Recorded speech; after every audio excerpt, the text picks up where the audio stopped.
And why aren't you out there in that marvelous surf this morning? Oh, I haven't read the paper yet. I don't come to life until I've read the paper. Bother the paper. I thought you were out here on a holiday. I have to find out what's going on in the world. That's the penalty of owning the biggest and the best newspaper in the country. I have a few days left in which to get into a well-known surf. Then you're definitely taking the Clipper back on Friday. But definitely. I'm sorry I can't persuade you to take the boat back. It was bad of me. I'd like to, but you know, that Clipper gets there faster. Oh, here comes your man Friday. Oh, Kato with the newspapers. Well, I'll be running along. Aloha. I observe the Sentinel is carrying an extra page of advertising. I guess Gunnigan's new assistant Harper must know his business. Mr. Gunnigan knows his business too, Mr. Britt. He is a first-class managing editor.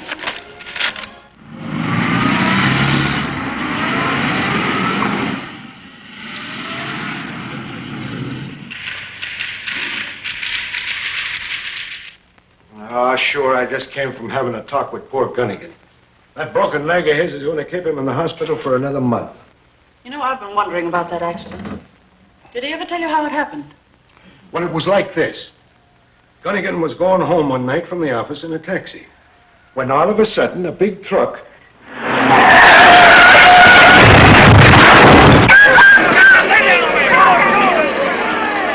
And the first thing Gunnigan knew, he didn't know anything. I wonder if that really was an accident.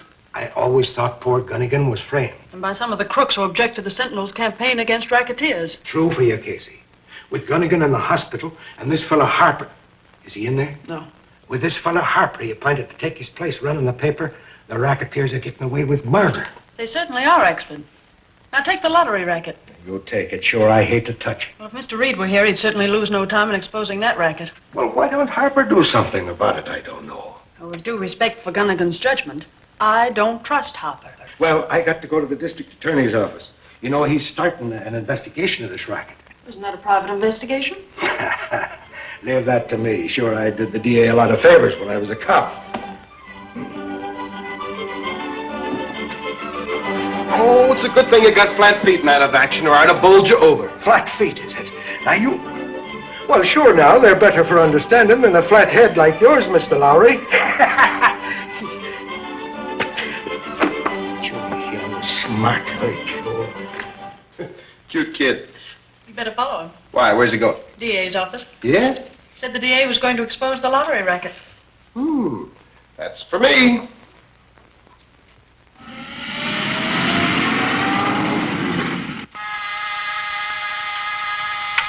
This is Harper reporting.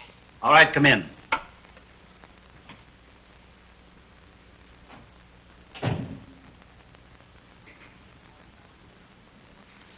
I sent for you, Harper, because you're falling down on the job. In what way, Mr. Krogan? I got you the job on the Sentinel by forging credentials for you from a Paris newspaper. Well, if I hadn't known Gunnigan from the early days, he'd never have given me the job, despite your credentials. But the accident I arranged, putting Gunnigan in the hospital, was responsible for him appointing you to his place. You've done very well by the Sentinel, but what have you done for our syndicates? I'm publishing daily a quarter-page disbursement ad, giving the winning numbers in the Syndicate lottery. Naturally, since I put you in charge of our lottery business. I have as great an interest in all the Syndicate business. Listen, Harper, you know what your job was. To dispose of Britt Reid and to cripple his paper so that the Syndicate could buy it outright. that takes time. You've had plenty and you've failed. Now I'm warning you for the last time. Britt Reid must be disposed of before he leaves Savoy. You may go. Not that way. Use the private elevator.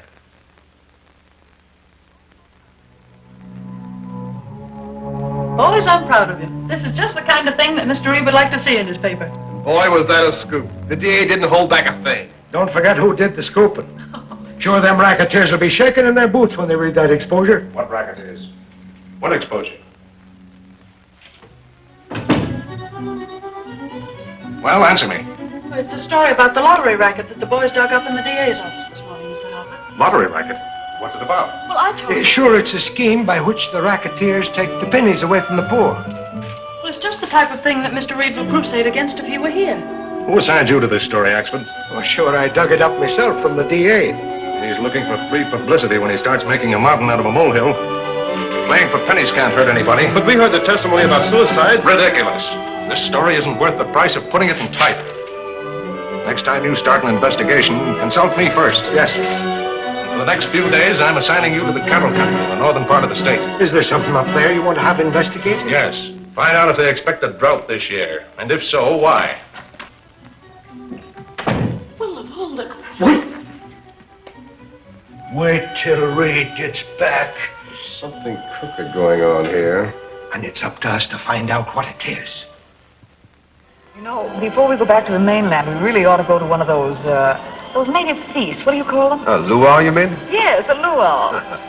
A cablegram just arrived from Miss Case, Mr. Britt. How do you know it's from Case? She's the only one who has your address. Oh, that's right. Case is my right-hand woman. Excuse me.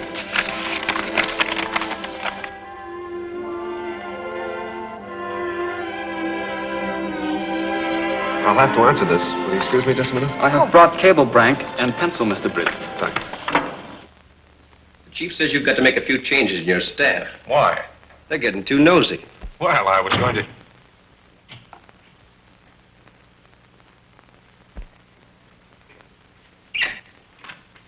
What do you want?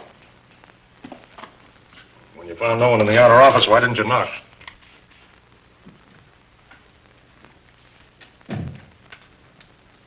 Cable addressed to Miss Case. I'm taking no chances.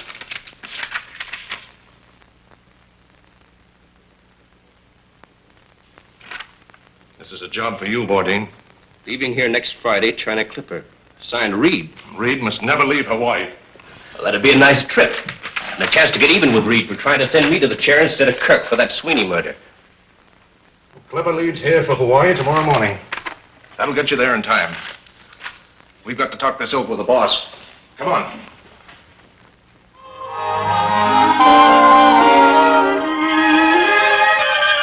There's Reid now. They're coming this way. I don't know why you can't come back on the boat with us.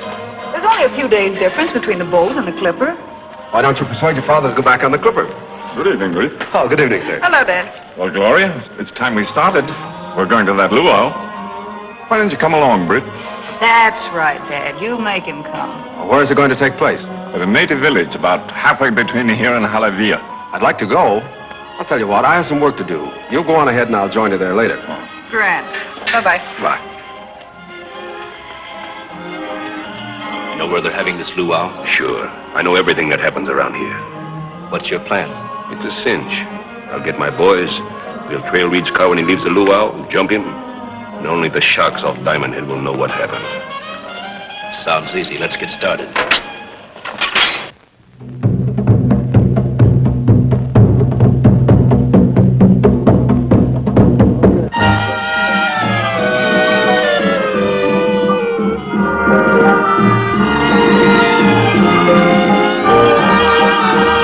It's near morning. If I don't get back, I'll miss the Clipper. And the Clipper waits for no man. Oh, well, it's been a glorious night. I'm awfully glad I came. Let's go find your father and the rest of the party. All right.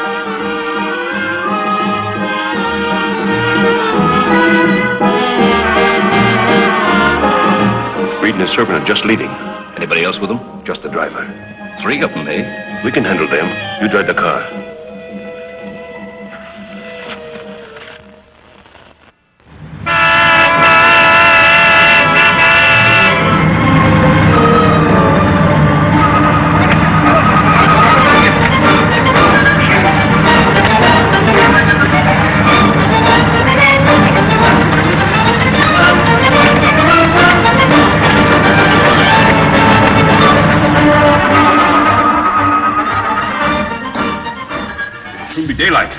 dump them off Diamond Head now without being seen. What do we do with them then? Let's take them up to my fishing shack and keep them there till tonight. All right?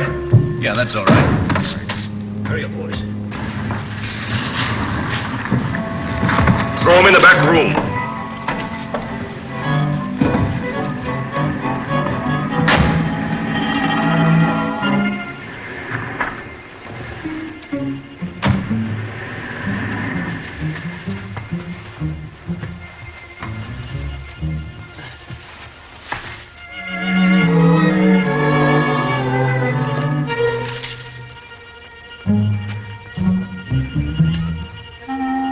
You're sure your men can be trusted? Reid recognized me, and it wouldn't be healthy for me if he escaped. Don't worry. Reid and that Oriental haven't a chance in the world. I'll come back tonight and finish the job. All right, then. We'll return to my hotel, and I'll pay you off. I'm pulling out in the steamer that leaves this morning.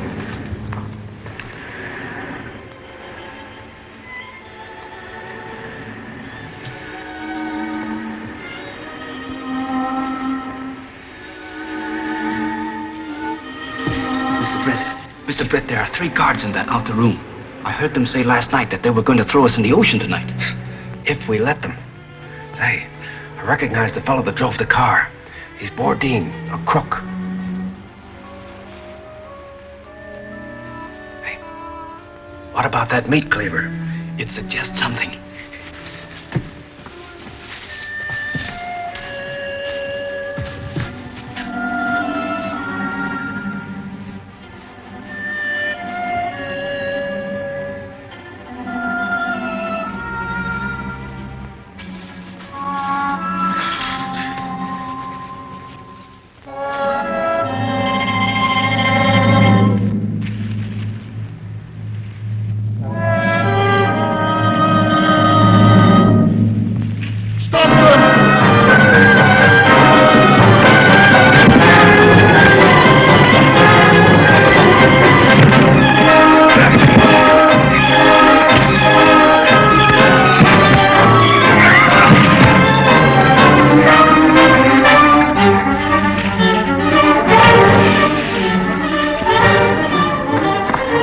If we can make it.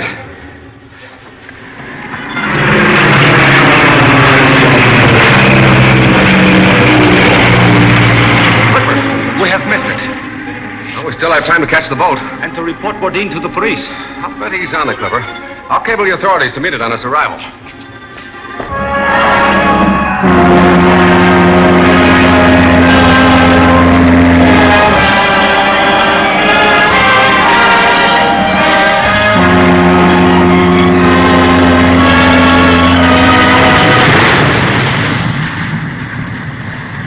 Weren't you on deck? Shut that door. What's biting you, big boy?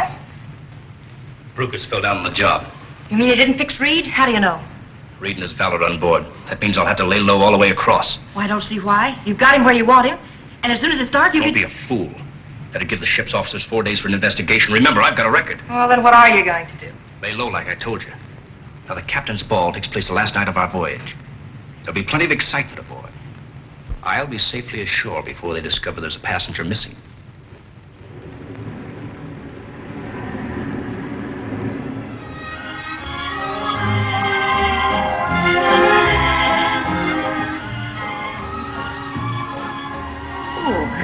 What's the matter, Gloria?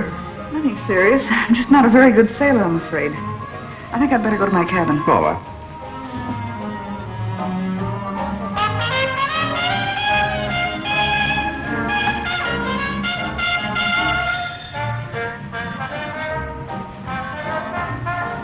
I feel better now. I'll rest for a few moments and join you later. I'll call you back to my cabin and see if you're feeling all right. I'm sure I will be. Good night. Good night.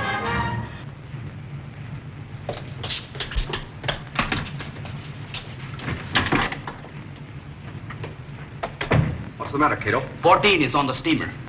Are you sure? Yes, Mr. Britt. I saw him on deck and followed him to his cabin. It's room 97 on B deck. Come, I'll show you. Wait a minute, not so fast. I just can't make it out. He must have known for 4 days that we've been on this boat. And has made no further attempt on our lives. Yeah, that's the mystery. Bourdain has a lot of information that I need.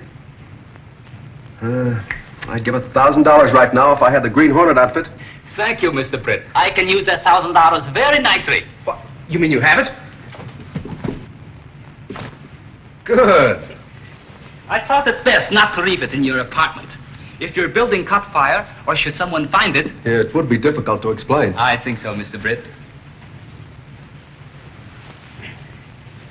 Now, Kato, Mr. Bourdin is about to tell me for whom he's working, and some other things I want to find out. I'm sure he will, sir.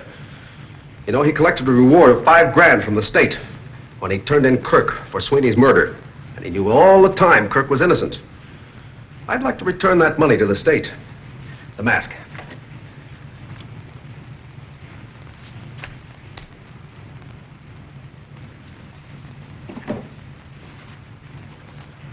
Don't follow me too closely. We mustn't be seen together on deck. Here's the gas gun. And remember, room 97, B deck. Right. Tonight, the Green Hornet strikes again.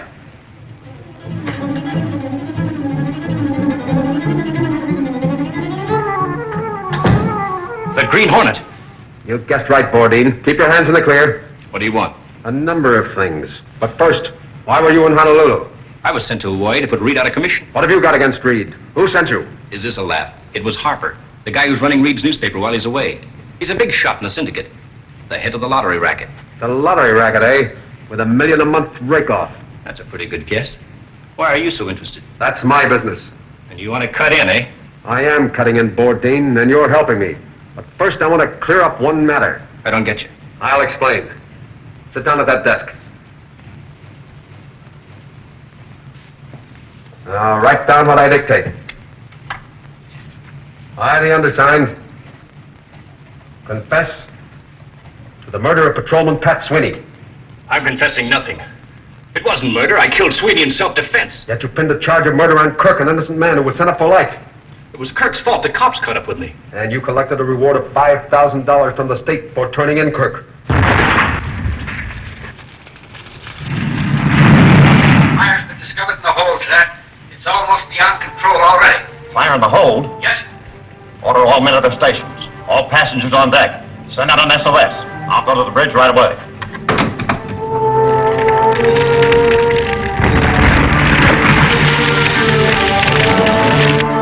Are you letting me go now? I'm asking the questions. Hand me over your wallet. I'm collecting the Sweeney reward money. It's all I got, Hornet, about $2,500. Not so fast, Bourdin. Now answer my questions, quick. Who's behind Harper? Who's the head of the syndicate? I can't tell that. I can't. It means certain death for me. Answer my question. I can't. They'll kill me. I can escape the police, but not the syndicate.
every available cutter to the aid of the Paradise. Survivors of SS Paradise being landed at Pier 21. Contact all hospitals for ambulance ciphers. Send special detail at Pier 21.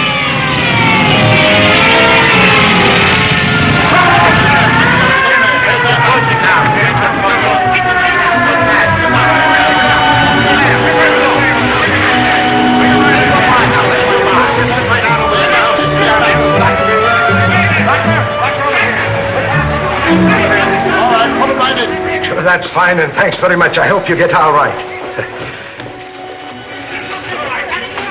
Suffering snakes, Lowry. Do you see what I'm seeing?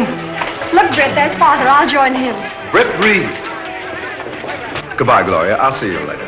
And thanks.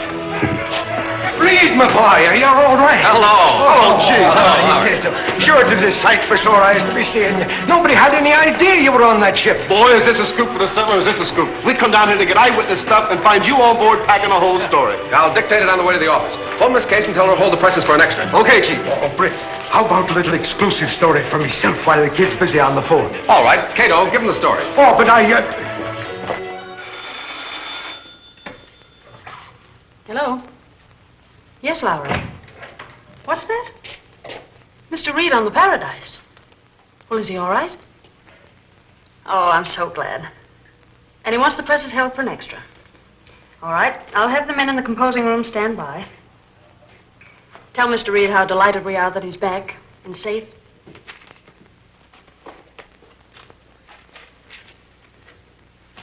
Get that story in right away, Lowry, and tell him to rush it. Yes, sir. Hello, Casey. Hello. I can't tell you how glad we are to have you back. I'm certainly glad to be here. There are a number of things that need your attention, but I suppose you'd like to rest first. I'll straighten things out. Rest later. Well, Mr. Reid, it's quite a surprise to see you. We didn't expect you. We had no idea you were on the Paradise. How's Gunnigan? He'll be able to leave the hospital in a few weeks. That's fine. I'm glad to hear that. We need Gunnigan on this paper. Well, I believe you'll find that my services have been very satisfactory. The advertising has increased considerably. That's good, if it's the right kind of advertising. We're safe on that score. I had everything checked by Gunnigan. I consulted him daily. All right, Mr. Harper. I'll talk with Gunnigan tonight at the hospital. I'll see you in the morning.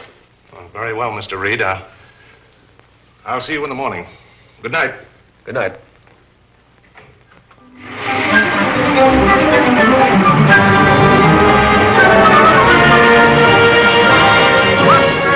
Read all about it. What's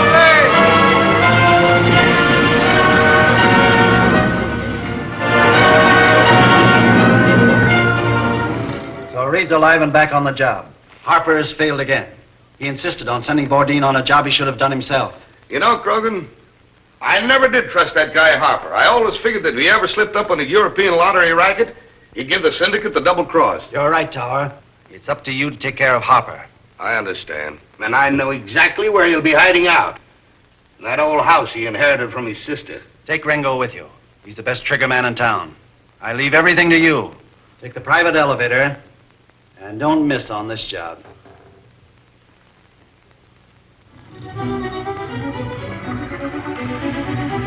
Kato, we have two very important jobs to do tonight. I understand, Mr. Britt. We will call on Mr. Harper. Oh, yes. And we'll deliver to the district attorney's home Bourdain's confession that he killed Sweeney and the money he collected for turning in Kirk.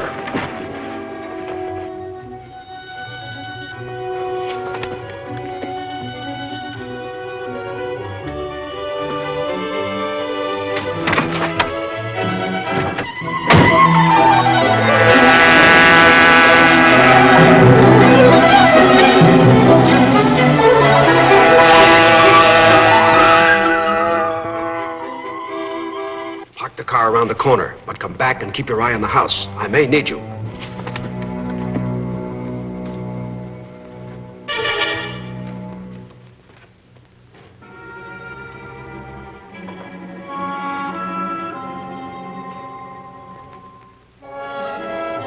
Don't tell her. Don't. It was just an accident. Reid got back to America. It wasn't my fault. You know the penalty for failure, Harper. I have my orders from the chief. I have you covered. Reach. The Green Hornet. Drop that gun. Drop that gun, I say. Get Harper.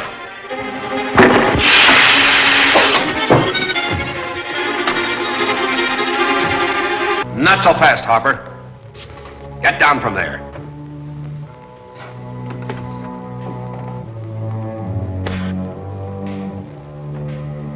You saved my life, Hornet. Those crooks were going to butt me off. For what reason? I found out too much about their rackets. Especially the lottery racket, which you've been handling for the Syndicate. I had nothing to do with the lottery racket. This is a confession from Bourdain that he killed Pat Sweeney. And this is part of the reward money he collected for turning in Kirk. I know all about you, Harper. And I'm cutting in on that European lottery racket. And a lot more that your Syndicate is handling. Oh, so that's it. All right, Hornet. What's your proposition? First, I want you to give me a complete list of all the rackets the Syndicate is handling. Well, they have a tie-up with all the important rackets in the country. And the lottery racket alone brings in about $1 million a month. You've come pretty close to it. Now come clean, Harper. What's the name of the outfit, and who's the head? I can't tell you that. Yes, you can. And I'm going to make you. But don't shoot. I'll tell you. The name of the...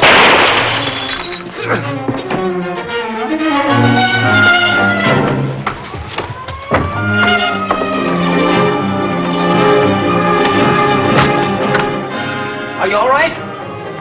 What happened to the other rat? I got his gun, but he escaped. Both these men were killed? Harper was killed by that shot from the window. I used my gas gun on the other. Keep watch outside.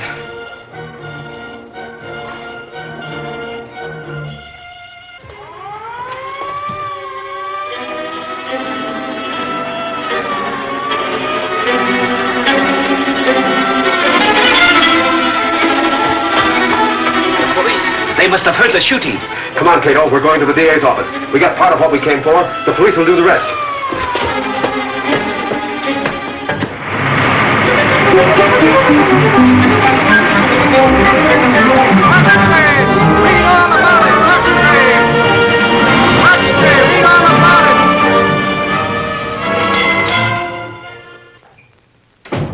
Morning, boss. What do you think of my Harper story? Not so hot. Sit down. Who do the police think killed Harper? Well, they figured that the Hornet, by bumping off Harper, was getting even with the Sentinel for offering a reward for his capture. Oh, by the same token, now that I'm back on the job, I suppose the Hornet will be after me, huh? That's what the district attorney thinks, and so does the police. By the way, what was your candid opinion of Harper? Boss, I always thought that Harper had some tie-up with the racketeers. I'm afraid you're right. I want you to call on a friend of his, a Mr. J.E. Lynch.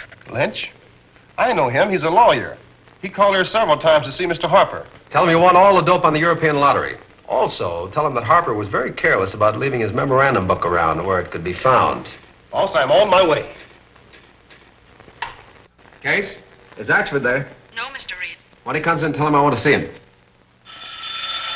Yes? What? He might be bluffing. Give him a cross-examine. Find out how much he really knows. Lynch says that Lowry, a Sentinel reporter, is in his office demanding all the dope on the European lotteries. That's bad. He says that Britt Reid found a memorandum book containing a lot of information in the desk Harper was using at the Sentinel. That means that Britt Reid will start an investigation. And when that news hound starts to investigate, he never stops. I'll stop him. How? I'll close all our lottery offices today. But that'll cut off a lot of revenue. It's the only way we can stop Reid's investigation. Yes? All right, admit that you were. And tell him that as Harper's attorney, you're closing all the European lottery offices today. Yes. I'd give $100,000 to know just how much information was in that memo book concerning our enterprises. It might be worth a lot more than that. Holy crow, have I got a beat. I was over to see my friend, the district attorney, and what do you think happened? He made you his deputy. Yes, he did. No. But he told me that at his home. Plenty of time for that. Sit down. I want some information. Yes. Do you know anything about the Colton Ammunition Company? Do I know? Didn't I lose me 3 months' salary buying a bunch of their worthless stock? Well, you remember, Mr. Reid, they got a large order for shells from Europe. Oh, and then they floated a stock issue for money to expand their plant. Yes, and then a lot of serious accidents happened, and part of the building was destroyed. And the company went broke. And a lot of poor devils like me lost their shirts. Did Harper ever mention the Colton plant? Well, not in my hearing.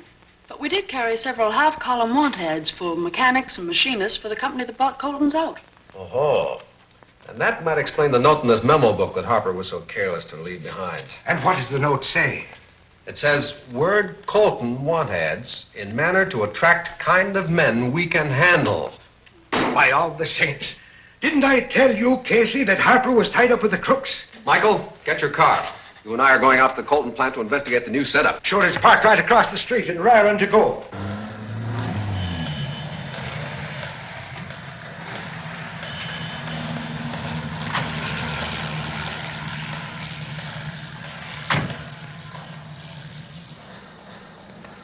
I'm here to see Mr. Foley, your superintendent. Have you an appointment? Tell him Britt Reid of the Sentinel is here to look over the plant. Call Foley on the phone. Is this the main entrance? This is the only entrance, and no one is allowed to enter but employees.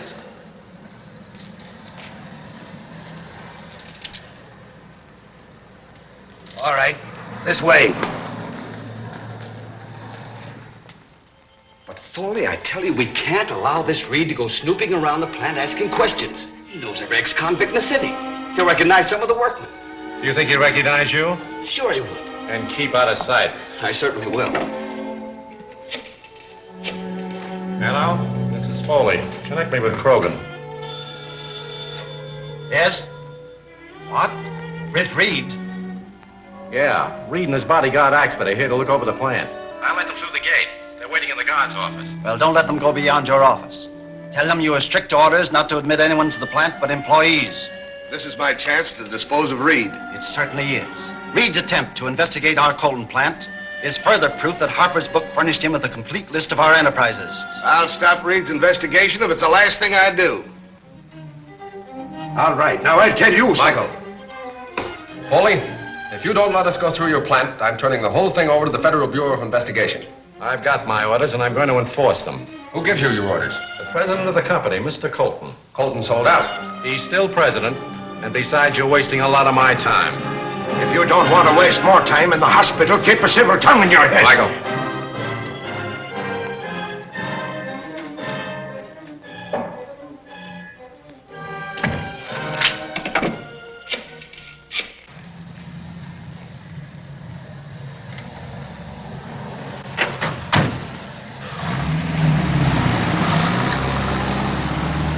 There they go. Pull out. We'll lay for him at Dead Man's Curve. Well, just as sure as you're alive, the new setup now controlling the Colton plant is a bunch of saboteurs. I agree with you there.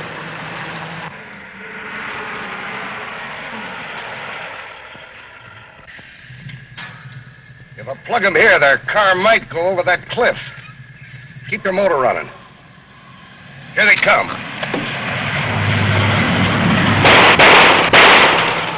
The police, get going and step on it.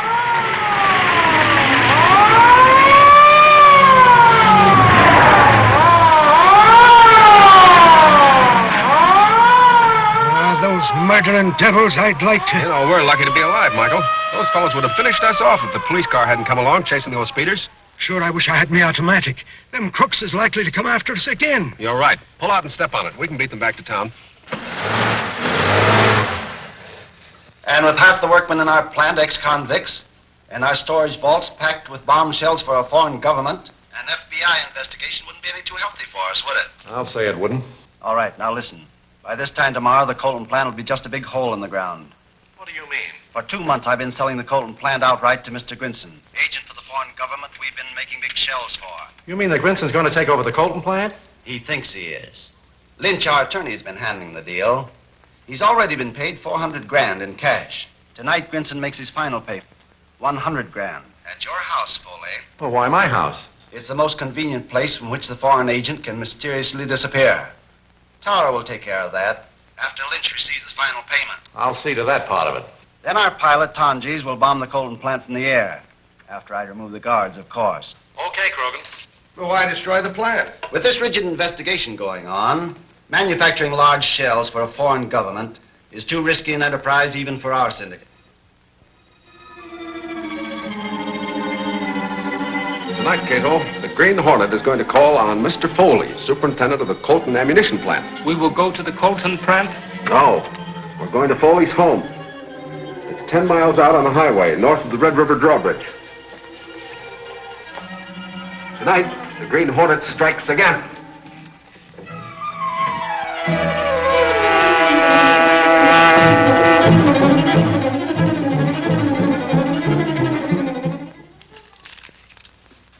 The amount is correct, Mr. Grinston. 100 $1,000 bills.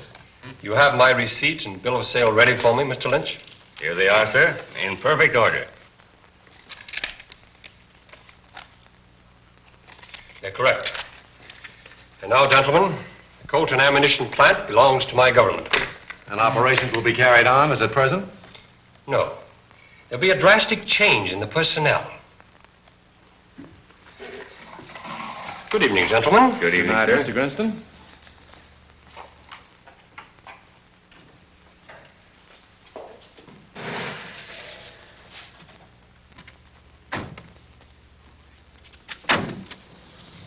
There's someone leaving. Shall I follow them? No. Wait here. Now I'll phone Krogan the good news. That'll be his signal to destroy the Colton plant. Oh, you better use the phone in the hall. I'm expecting a long distance. 100 grand. The final payment of $500,000 on the Colton plant. The syndicate certainly cleaned up big on that deal. Yeah, considering the very low price we paid Colton for it. And after we put the plant on the skids. Keep your hands in the clear. The Green Hornet. Surprised to see me, eh? I'll take over that 100 grand, and you crooks are going to answer some important questions. Get over.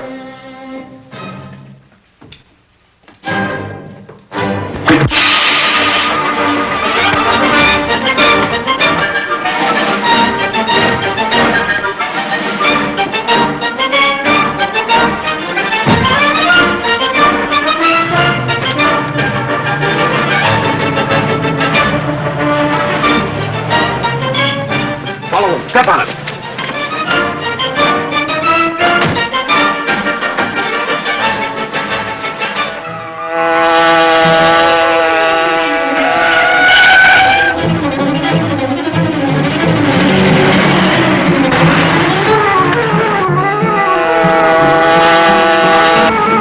Hornet's after us. Step on it. You got a gun. Why don't you use it?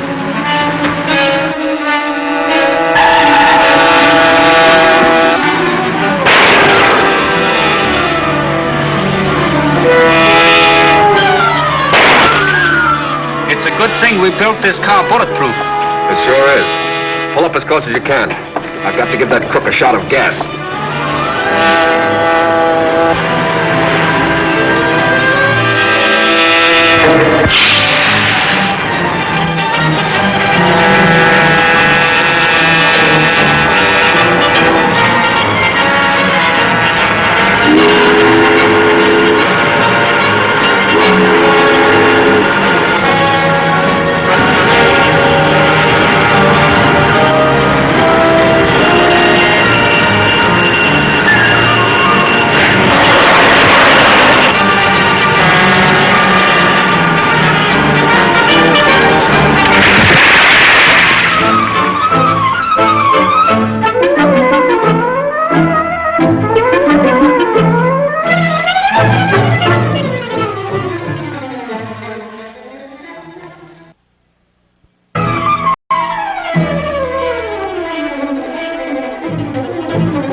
got away, but I got the $100,000 in that briefcase.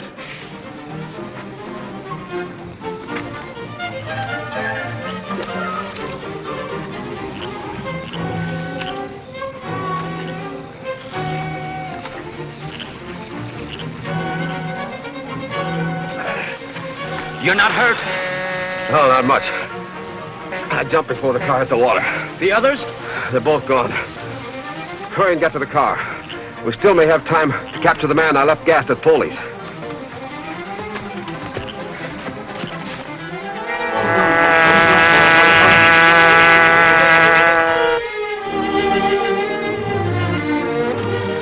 You understand, Kato, that this $100,000 is the property of the stockholders of the old Colton company that failed. Yes, Mr. Britt. Axford was one of those stockholders. He told me the new company that took over the plant were crooks. That's right. Now, the stockholders mustn't know that the money comes from me. I'll take good care of that. No, not that way. You might run into Axford. Take the back door and mail them at the post office.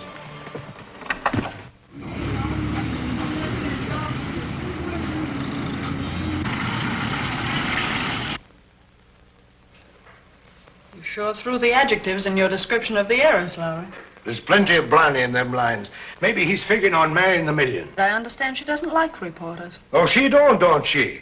Well, who is she to be controlling a big company the government's liable to be dependent on in case of war? You don't mean she's really going to control it? She could if she wanted to. She owns 3/4 of the voting stock. She could make herself chairman of the board and run the whole show if she likes. You're right. And what a swell chance for a villain. Morning, boss. Good morning, Reid, my boy. Good morning. Good morning. What do you mean, a chance for a villain? Well, in the present world situation, aluminum is one of the most important products in the manufacture of war materials. Of course, but I still don't see... It's this way. Aluminum Products Incorporated controls the aluminum market. Francis Grayson controls aluminum products. Now, if some shrewd, unscrupulous person should get control of Francis Grayson... Our first step is to find an actress whose stature and features are sufficiently like those of Francis Grayson to pass muster after a clever makeup.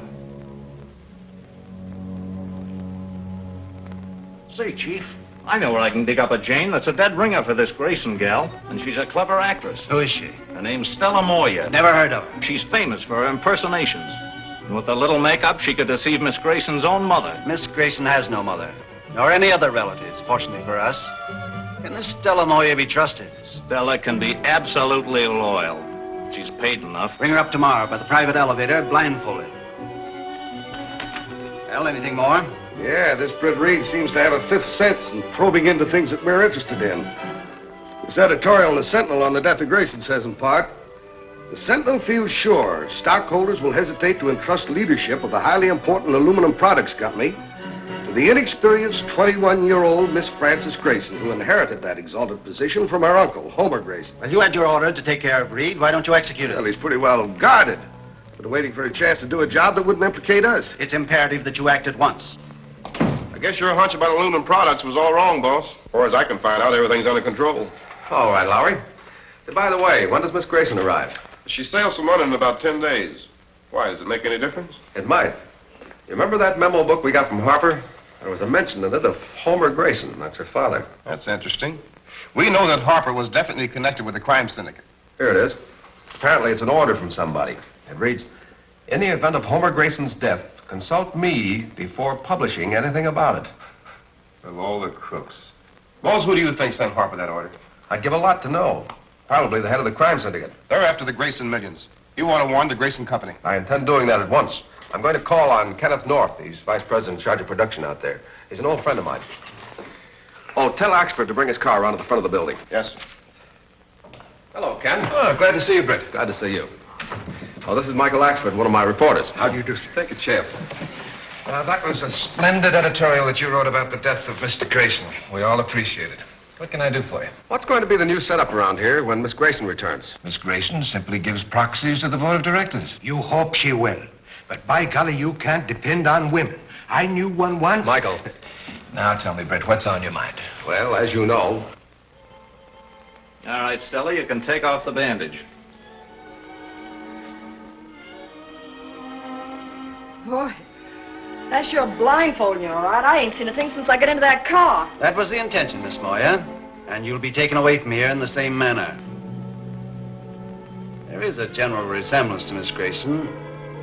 But, Oh, wait till she gets through with her makeup, Chief. All right, Stella, there's a mirror over there. Here's a picture of Miss Grayson. Get busy. Huh. This'll be easy.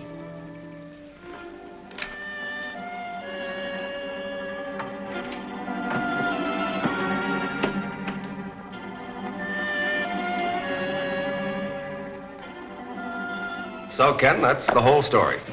I appreciate your interest, Britt, but I'm sure that Grayson will not take any active part in the operation of the company. I hope not. Well, if I need help, I'll certainly call in the Sentinel. Goodbye, Mr. Axford. Goodbye, sir. So long, Ken. Bye. Perfect, eh, Krogan? Very good, so far as appearances go, but there's much more to it than that. Miss Grayson, will you please tell this gentleman what you propose to do about Aluminum Products Incorporated? Well, I shall do nothing about it, really. What does one do about such things? I shall sign some of those, is it proxies you call them? One of our cultured gentlemen will accompany you to Liverpool. You understand what you're to do? Leave it to me, big boy. I get in with the Grayson dame on the boat, study her voice and so on, and show her how much we look like. Then I sell her on the idea of fooling the reporters by swapping places with me when the boat docks. She's right, Krogan. The Grayson dame dislikes publicity, dislikes reporters. She'll be glad for a chance to trick them. Beside that, she's always ready for an adventure that promises a thrill. I got a complete record of Miss Grayson's life and activities. Stella will be letter perfect in the part by the time she returns. Very good. And if you succeed, you'll be independently wealthy for life. But if you fail or try to double-cross us, the stage will lose a very charming young actress. Don't worry. I'm not going to let you down. I won't double-cross you.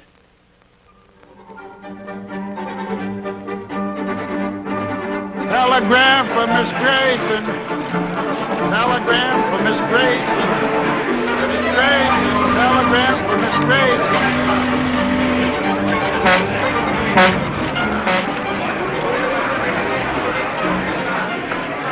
I'll take care of Grayson. You find out who's on that stretcher. Okay, I'll meet you at the taxi stand. All right.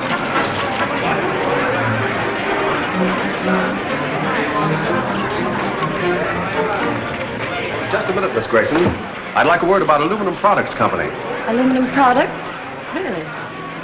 Is that anyone's business except my own? Let me pass, please. Thanks for stopping, Reed. I got a swell shot.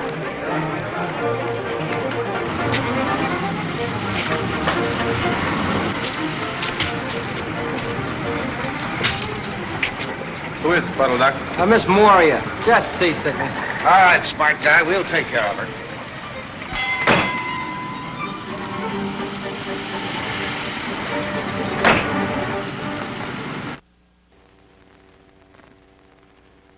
Why, the little snip.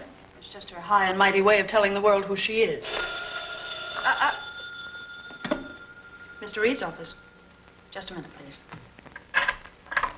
Mr. Northup, Aluminum Products on the phone. Right. Hello, Ken. Say, you'll have to speak to that new boss of yours. She treated me like a cub reporter on his first assignment. Yeah, she's treated me worse than that. Really? What do you mean? Oh, she's going to take control of the company out of the hands of the board. Signing her proxies over to an attorney named Arson. Did you ever hear of him? I've never met him. I know there is such a man. It's G.K. Otterson, isn't it? That's the man. I hope maybe you had a line on him. I don't have now, but I will have by morning. Thanks, Reed. The control of aluminum products must remain in the hands of the board. I heartily agree with you. Goodbye. Casey. Yes, Mr. Reed. Send Lowry and Axford in, please.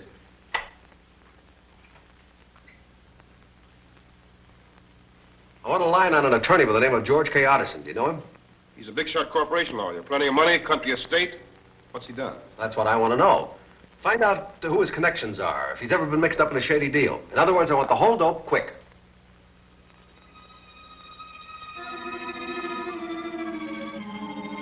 Did you find out anything about Otterson? Only that the guy is too perfect. He don't smoke, he don't drink, he don't go to burlesque shows. He belongs to the church and he takes up the collection. That's the trouble. His halo fits in too tight. Even his legal practice is on the up and up. There's no clue to any connection between him and that Grayson girl. Well, keep after him. Yes, sir. What will you do now, Mr. Britt? I've got to see Francis Grayson. But if she won't talk to you... She won't talk to Britt Reid, but she'll talk to the Green Hornet. You mean... Yes, Kato. The Green Hornet goes into action again.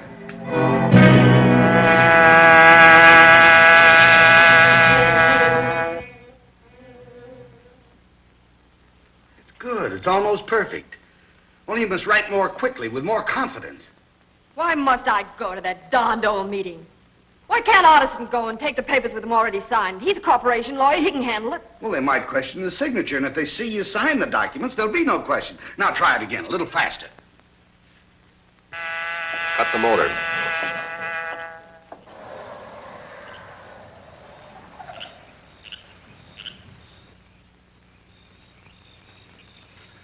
Be ready for a quick getaway. We're taking Miss Grayson with us. Why would you do that? To keep her from attending an important board meeting of aluminum products tomorrow. I understand. That's good enough. Otterson will be here shortly to give you final instructions about the directors' meeting. I wonder who that is. Otterson isn't due. It's more those poor reporters, I guess. Butler's got instructions to throw them out. Show me to Miss Grayson. What is this, a hold-up? I have no time to argue. There's someone there. Well, let's find out who it is. Oh, who are you? What do you want? Green Hornet. Thanks for the introduction. Now stand over there. I want to talk to Miss Grayson. Miss Grayson, you talked fast. I want to know why you're placing your uncle's millions in Otterson's hands. I don't see that that's any of your business. Where there are millions at stake, it's always the business of the Green Hornet. Miss Grayson, you're going with me. Oh, kidnapping, eh? Grab the phone. Call Otterson. Call the police. Call him. You've killed him. Not so fast, Miss Grayson.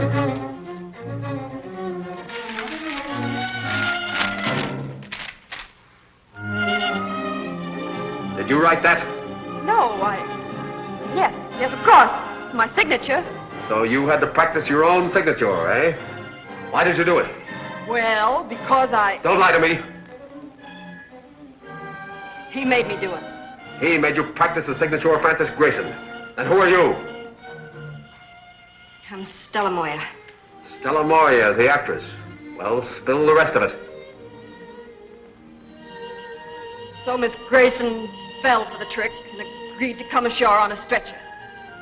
There was an ambulance there waiting on the dock. Where's Miss Grayson now? She's out at Otterson's country home, 10 miles out on Morningdale Road. And you still don't know the name of the man who employed you? No, I tell you. I was brought to them blindfolded and taken out the same way. I'd tell you if I knew. But they said they'd kill me if I did. And they will. They will! Now, take it easy. Take it easy, Miss Maria. Sit down. Only keep you out of mischief for a while. Are you all right, sir? Yes. Well, you have to tie up these men. This one here and the one out in the hall. We'll take that one first.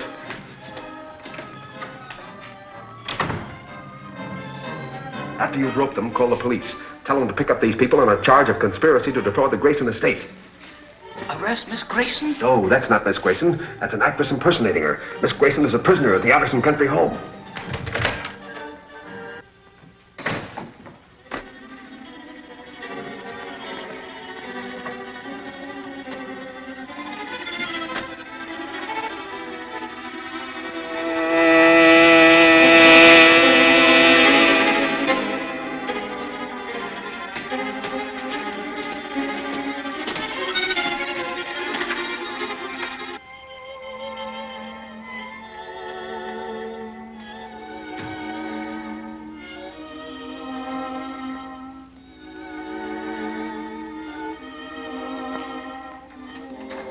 Mr. Otterson.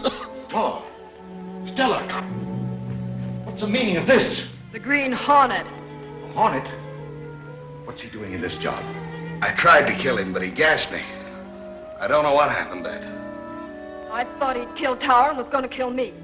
He found out who I was and forced me to tell him where Francis Grayson is. We've got to get to my place quick. The Hornet means to kidnap Miss Grayson and hold her for ransom. If Francis Grayson gets out of our hands now, we're all due for a spell in the pen. We've got to get the Hornet. You get out of town and stay hidden. Communicate with Tor as soon as it's safe.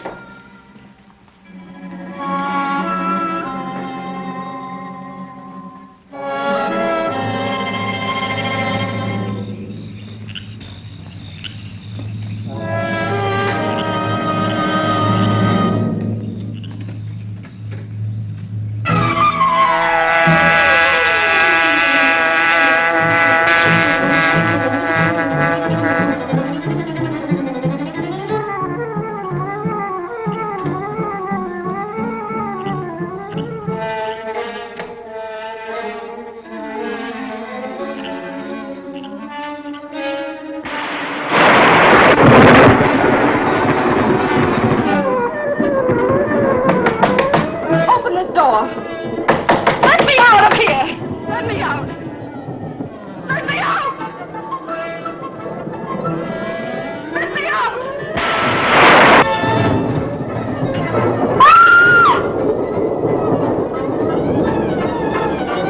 Open the door. Quiet. Miss Grayson, you're coming with me. With you? Who are you? What do you... Never mind who I am. I've come to take you away from these crooks. How many people are there in the house? I don't know. 2 men brought me here in an ambulance. Some guy in there with a doll. Yeah, you're crazy. You're off the beam. I'm telling you, I heard him talking. You sure? Yeah.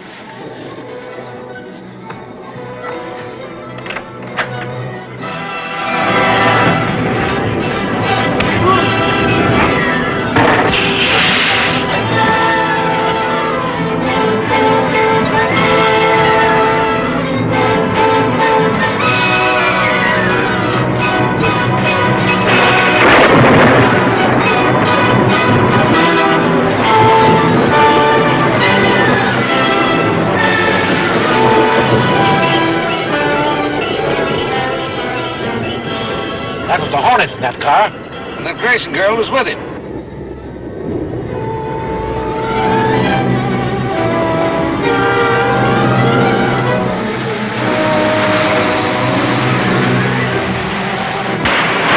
Step on it. They're after us.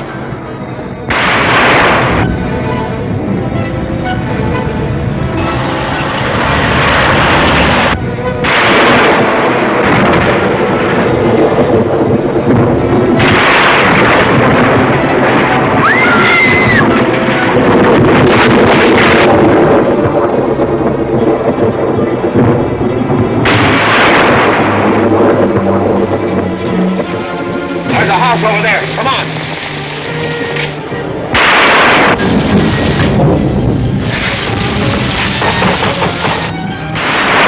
There must be somebody here.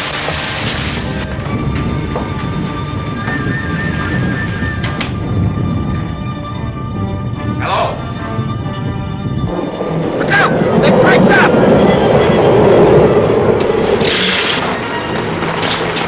Well, that looks like the end of the Hornet. Don't bet on it. He's hard to kill.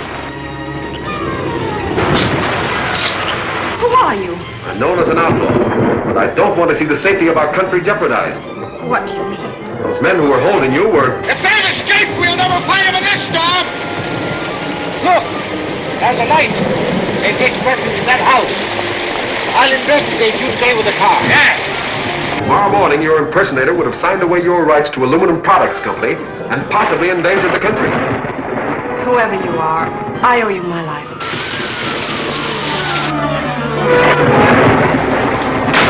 All right, Hornet. You've interfered for the last time.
the safety of our country jeopardized. What do you mean? Those men who were holding you were... If they've escaped, we'll never find them in this storm! Look! There's a light. They've taken refuge in that house. I'll investigate. You stay with the car. Yeah. Tomorrow morning, your impersonator would have signed away your rights to Aluminum Products Company and possibly endangered the country. Whoever you are, I owe you my life.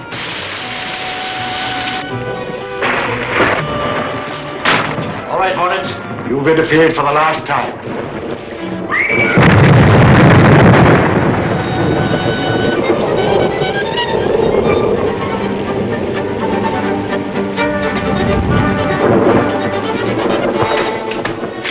Are you all right? How did you get here? I followed in your car. I found it at the house from which you took the girl. Good work. You saved my life. Who are you? Your life was in no danger. Those men were using you to gain control of the Aluminum Products Company. So that's why they were holding me. Yes, and you played right into their hands when you allowed another girl to impersonate you. I see that now. But tell me, what should I do now? Your company produces aluminum, a most essential metal. You must allow the control of the company to remain in the present board of directors. They are responsible, patriotic men interested in the welfare of our country. Why, I never even thought of changing control. Good. Don't let anyone persuade you to do so. You can depend on that. Not after what I've gone through. Another thing, don't tell the press anything that has happened since you returned from Europe. I certainly shan't. And forget you ever met me. And now, Miss Grayson, we will take you home.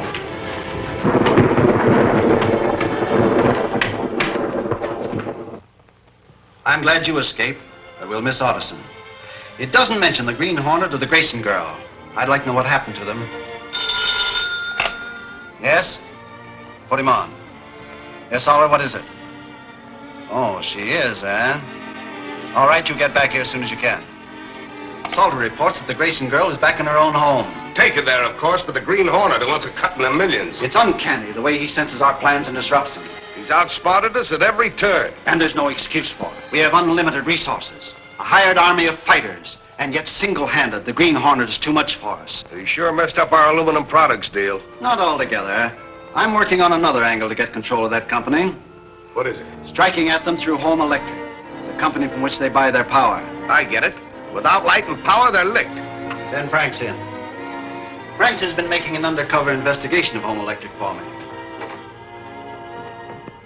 Hello, Tower. Hi. What have you accomplished? Well, for one thing, I found that the franchise Home Electric has been operating under for years has a trick clause in it. What is it? If Home Electric fails to serve power for a period of 24 hours, the franchise is null and void. 24 hours. It shouldn't be difficult to put them out of business for that long. Then our triple state electric company can take over the franchise. Right. And after that happens, the service we furnish aluminum products won't do them any good.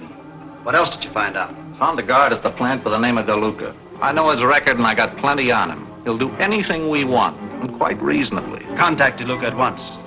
Locate a reliable man who understands electricity and can handle explosives. We'll close out Home Electric immediately.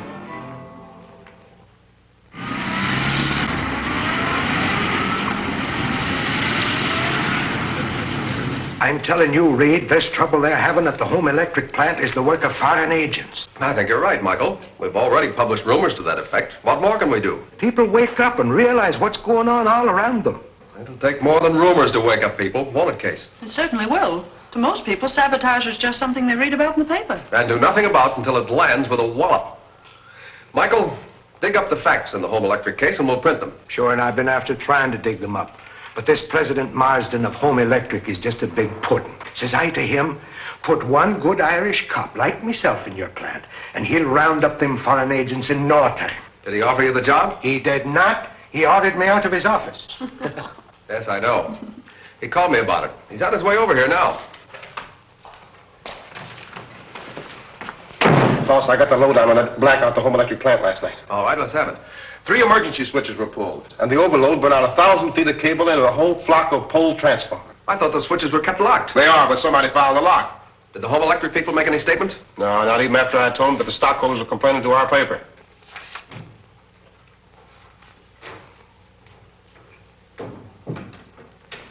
I'm here to see Mr. Reid. What name, please? Mr. Marsden. Yes, Case. Mr. Marsden is here. Send him in. Okay, boys.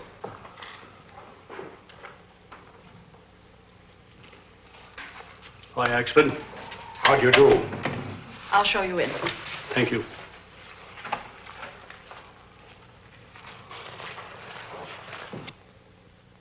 Won't you sit down? Thank you. What do you think you're doing, Lowry? Oh, I just wanted to hear what Marsden had to say about man of action here. Well, it won't be good. Gousey here.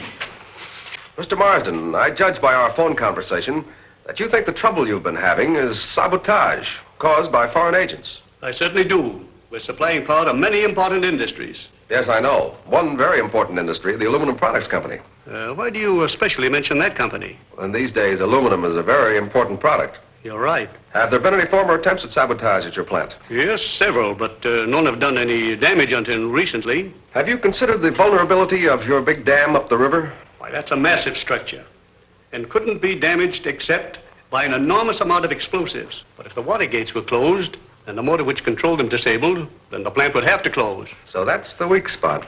I beg your pardon? I was just thinking aloud, thinking of what a prolonged blackout would mean to the essential industries you're serving with power. I'd like to have a look around your plant up at the dam, if I may. Why, I'd be glad to have you.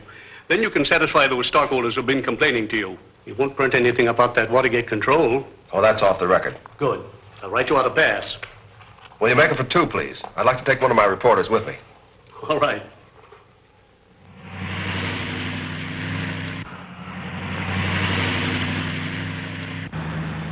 Know anything about this country, Lowry? Yeah, I've been over it lots of times. You know, work for the Sentinel, see the world. Deserted, isn't it? Yeah, anything can happen around here without attracting attention. Britt Reid, one of his reporters. Get after him.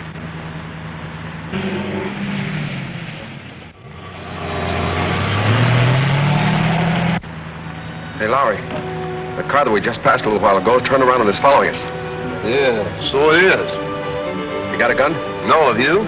Oh, respectable people don't carry guns. Yeah, well, right now I'd rather be less respectable and have a faster car. This thing go any faster than this? I hope so.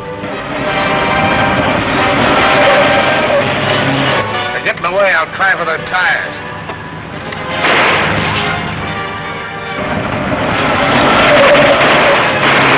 Evidently those people back there are not so respectable.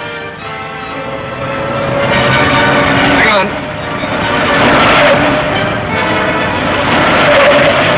Wise guy, that Reid, dust us out. What do we do? Keep after him. I can't see a thing. You can stay on the road, can't you? Yeah.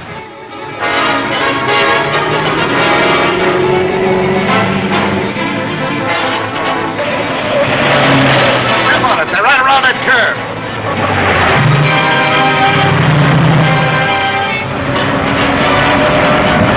Ah, we've lost it. We might as well turn around.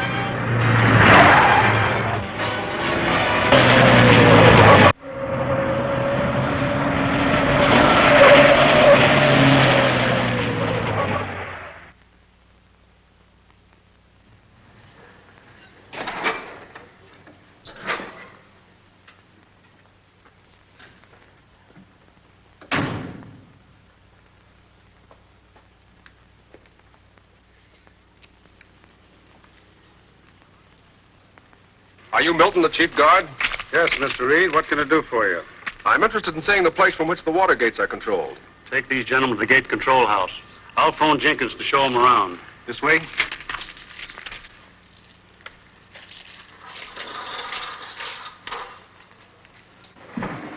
Jennings, I'd like to know about the water gate control.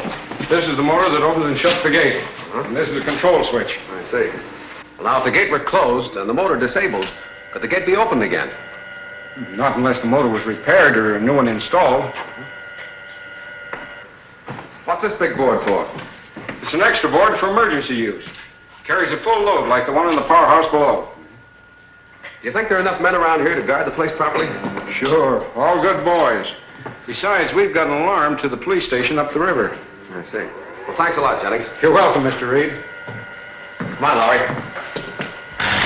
Get your fingers out of the electricity.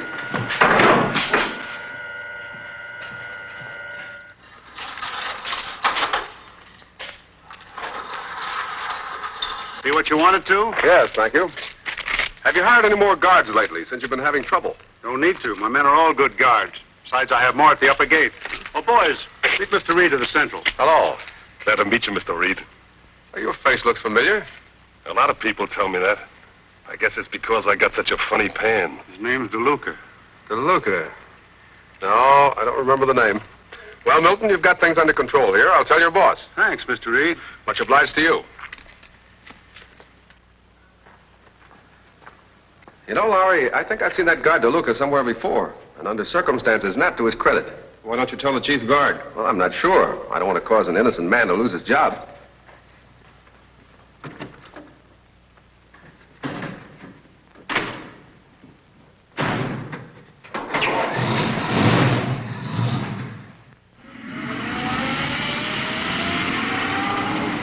Have Triple State ready to apply for that franchise, Lynch. We're putting Home Electric out of business. That's right. Yes? It's Tower, Chief, with the man I told you about. Come in. Here's the reliable man you wanted that knows how to handle explosives. You vouch for him? I sure do. Show the chief your credentials.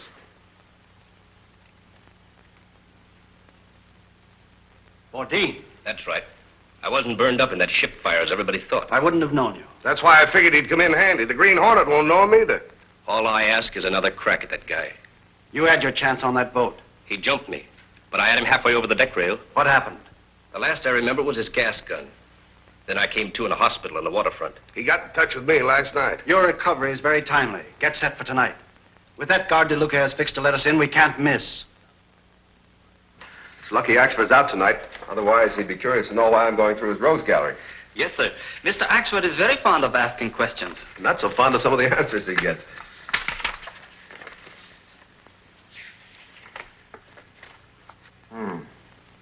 My hunch was right.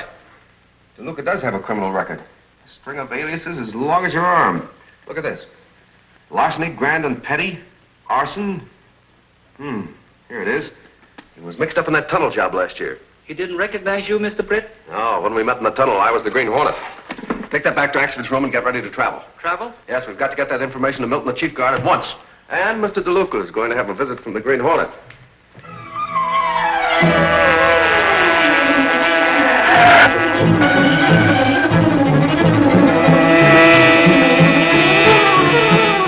Silence the motor. Turn off the lights. We'll have to trust the luck to stay on the road. They're shooting. Do you think we are too late? Probably to warn the chief guard, but not too late to deal with DeLuca.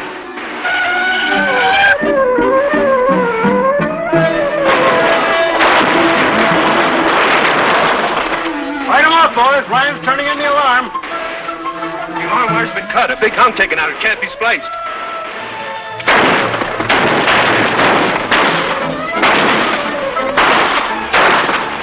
Now's your chance, Bourdain. Keep him busy on this side. DeLuca will let me in through the other gate, then I'll take care of the control house. If I'm not back in 5 minutes, check on me. Right.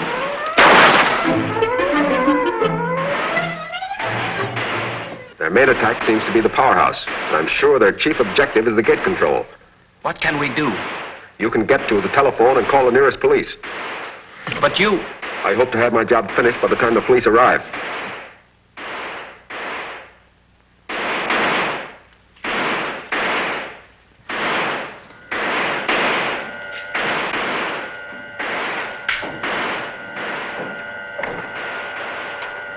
Our job is to close the water gate, then fix the motor so the gate can't be opened again. Right. This is the motor. Here's the switch that controls it. All right, good. All right, start the motor and close the gate. Hold it. The Green Hornet. So you're up to your old tricks, eh, DeLuca? But this time you're not going to get away with it.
Dean ought to be back. You better send Joe to check him.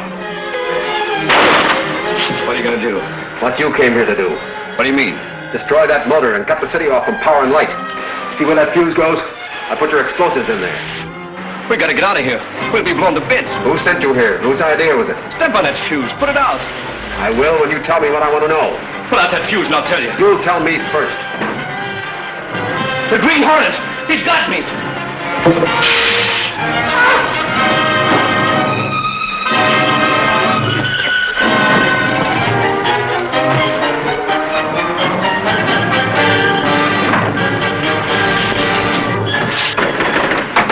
That piece of timber will break the door down. Your friends can't help you now. Tell me who your boss is. I don't know. I was hired by men I never saw before. Stop lying.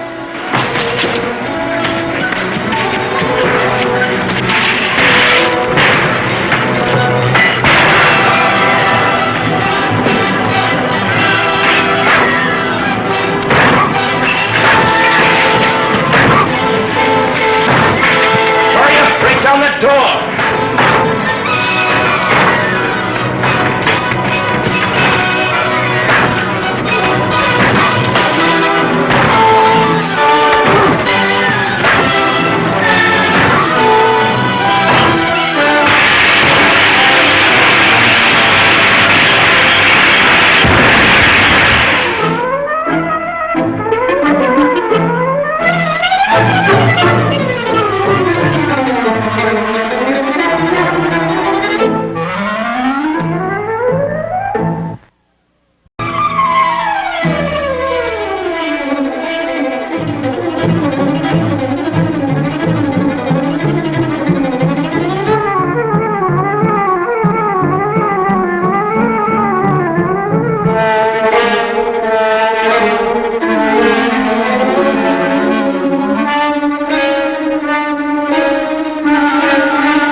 Fuse goes, I put your explosives in there.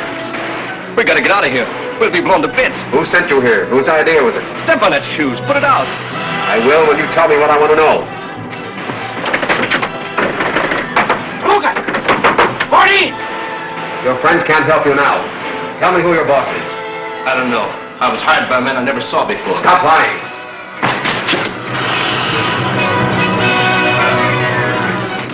Spread that piece of timber will break the door down.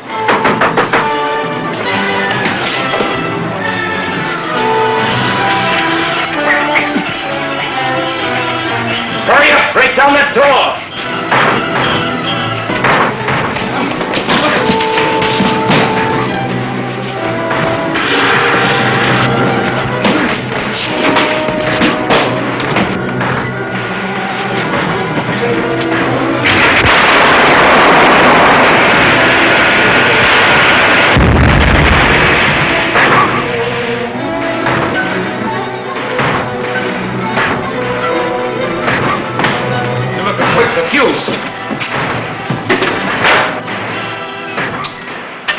smart trick. Well, it sure pulled a fast one on us. You know, we never connected that fuse with the dynamite after all. Yeah? Where is the Hornet? He's over there. Dead. Electrocuted.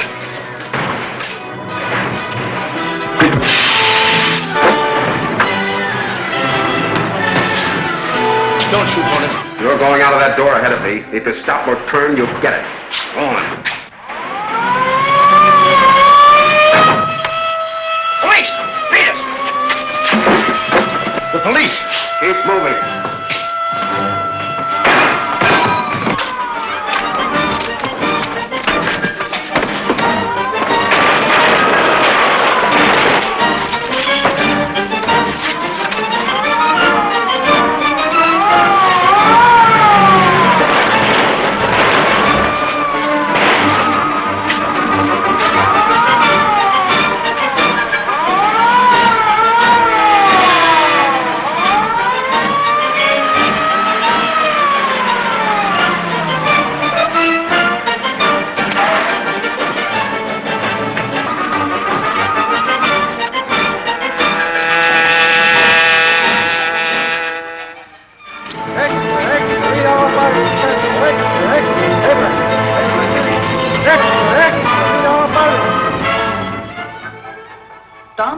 One of the guards in the control room fought the Green Hornet.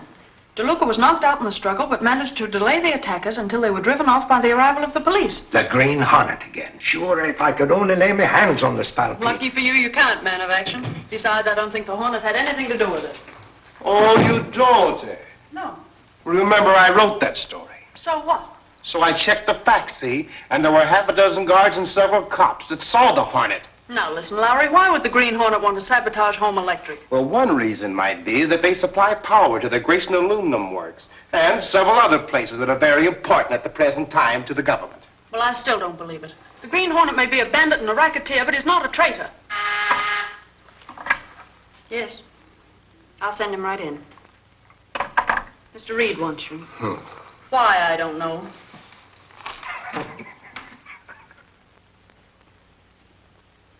Did you talk with DeLuca? No, by the time I got to his room and house, he'd taken a powder. Didn't you think it was odd that DeLuca disappeared?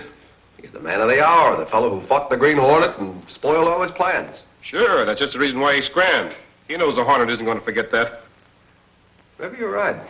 Anyway, let's water over the dam. Look, I've just had a telegram from the Border Patrol. They say they're having trouble with aliens slipping over the line. I want you to take Axford and get me a feature story for the Sunday edition.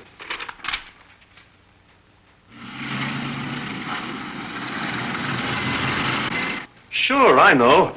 I should have finished the Hornet when he was down, but I thought that electric Jolie got it, polished him off, and We'll take care of the Hornet and get control of the Home Electric before we're through. In the meantime, you'll have to keep out of sight. When does the next shipment of rifles go down to the border? Tomorrow. Good. Put DeLuca on one of the trucks and get him over the line. Wait. Take Bodine with you at the warehouse and show him how we operate this job.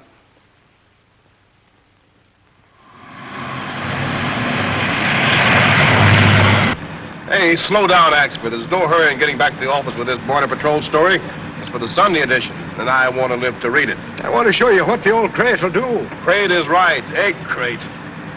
You're getting chicken, are you? Yeah. No, I tell you, I had a supercharger put in, and the next time I see the car of the Green Hornet, I'll chase it up a tree. Yeah, you do your tree climbing on your own time. Slippery snakes! He's on the wrong side!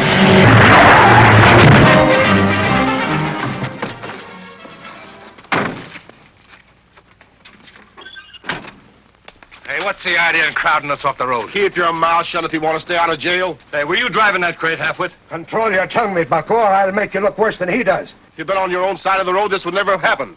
Look at those wheel marks there if you want to see who was at fault. If the man's hurt, I'd take him to a doctor. Hey, Lowry, we better run this mug to the hospital.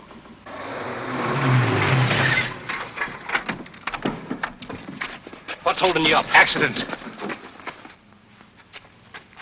What's going on here? Go on, clear out of this nosy before I bust you. You and how many more of your mob? What you got in them bales? None of your business. Why, hold it, Mike. Hold it. One of your men is hurt. We were going to take him to a doctor.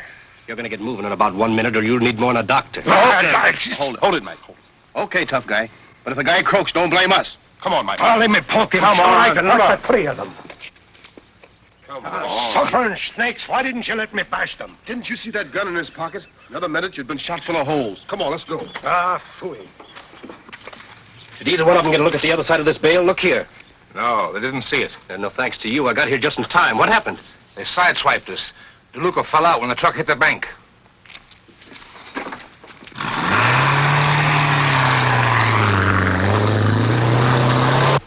Take it easy, expert. Take it easy. You know, the fellow that got hurt looked familiar to me, but I can't place him. I didn't get a look at him. Hey, pull it over there and stop. I want to take another look at those guys.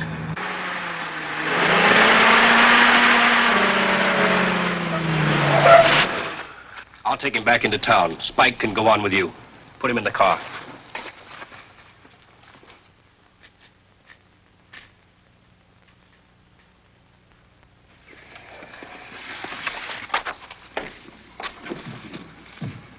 Now get your load back on the truck and beat it.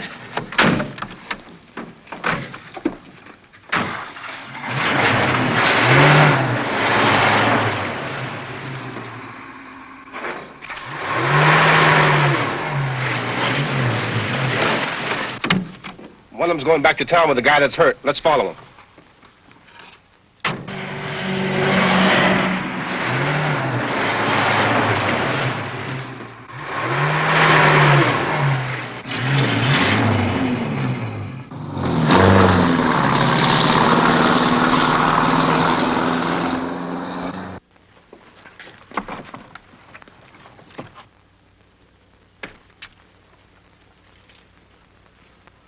And when we had run the murdering smugglers into their lair, this would-be reporter wouldn't let me go in and drag them out by the scruff of their necks. I tell you, Reid, Lowry's going soft on us. What makes you think they were smugglers? Well, they were mighty anxious to keep us from finding out what they were carrying. Where's the house where they went? Away out at the end of Fleming Street. Here's the address. Let me phone the cops and raid it up. Now, wait a minute. Lowry's right. You don't have any evidence against the men. You can't swear out a warrant just because you think they're crooks. But check on the place in the morning. Find out who the owner is and who the tenant is. That's all for now. But you... All right.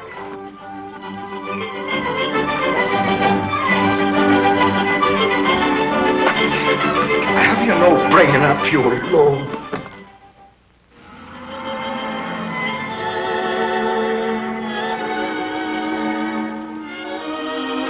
Will you need me any more tonight, Mr. Britt? No, Kato. There doesn't seem to be anything more the Hornet can do about the home electric power plant raid. No, sir. Not unless you can locate the missing guard, Viruka. Reid! Reid! Yes? Now, by golly, maybe you'll believe me. Here's a picture of one of them smugglers in me private rogues gallery. That's the fellow that was thrown on his head when we crashed the truck. And will you note that one of his aliases is DeLuca, the name of the guard that disappeared from the home electric power plant. Well, why didn't Lowry recognize DeLuca? He saw the man at the home electric plant. Yes, but he didn't see him at the truck accident. The mug was down on his face and Lowry was busy arguing. Maybe you've got something there, Michael. Take this down to Commissioner Brunson the first thing in the morning and tell him your story. He might make you a detective. Well, sure, he might do worse for the force. Good night, sir. Good night. Is that the man, Mr. Britt? Yes, that's DeLuca, all right. The Green Hornet has to talk to him before the police get to him. Get my mask and gun, Kato.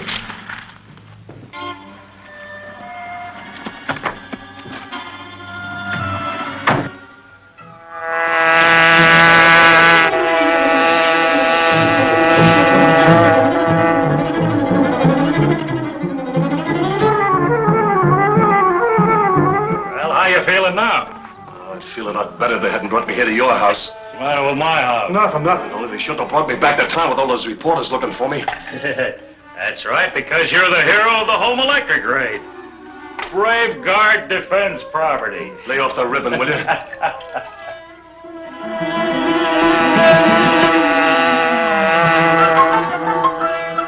We're getting close, Kato.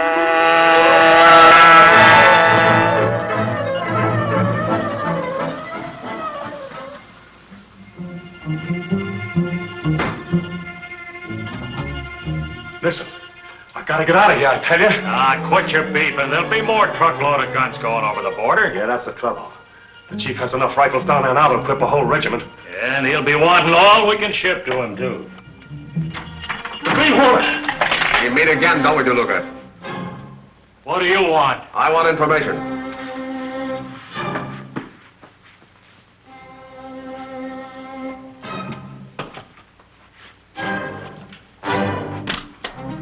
So you're running guns over the border, eh? Who's getting them? I don't know. They never tell us guys anything. Who doesn't tell you? Who gives you your orders? Guy calls himself Tower. I don't know what his real name is. Where do you get the guns? Look here, Hornet. What are you looking for, a split? The Hornet doesn't take a split, he takes over. Now talk fast. All right. But you gotta give us guys a chance to get clear. The gang would kill us. I'm waiting. The rifles are out in a warehouse, 20 miles out on the Winslow Road. The Winslow Road. You fellows are going to take me out to that warehouse. Well, you can't go out there. The place is heavily guarded. They'd kill all of us. That's a chance we have to take. Here, tie up his hands behind his back.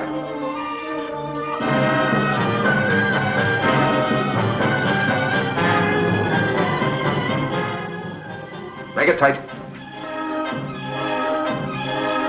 Now, get the other cord.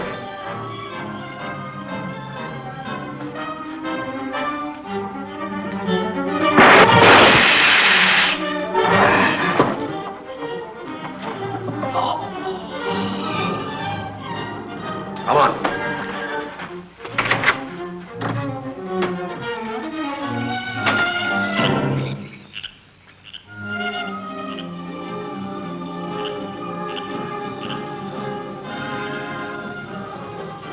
Kato. Stop at the first place you can phone the police. Tell them to pick up a man I left in that cottage.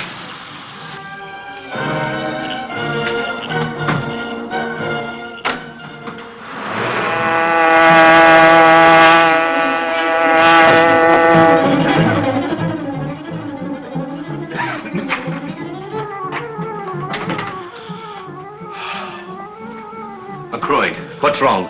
Where's DeLuca? The Green Hornet. He's got DeLuca. They've gone to the warehouse. We've got to tell Krogan. Come on. Please.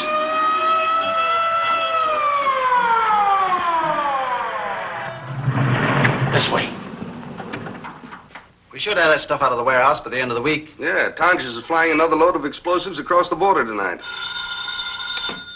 Yes? What's that? Yes, the Green Hornet. He's on his way to the warehouse now with DeLuca, a prisoner. Yeah, we had a narrow escape. Got out of McCoig's house just before the police arrived.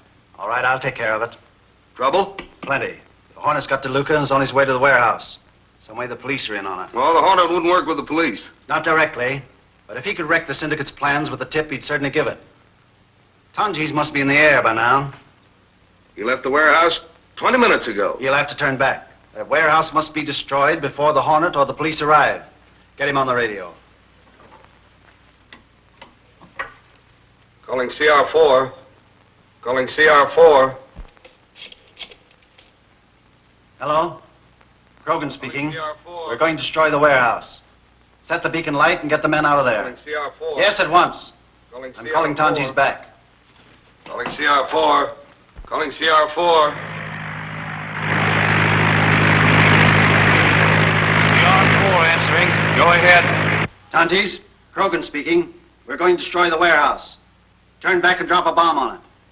The beacon light will be set and the men clear in 10 minutes. Okay, Chief.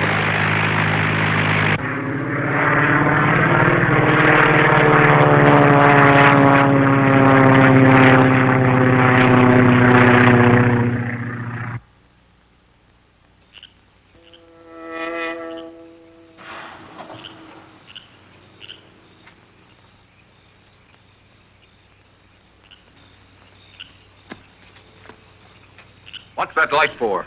That's to guide the flyers so they can make a landing. I tell you, we can't go in that warehouse. They'll shoot you down. You're going ahead of me. They'll know you. Well, they'd shoot a dozen like me down in order they could kill the Green Hornet. Get going.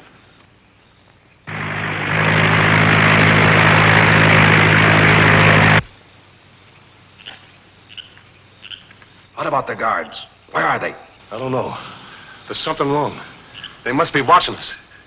Let's get away from here while we can. Hold it, DeLuca. That trick won't work. Get inside.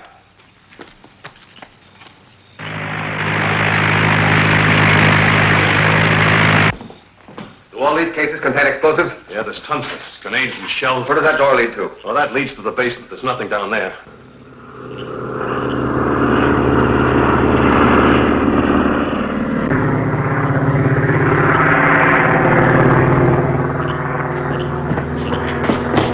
There's one of our planes making a landing now. You better get out of here while you can.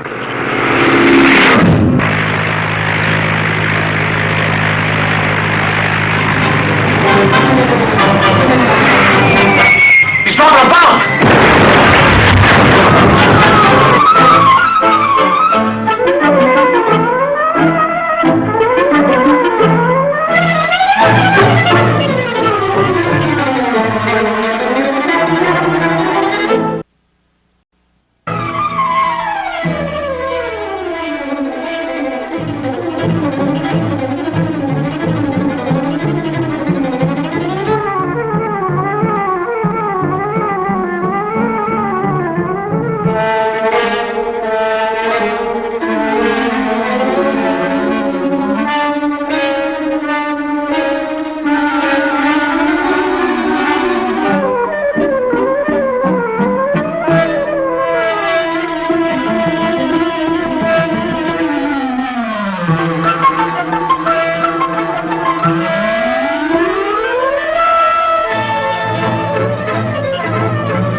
Explosives? Yeah, there's tons of it. Grenades and shells. Where does that door lead to? Well, that leads to the basement. There's nothing down there.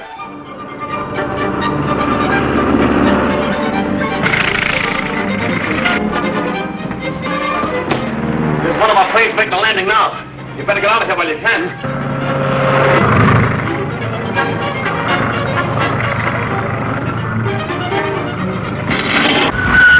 Stop the bomb!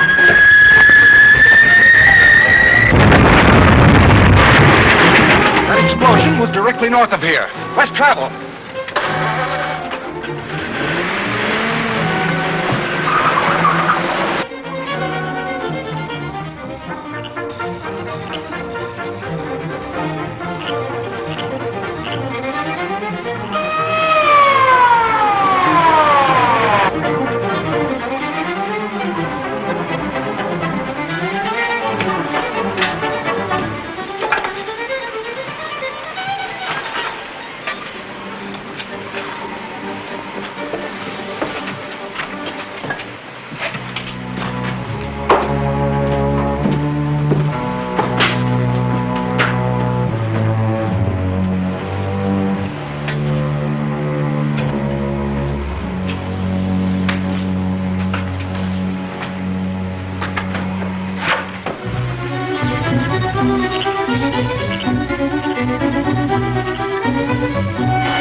Hello. Good morning. Good morning. Say, come in the office, all of you. I want to talk to you. Did you read my story about the bomb warehouse, boss?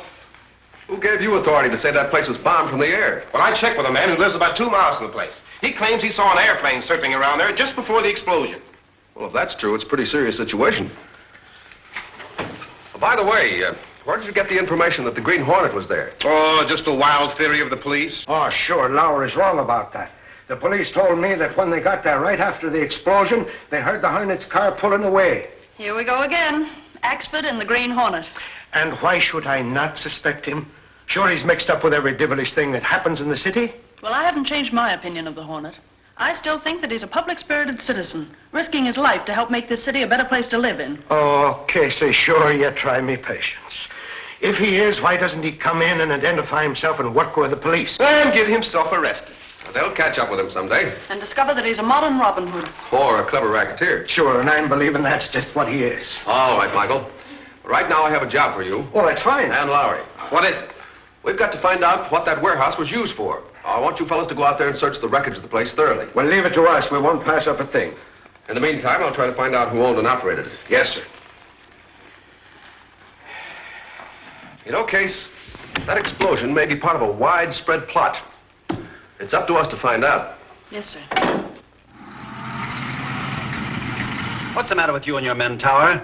Between the Green Hornet, Britt Reid, and his newspapers, they're making monkeys out of all of you. Listen, Chief, I'll admit the Green Hornet has outsmarted us at every turn. He certainly has. And we still don't know how much he's found out about the warehouse. I sent Dolan and DeLuca over there to destroy any evidence that they could find in the wreckage that would give the police a clue. They should have been back long ago. What held you up? Oh, we had a run-in with a couple of Britt Reid's reporters. They got away with some broken rifles and were trying to get away with this box they found in the ruins. Well, why didn't you get away with them? Oh, we would have if the police hadn't interfered. It's a good thing they didn't get away with this box. What's in it? Invoices from the Grimbolt steel plant. You don't think those reporters found anything from those broken rifles, do you? Certainly not. Why do you suppose I had this stuff made without serial numbers or manufacturers' names? It'd be tough to have an investigation of the Grimbolt plant now. If they did, it would cripple the greatest racket that was ever thought of. That is, if Weaver's invention is a success. You're right. Every nation in the world will be bidding for it, including this one. They won't have a chance to bid for it. I've already closed a deal at my own terms. You don't mean to say that you're not going to give this country a chance to get in on it? Why do you think I've been guarding Weaver's invention with such secrecy? I understand. When's you going to be ready for a test? Some night this week. Yes? This is Manning at the Grimbold. Go ahead, Manning. Listen, Krogan, we just had another accident. An electrician named Carter killed. I'm telling you again, this stuff of Weaver's is too dangerous to handle. I know it's dangerous, but we've got to proceed. Report Carter's death in the usual way and send some flowers at the funeral. Boy, they sure knocking him over in that lab. 2 chemists and 3 electricians. It's got me worried. I don't want anybody to start asking embarrassing questions. There aren't any clues here. 1 minute, please. This might lead to something. Where did you find it? Among the warehouse wreckage. What is it? Well, it's a shipping tag from the Grimbolt steel plant. That's the place where they've been having so many fatal accidents lately. You dig up all the information you can about the place. Yes, sir. There's Mrs. Carter outside, and she insists on seeing you. Well, have her come right in. Now, go ahead and let me know as soon as you get that information on the Grimbolt steel plant. Yes, sir. Come on, kid. I'll give you another lesson. Yes, sir. Wait.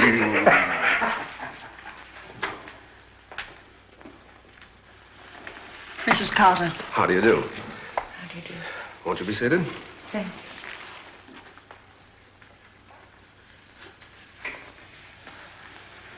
What can I do for you?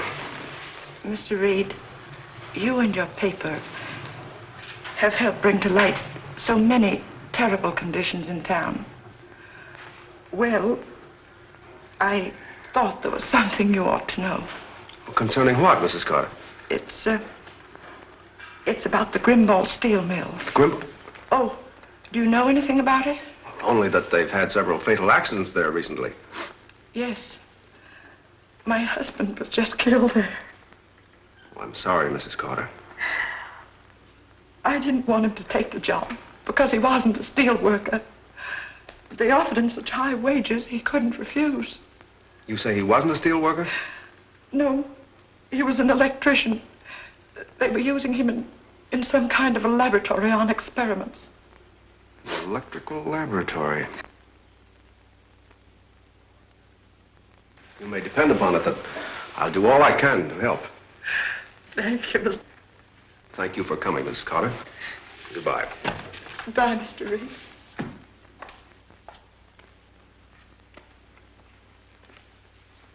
Did you get the information? Yes, sir. The Grimbold plant shut down for 6 months due to financial troubles. A man named Eldridge took it over for some syndicate. For the past few months, they've been operating at full blast. War orders? Looks that way. Michael, check with all the leading engineering and construction firms. Find out what they know about Grimbold. I'll do that right away. They'll probably tell us all we want to know. Nothing. Anything from me, boss? Yes, Lowry. You and I are going to drive out to the Grimbold plant. I'm with you, boss. Oh, I'm thinking I ought to go with you, boss. We won't need you, pipsqueak. This is a man's job. Now, see here. I'm gonna knock you loose one of the...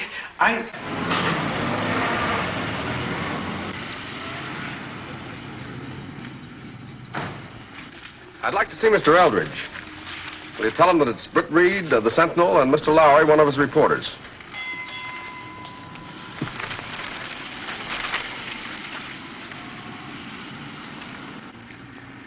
I've said for Manning, you can tell him yourself. How are you, Manning? Hey, Manning, there's been too many beefs about the accidents around here. You gotta clamp down. Yeah? Who? Hold him there till I call you back. Britt Reid and a reporter outside. They want to see me. What a break for me. Tell them to come in. I'm going to call Krogan first and get his advice.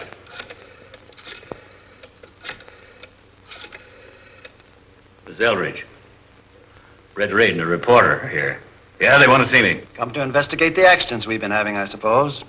Well, this is a chance we've been looking for. We've got to let them in, but as to Reid's getting out, well, that's up to you. I understand. Well, Tower's here. He can handle it. All kinds of accidents can happen around a steel plant. Tower, here's your chance. And will I use it? You let Dolan handle the ladle crane. He knows how to operate it. Tower can give him the signals from the catwalk. I got you, boss. I'll show Mr. Reid the operation of the open hearth. That's it. Now place your men and come back to my office.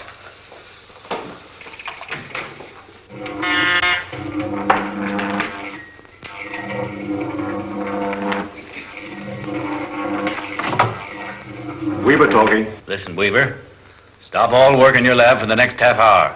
Turn out all your lights. All right, Mr. Eldridge. Now let Mr. Reid and the reporter come in.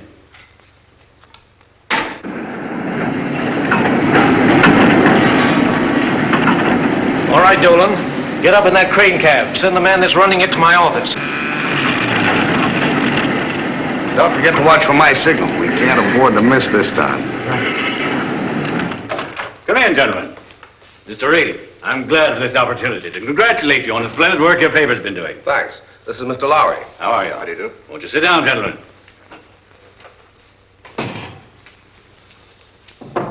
Come in. Oh, I'm sorry, Mr. Eldridge. Well, all right. Come in, come in. I want you to meet Mr. Reid and Mr. Lowry of the Sentinel. How do you do? Mr. Manning, our superintendent. How do you do? I presume, Mr. Reid, the object of your visit is to look over the plant? Yes. What particular product does your plant turn out? Oh, steel rods, structural steel, aeroplane engine blocks, etc. Are you manufacturing any arms or munitions? Oh, not yet. But we're preparing to. I'm leaving for Europe tomorrow to meet my partners who are over there now, drumming up business. You have a laboratory in connection with your mill, haven't you? Yes, but it's closed just now. You closed it because of the many fatal accidents you've been having? Not exactly. Most of our accidents occur in the steel mills. You know, it's a very hazardous work. Yes, I presume so. I think it would be a very good idea if I were to show these gentlemen the kind of work we are doing in the open hearth. Quite right. How about it, Mr. Reid? I think that would be interesting. All right, gentlemen.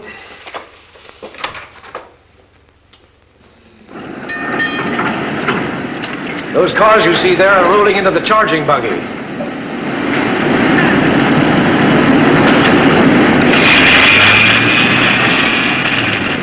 Hey, what's the matter with that fellow?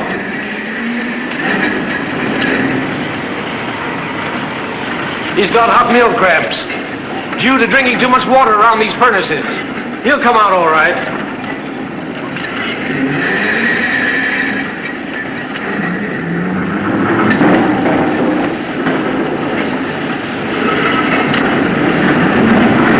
Ladle crate. They're charging an open heart.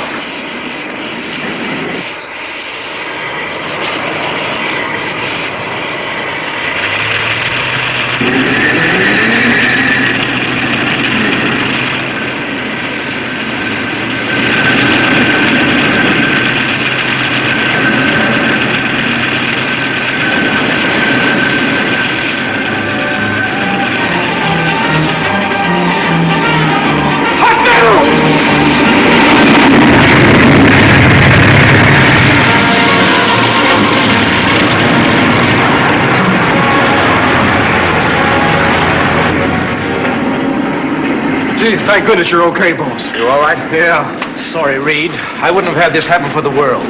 Sometimes these ladles slip. Our men are always on the lookout. They have good reason to be.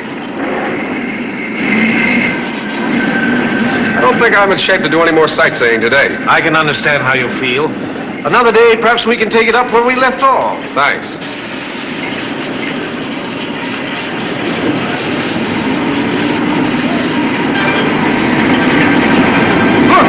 That man's falling. Wait here, Reid. Hold that corner!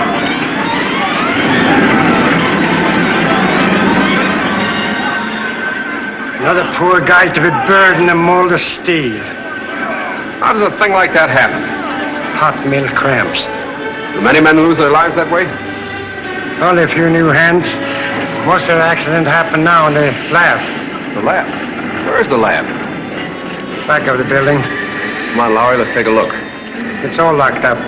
The head chemist Weaver stopped working about a half an hour ago. Does anyone work around here at night? Only the watchman and a few workers standing the furnaces. Thanks. Hey, there's Eldridge. Looks like he and Manning are having a squabble. I think I've seen about enough for today. Me too. What do you think of the place, boss? They ought to do something about safeguarding the men who work there. Yeah, and the people who visit there, too, judging from the accident that almost got us. That was no accident.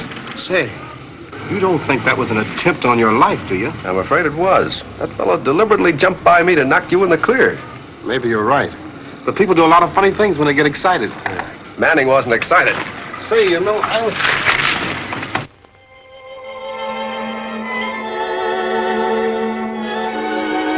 Tonight, Kato, the Green Hornet's going to find out what they're making in that carefully guarded lab at the Grimble steel plant. A laboratory in a steel mill shouldn't be chemoelectrical. Your gas gun, Mr. Britt.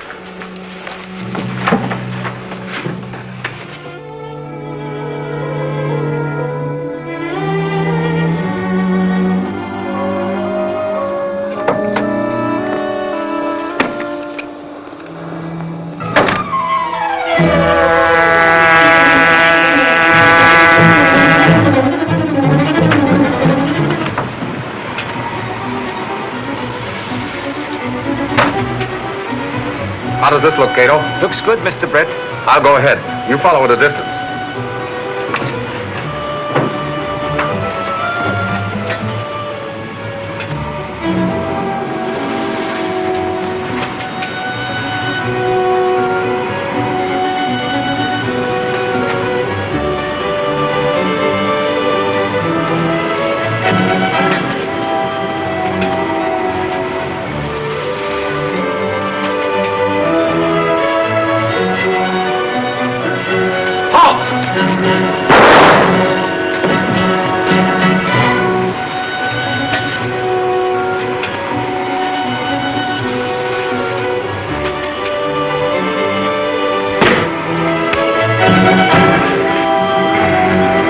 Hear a shot?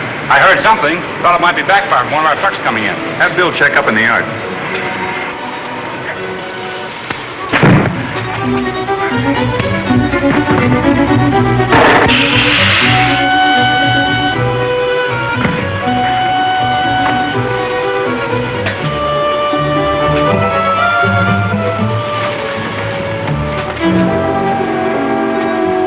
Now we've got to move fast.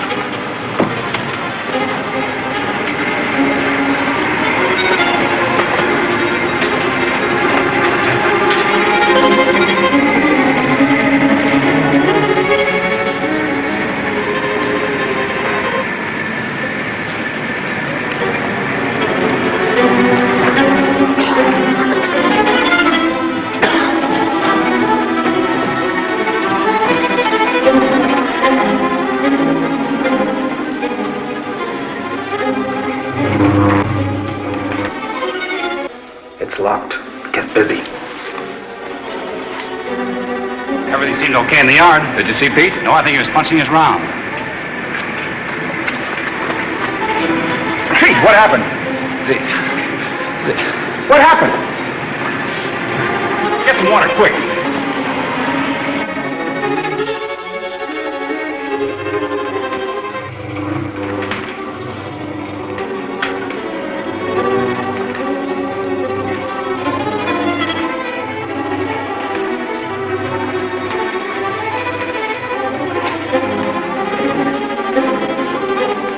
Stand up with your hands in the clear. What do you want? Who are you? The Green Hornet? Yes. Now answer my questions if you value your life. Are you in charge of this lab? Yes. Yes, I'm the chief chemist here. Why are there so many fatal accidents here? Speak up. We're working with very dangerous chemicals. What are you making? I cannot tell you. I'm sworn to secrecy. You are going to tell me. What are you making? An anti-aircraft bomb. Why should that work be so dangerous? Don't lie to me. Give me the details. I can't tell you. It's a government secret. What government? Answer me. I can't tell you. They kill me.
What happened?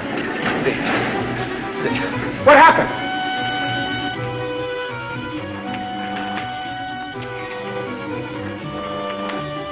It's locked. Get busy. Get some water, quick.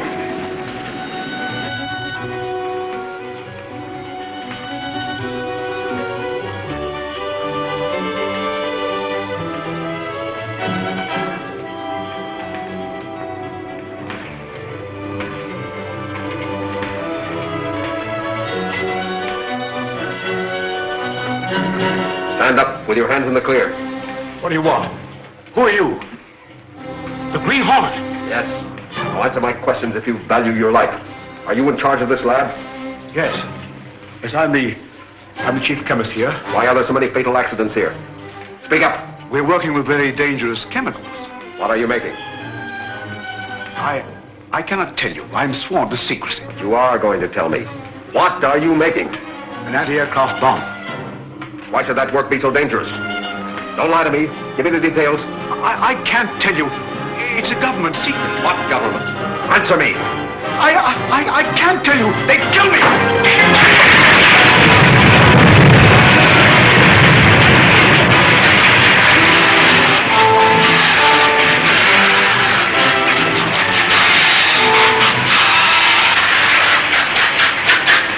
Find the main switch and cut off the current.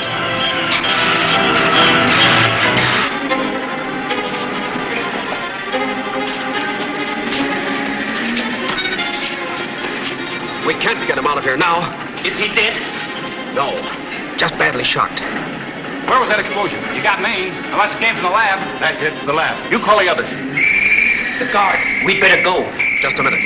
Weaver may be carrying something interesting.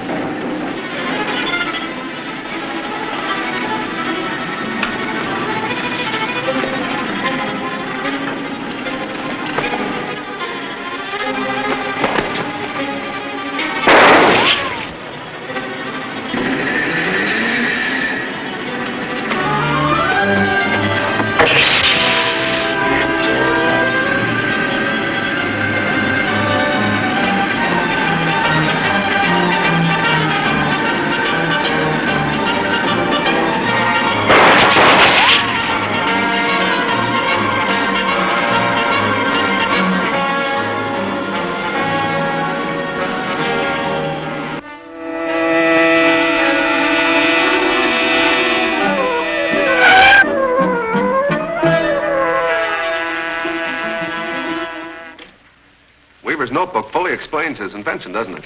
Yes, Mr. Britt. The inventor itemized every detail of his anti-aircraft bomb. Supplied with these, our anti-aircraft defenses would be impregnable. Yes, and in the enemy's hands, our attack would be highly ineffective, wouldn't it? Absolutely ineffective, sir. The bomb works on the scientific principle of magnetic attraction.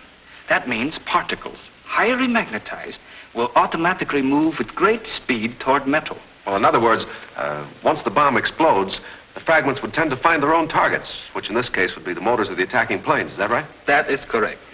And according to this, every airplane within 1,000 feet of the explosion will be hit. That's very ingenious. Say, do you know anything about this Dr. Bedloe, whose name is in the book? Yes, he's an inventor and a very well-rated scientist. Could he have been the man in the laboratory? Absolutely not, sir. I know the doctor by sight and by reputation. Still, he might be mixed up in this anti-aircraft bomb business. I do not think so. He's a scientist, living entirely in a world of abstract thoughts. Suppose you go to his place for some advice on one of your own inventions. I'll be very glad to do so. I'll go this evening. Good. You might find out something important about the identity of the inventor of the anti-aircraft bomb. Think hard, Weaver. Was there anything else in that notebook the Hornet took from you beside the layout of that bomb? You better come clean with us. I've told you repeatedly there was nothing in that notebook except the electrical and chemical formula. No names? Here are telephone numbers. None except Dr. J.C. Bedloe's.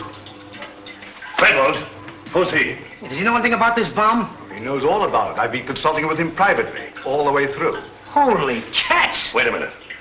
Wait till Manning hears of this. Sit down, Weaver. We're not through with you yet.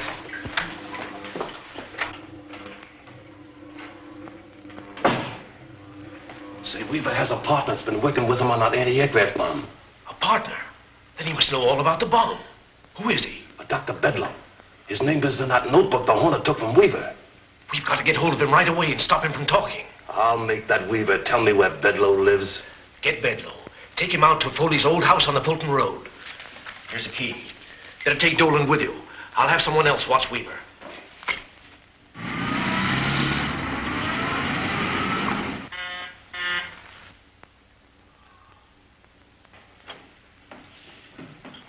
What's a good word? We got the anti-aircraft gun. Good. And the right type for the anti-aircraft bomb. It's out where we're going to make our test? No, it's still at the factory. But you said you had it. Now, look, this thing is risky. It takes a lot of figuring out. I know all about that. What about our undercover man, Evans, at the factory? He's done his job, all right. Which was to let me know when the right type of guns were coming through and being delivered. Sent me word today. And now it's up to us to pick one off, is that it? That's right. They're being delivered to the armory late this afternoon. The gun we want will be on a covered truck heading out along the Red River Highway. The bombs are all ready, which means we can make our test tonight. I'll phone Manning to hijack that gun.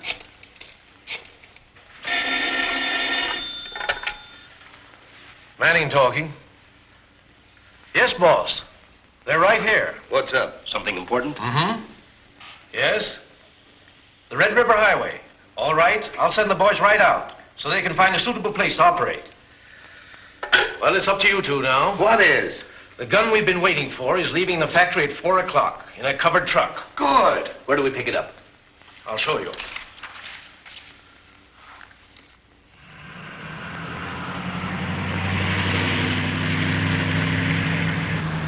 Hey, Lowry, slow down. If them things are what they look like from here... That's just what they are.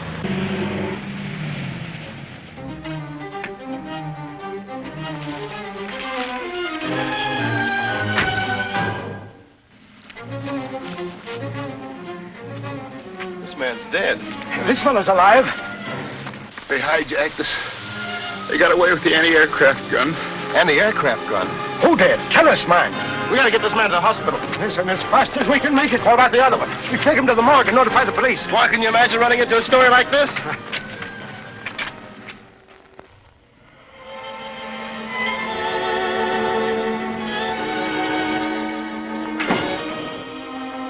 Did you see Dr. Bedlow? Yes. As I was driving toward his home, I saw Dr. Bedlow struggling with two men who were dragging him from his house. They threw him into a car and drove away. Did you follow them? Yes. They took him to that house on Fulton Road, the place where we had the trouble with that Mr. Foley. Foley's house. And Dr. Bedlow's in the hands of the racketeers. I am sure he is. Let's get the Hornet outfit. We're going to call on Dr. Bedlow.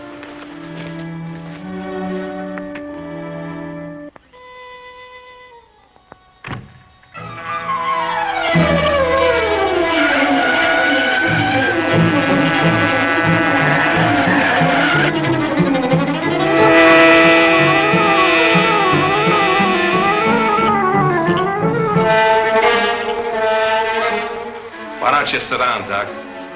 That marathon ain't gonna get you any place.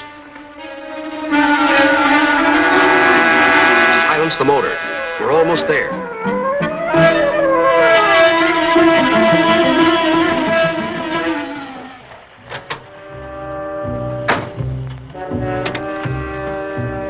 If I need help, I'll whistle. You know, come to think of it, Doc, you and old man Weaver must have been pretty smart inventing that anti-aircraft bomb. I wouldn't have had a thing to do with it if I thought for a minute it was going to fall in the hands of criminals. Wait a minute, Bedlow. Who's a criminal? You are. Keep your hands up. The Green Hornet. That's right. I am the Green Hornet. What do you want? I wouldn't do that if I were you, Doctor.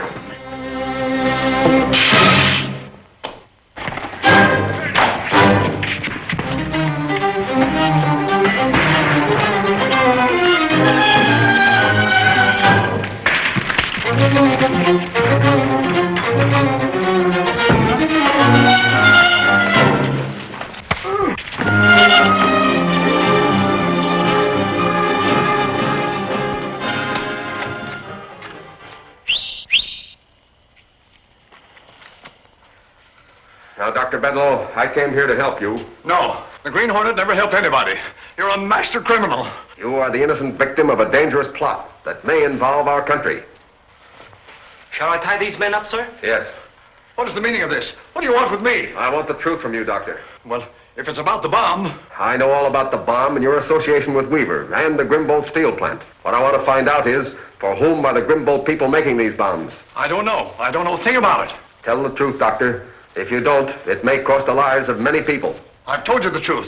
I don't know. Nobody does, except Manning and the people he's working for. They're expecting a telephone call from Manning now, any moment. I didn't know what Weaver and I were letting ourselves in for. I heard that when I came in. Keep an eye on the doctor. Hello. DeLuca? Yeah. Now get this straight. I'm leaving the mill right away to deliver the bombs. Yeah. Tonges will fly his plane to the field on Fulton Road, just south of Claremont, where he'll transfer to our other plane. Did you get that? Yeah. Leave Dolan to guard Bedlow. Then you'll get over to that field and watch Tonges' plane. He'll be leaving there within 20 minutes, so make it snappy. Okay. We're leaving you here, Doctor. You'd better call the police to get these men and take you home safely. Come on.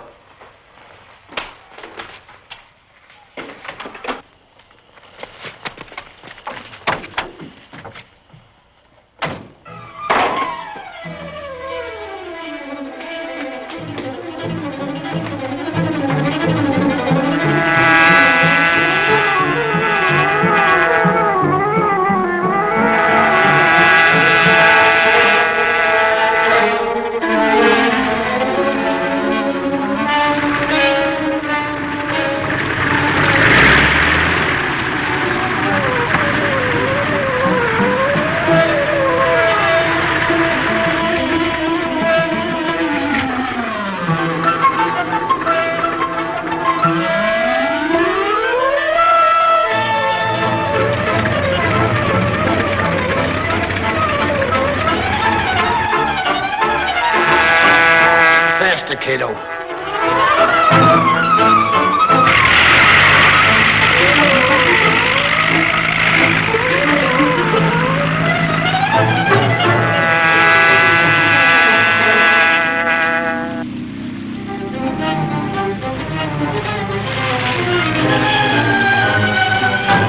We're too late?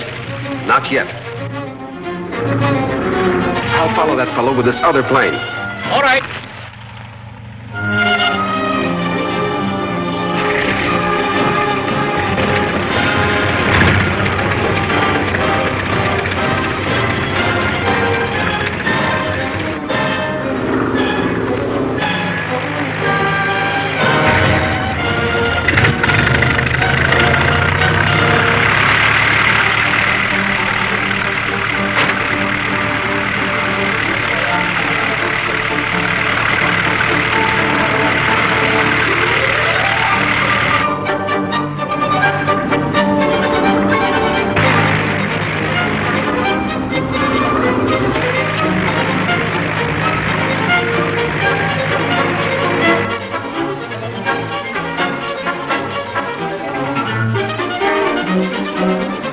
Seems to know his business.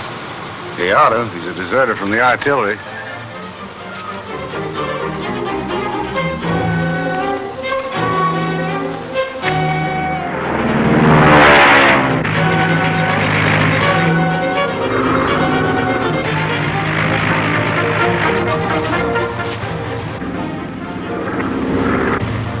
That's Tonja's now.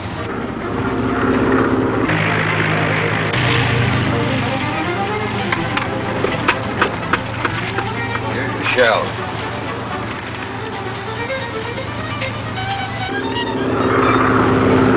Don't forget, give him plenty of time to bail out and get in the clear. I know. Don't fire right at the plane. We want that shell to explode about 500 yards above and behind it. I'll take care of that.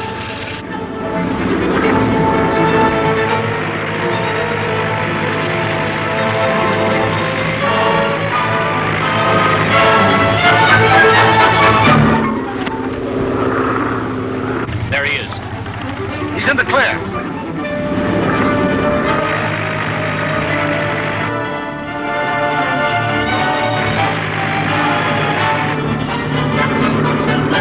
But there's another plane up there. Yeah, but he's got no business being there. Fire that gun before Tonja's plane crashes. Go ahead and shoot.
on just now.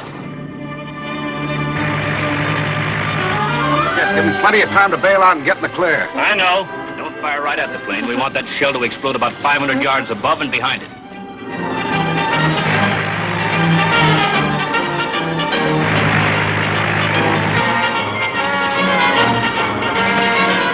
He's in the clear.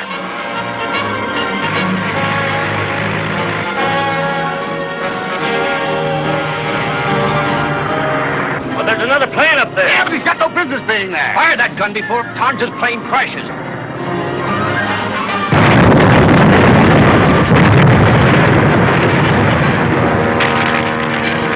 The bomb got that other plane. You stay here and guard that bomb.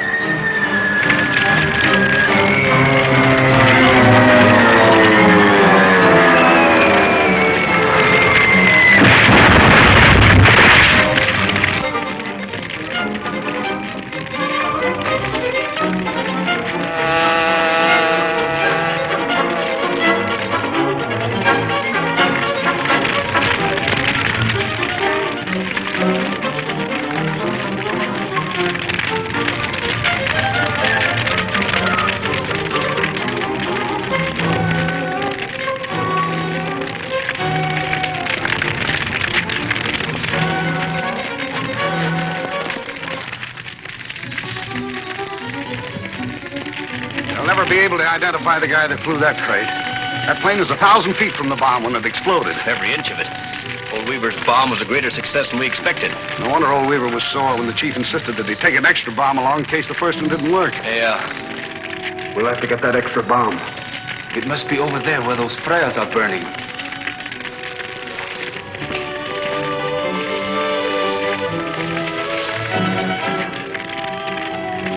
The bomb must be there with that gun. And only one man guarding it.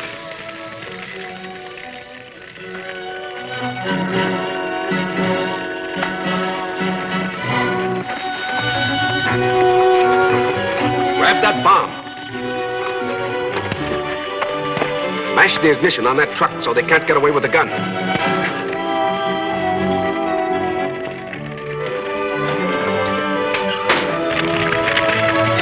Gives me the jitters to think the chief has already sold the bomb to a foreign country. I'd hate to have it tried out on me.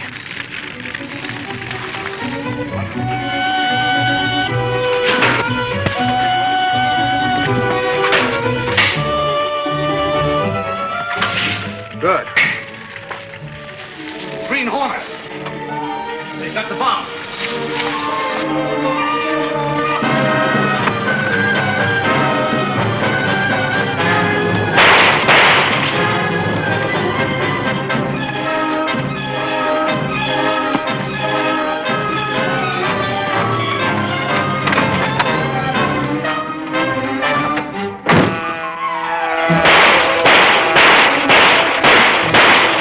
We're wasting lead. That Hornet's car is bulletproof. This'll sure put us in a bad spot with the chief. You ain't fooling.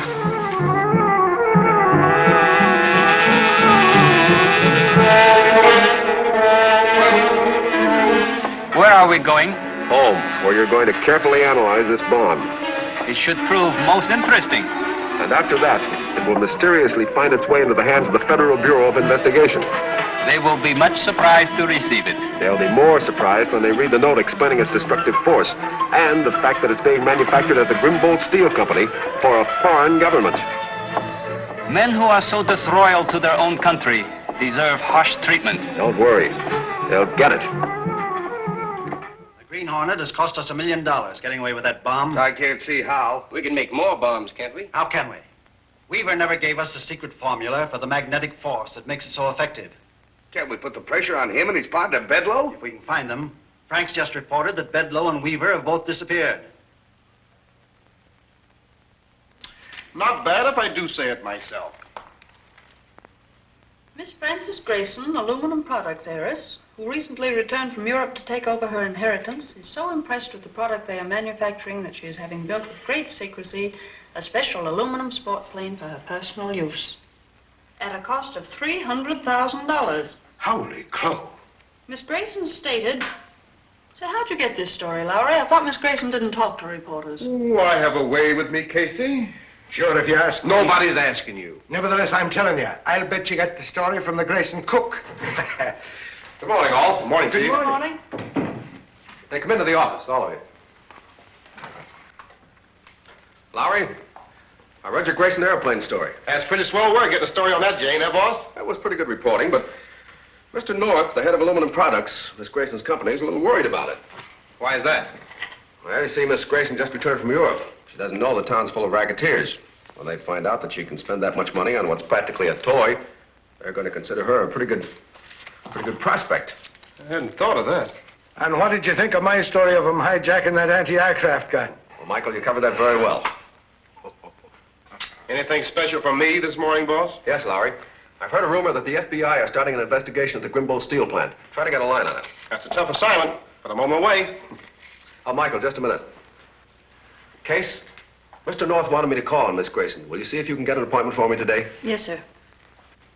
Michael, I want you to go out there with me.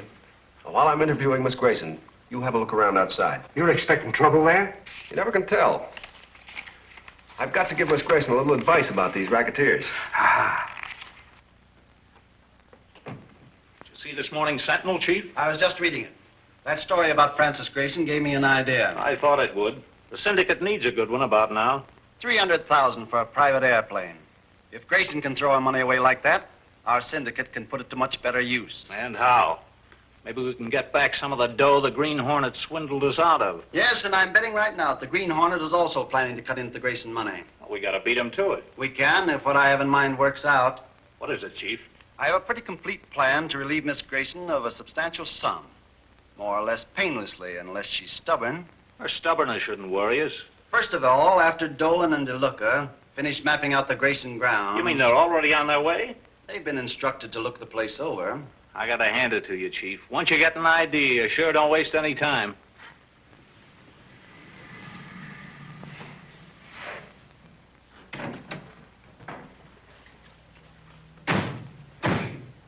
Find a gardener or a chauffeur or somebody and get him into conversation. Sure, and I'll talk his head off.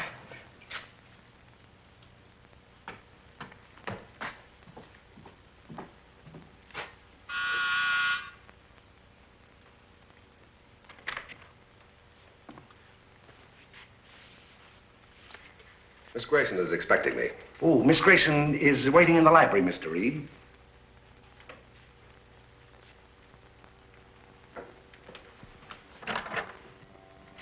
Mr. Reid.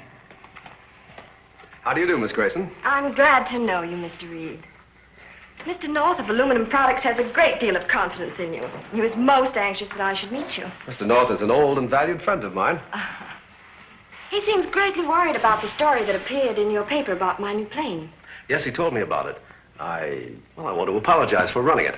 Apologize? Yes. But I really can't see what harm it could do. True, I was having it built in secrecy, but The danger is this, Miss Grayson. There's a vicious criminal syndicate operating in this city, and the fact that you are spending $300,000 on a plane for your private use might cause them to turn their attention to you. Of course. I should have thought of that. Well, I hope you escape their notice. But if any time anything unusual occurs, don't fail to call me. Any one of these numbers here will reach me night or day. Well, thank you, Mr. Reid. And I'm sincerely grateful for your interest. Well, it's been a pleasure, Miss Grayson.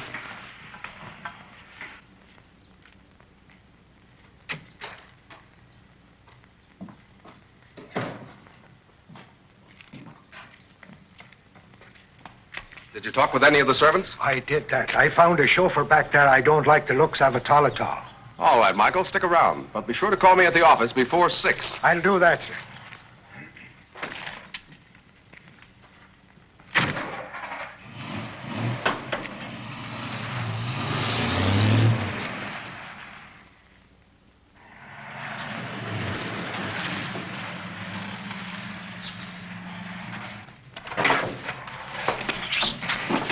I'll send the driver in with these and he can give us a signal.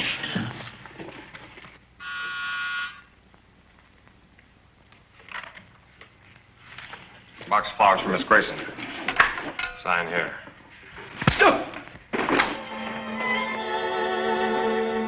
Come on. It's okay, let's go.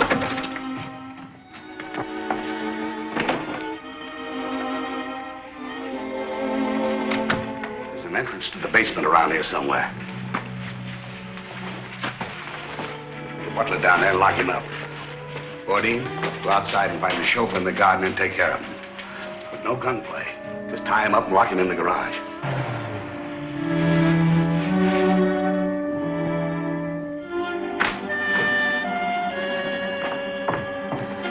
Dolan, come with me. DeLuca, you better go inside.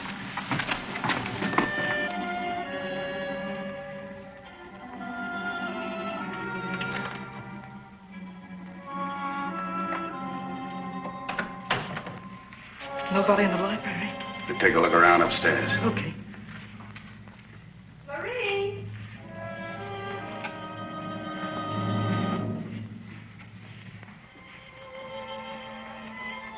Marie!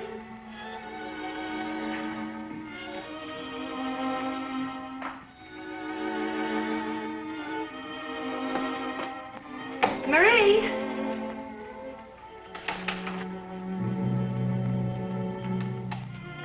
Marie! Just save your breath, lady. Who are you? What are you doing here? Now, there's no cause for alarm, Miss Gracie. Marie! Take care of Marie. Okay. Now, just don't get excited and take it easy. Nothing's going to happen to you. No need to ring. You have a complete new staff of servants on hand ready to answer any callers. Don't think you can frighten me.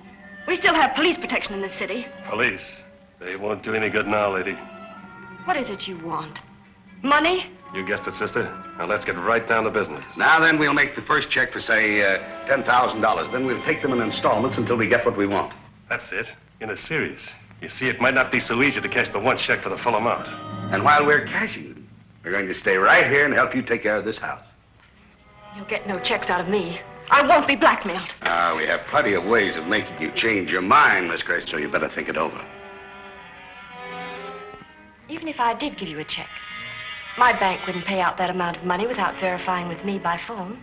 We thought of that, too. You see, when the bank telephones, the young lady we have here with us will tell the bank that it's all okay.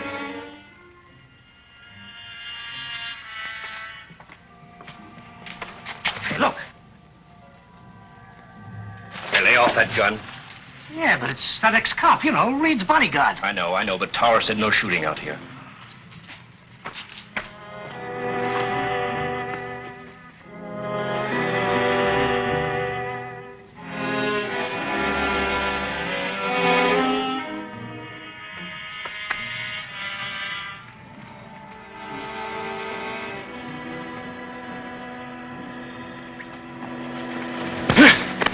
Get his gun. We'll tie him up and hide him inside.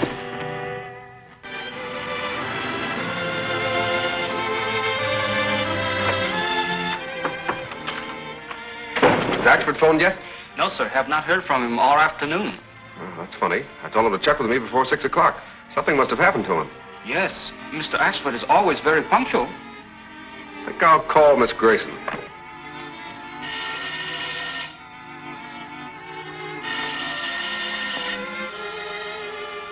Hello? Yes, this is a Grayson residence.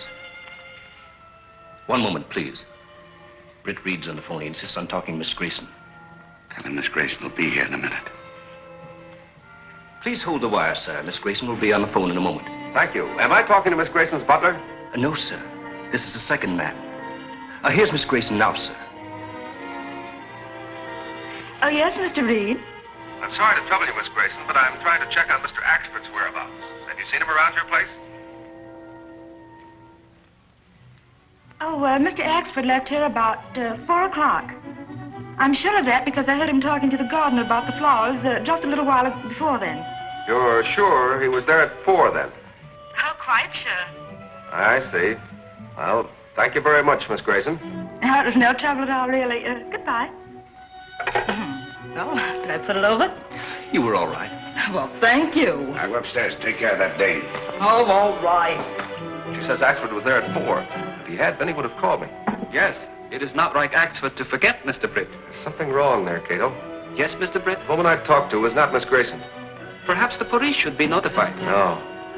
If that gang has moved in and taken Axford and Miss Grayson prisoner, that's a job for the Green Hornet.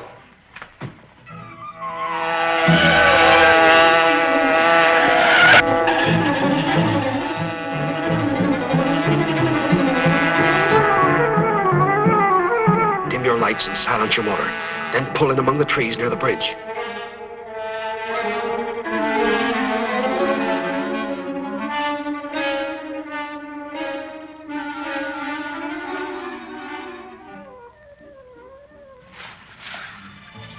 Whatever happens, stick to our plan. Yes, Mr. Britt.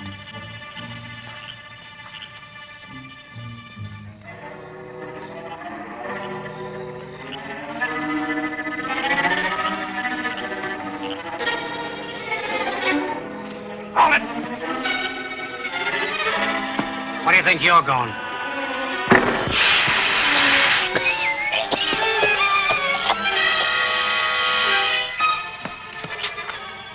I was right. He's one of the gang. Then they have taken over the entire house, and our friends are prisoners. Yes, undoubtedly.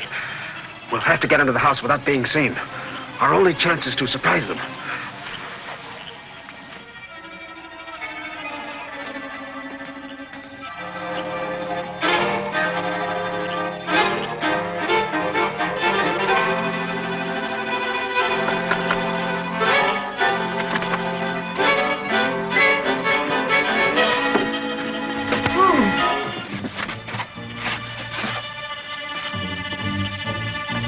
Don't know how many are inside. I'll look for Miss Grayson in Oxford. You call the police. Where's their telephone? There's one in the garage. I noticed a wire today.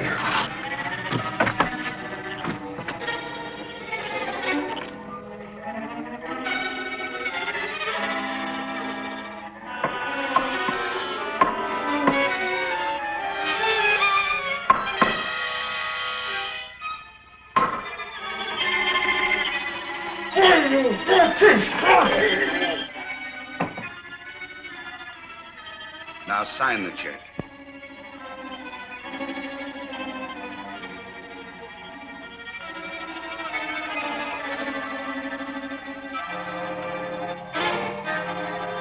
Very clever, Miss Grayson, but I'm not exactly dumb. Why, what do you mean? Make out another check and sign it as you did this cancel one, with your legal signature. Don't sign that, Miss Grayson.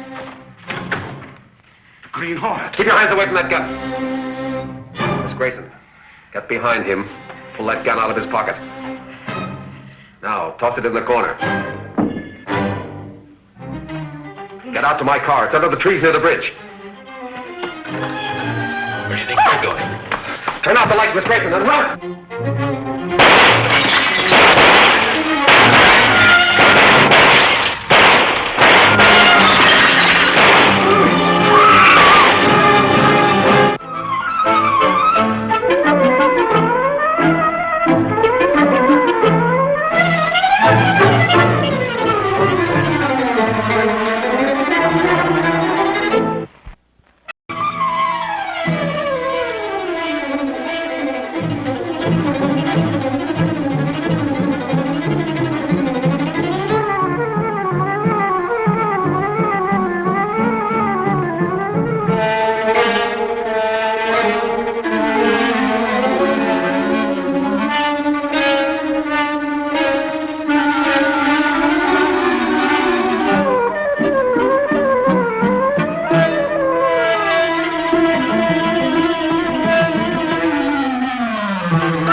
out of his pocket. Now, toss it in the corner. Get out to my car. It's under the trees near the bridge. Where do you think you're going? Turn out the lights, Miss Grayson, and run!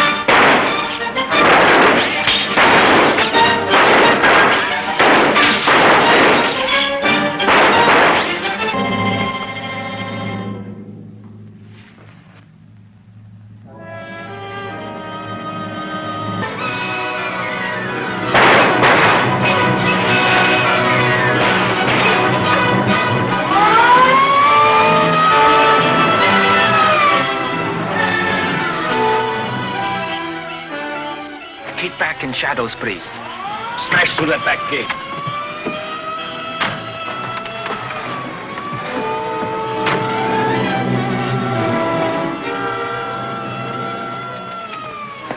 My job here is done, Miss Grayson. The police will protect you from now on. How can I ever thank you? As before, by forgetting that I was here and keeping your place protected with reliable guards. Yes. Oh, by the way, there's a man locked up in your closet. Locked up? Yes. Will you see that he's released? Yes, I will. The man in the closet. That would be Mr. Axford? It not only would be, Kato, it is.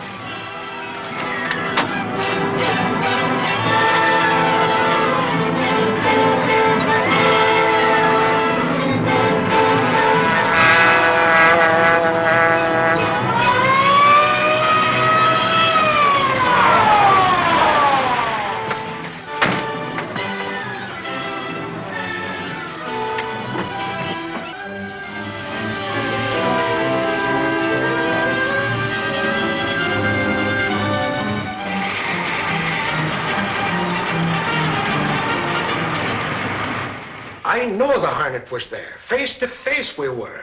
And me with me hands and feet tied. You've got the Green Hornet on the brain, Michael. I think he's beginning to get you. Maybe you got something there. Golly, I dream about the Spalpeen.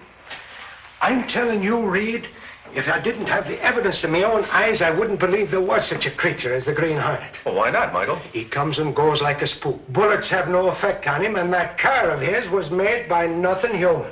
Excuse me, boss. Emergency. Just got a call from the reporter on the police beat. There's a riot in a new building. Gunnigan wants me to take Oxford here and cover it. Well, go to it. My car's at the side door.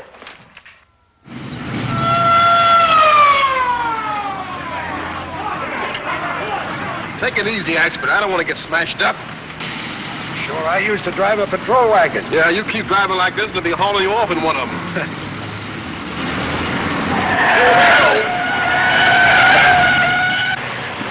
Why did you learn to drive? Correspondence school? I don't think.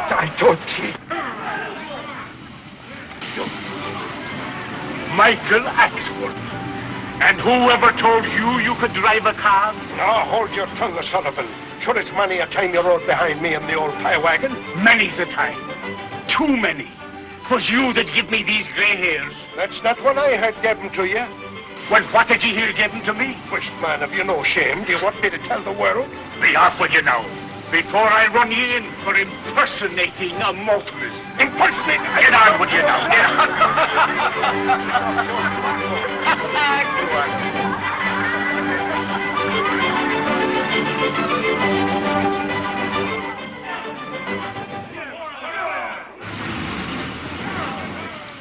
The building that was attacked today is not the only one that I've had trouble on. Well, Mr. Evans, do you know of any reason why your building should have been singled out?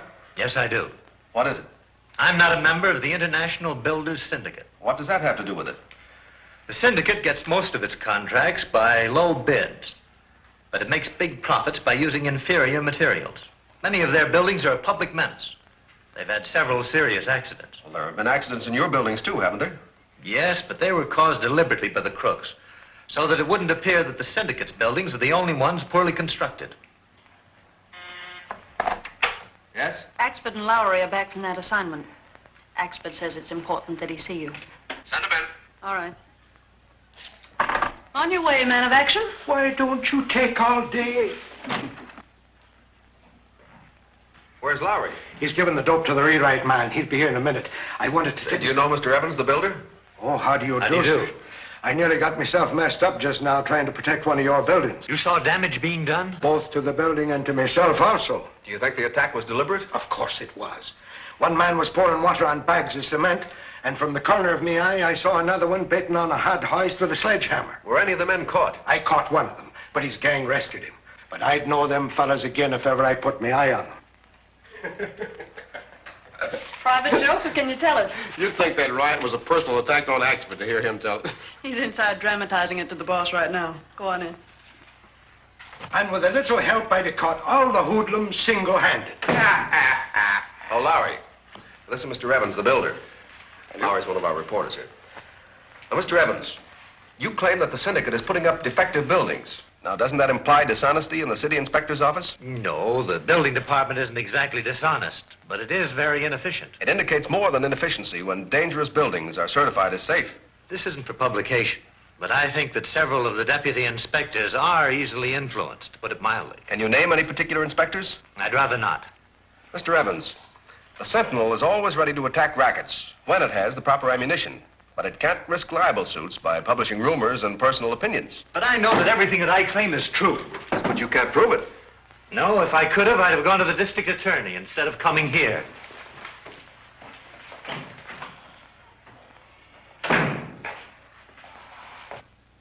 Them thugs were after Recky's building, all right. Granted, Michael, but give me facts, not rumors. Well, didn't I see a man pouring water on cement and another with a sledge? We'll print that and anything else you dig up that you can verify. I'll send Miss Case in on your way out. That sounds like our execute. Come on, Mike. You don't quit that.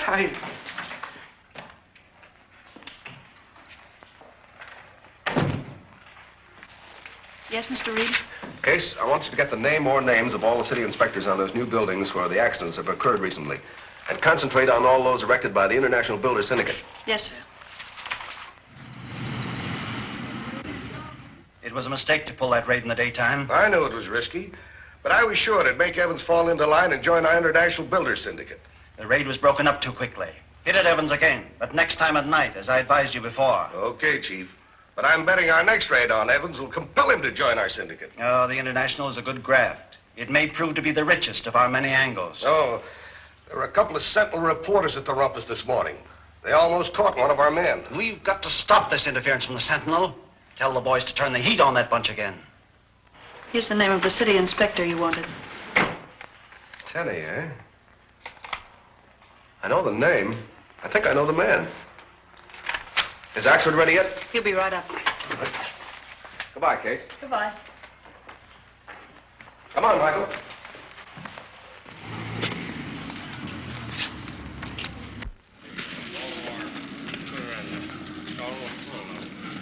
It's always a thrill to see an edition go out. You know, Mike, a newspaper can do a lot of good. It can that, sir.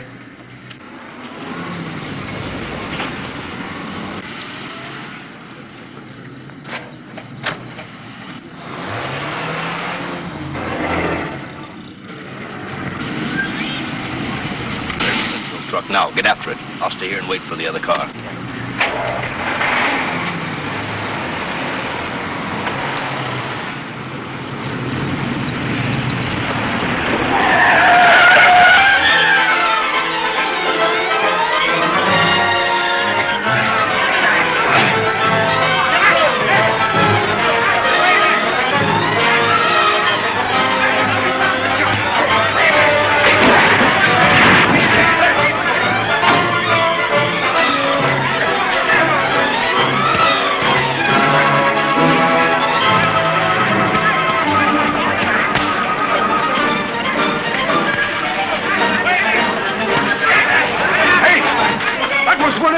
That was wrecking Evans' building this morning. What? Hey!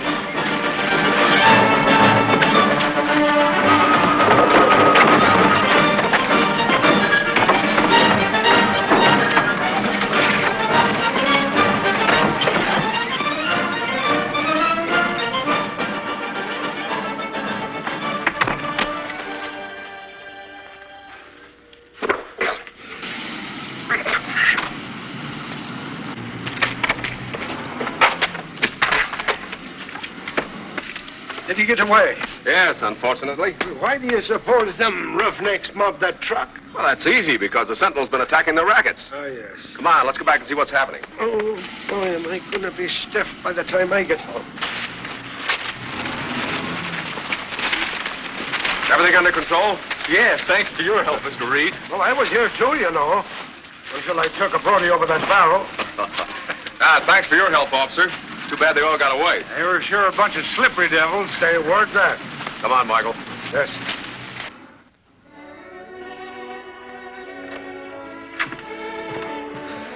You have been in an accident? It was no accident. They did it on purpose. It's nothing serious, Kato. Come on, help me get cleaned up.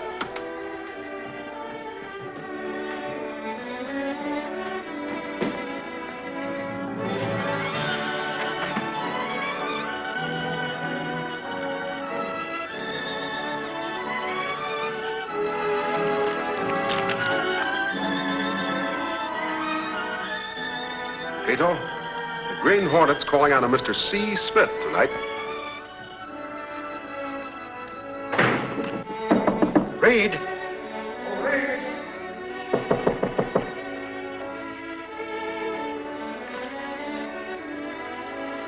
I couldn't find any record in my book of that crook we lost today, so I'm going down to headquarters and look over there, Rogues Gallery. Better have dinner first. Ah, sure, I'll neither eat nor sleep till I lay my hands on that spalpeen. That's the spirit that makes ace reporter. Yes. Well, we messed up some Sentinel delivery trucks today. We'll not only smash his trucks, but his buildings, too, if Reid doesn't mind his own business. Reid and his bodyguard tried to get Smith. It's fortunate for us he didn't.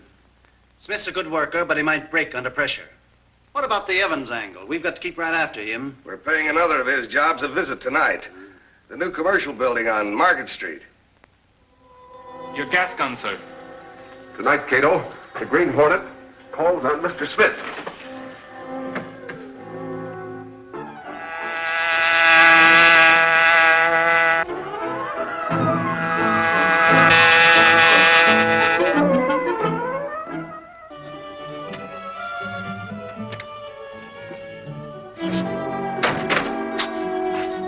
That must be Smith's house. I'll see if he's home. Wait. There's a car coming out of the driveway. Well, that's Smith. We'll follow him.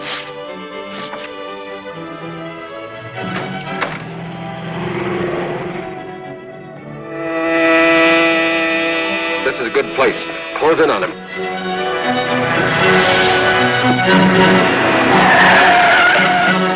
Hey, what's the big idea?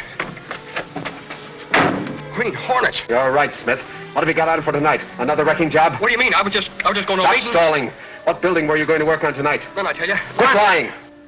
Hey, don't even take it on me, please. I'll tell you. It's a new commercial building on Market Street. Who's handling the job of wrecking it? I don't know his name. Lying will get you nowhere. Quick, who is he? Danny, he handles all the jobs. Does he work for the International Syndicate? Yeah. Who's the big boss? I don't know. I take my orders from Danik. Move over. What are you going to do to me? I'm going to turn you into the police. They ain't got nothing on me. You're wrong, Smith. They've got plenty on you.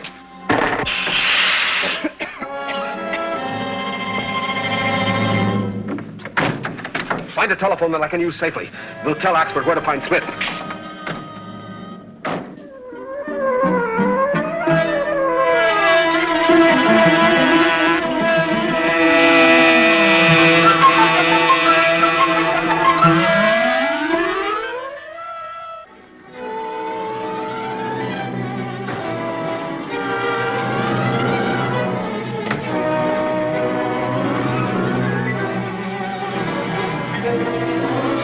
Headquarters?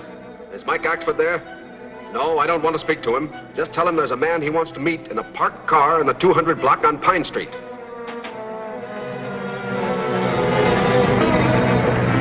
Jim, look there. That's the Green Hornet.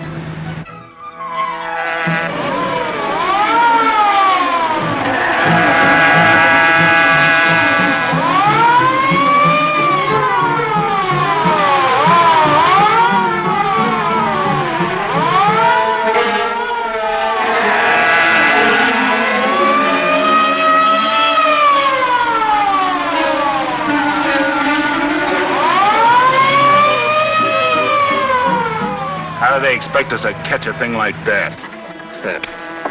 Good work. We've lost them. Where to now, sir? The new commercial building to smash the building racket.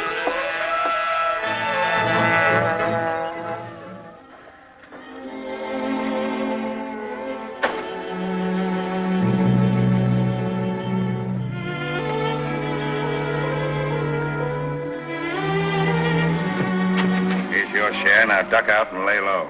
I sure will. Thank you, Mr. Danik. Get going. Wait a minute. Better go out the back way.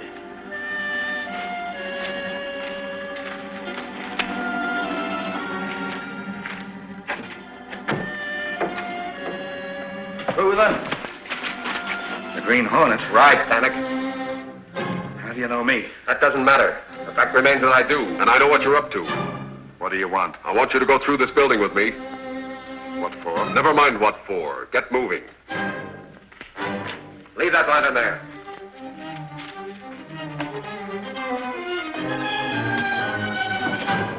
Stop here. What do you want? You're connected with a criminal syndicate. Your job is to wreck buildings. I want the name of the man at the head of your organization. Fat chance you stand to getting that, even if I knew it. But you're going to...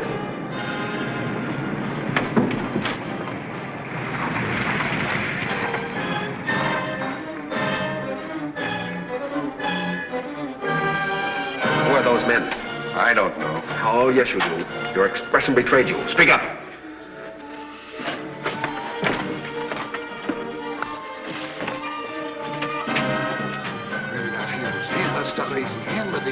We've got to get out of here. Why? Those men are going to blow up this building. I thought you said you didn't know them. They work for me. We've got to get out of here. This ought to bring Evans into the syndicate. Yeah, he ought to be brought to his senses now. Take that down. We're not leaving this place until you tell me what I want to know. I can't do that. You've got to. Come on out. Get to the car. Don't call those men. I tell you, we'll be killed if we don't get out of here. Are you going to talk? I don't know who the chief is. Don't lie to me. I'm not. You've got to believe me.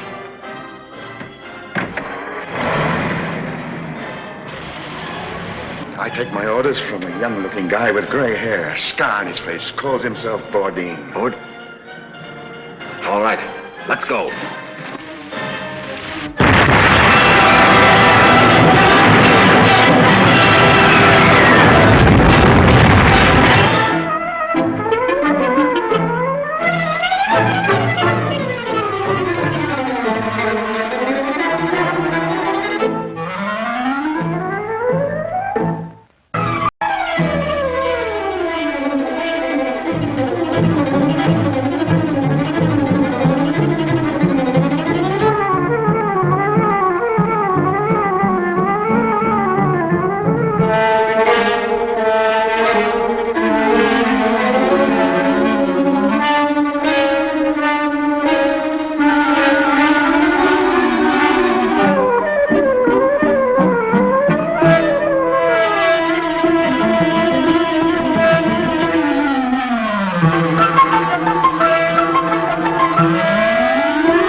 stuff easy. Handle it easy. We've got to get out of here. Why?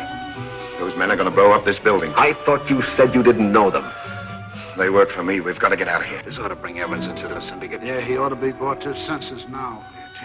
We're not leaving this place until you tell me what I want to know. I can't do that. You've got to. Come on out. Get to the car. Don't call those men. I tell you, we'll be killed if we don't get out of here. Are you going to talk? I don't know who the chief is. Don't lie to me. I'm not. You've got to believe me.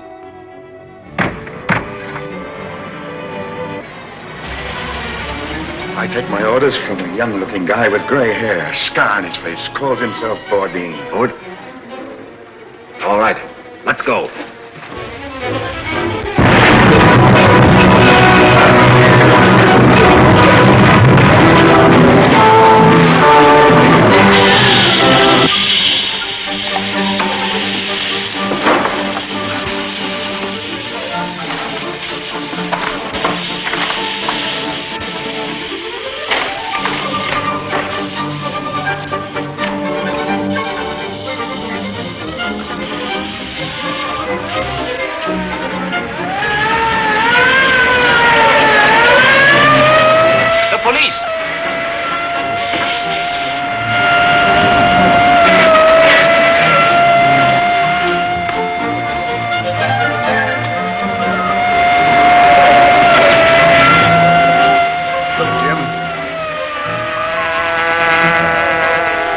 Green Hornet.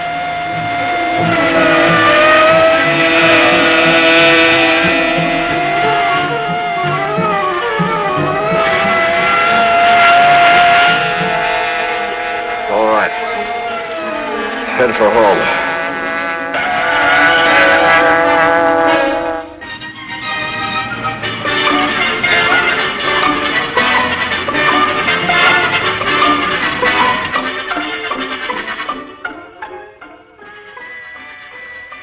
Acting upon the confession of Smith, the police raided the offices of the International Builders Syndicate, but found the offices deserted and all books and papers removed. Watch this. Smith was captured by Mike Axford, Sentinel reporter, who claims he downed the racketeer. What do you mean, claims? Sure, the man fought like a demon. Yeah? Well, Smith told me that the Green Hornet knocked him out. You found him and drug him over to the police station. And would you be taking the word of a dirty crook against that of an upstanding citizen like myself? Sure, and I would at that. What? Hello, folks. The boss in? Hiya, Fulton. What's the good news? How's the Orwell doing? Fine. Mr. Reid will be glad to see you. Well, I've got news for all of you. Come on along. Well. You mean you got oil in that wildcat well of yours? You really struck it, huh? Hello, Reid. How are you? Hello, Fulton. What's all the riot about? Can't a newspaper publisher have any privacy anymore? Looks like we're in the money, boss. Oh, really? Well, anyway, we're drilling into the hard rock, and we should have a gusher any day now. Uh-oh, wait a minute, Jack. Wait a minute. Even experts don't predict gushers. That for your experts. I'm a wildcatter, and a wildcatter has a sixth sense for a gusher. Those $50 shares you folks chipped in to help me out on may be worth 10 or 20 times that amount. Well, we're all millionaires, I can see that. What are we going to do with our ill-gotten gains? Well, I'm going to buy a fur coat. And I'm going to have me a car built that'll catch the Green Hornet the first time I lay me eyes on it. Well, how about you, Lowry? Well, when I put money into an Orwell, I just say, down the hatch and forget about it.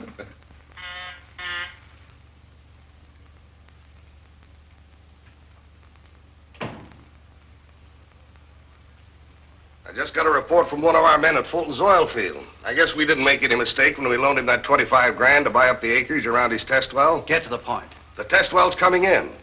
They struck hard rock yesterday, and everything indicates that they've really got something out there. Oh.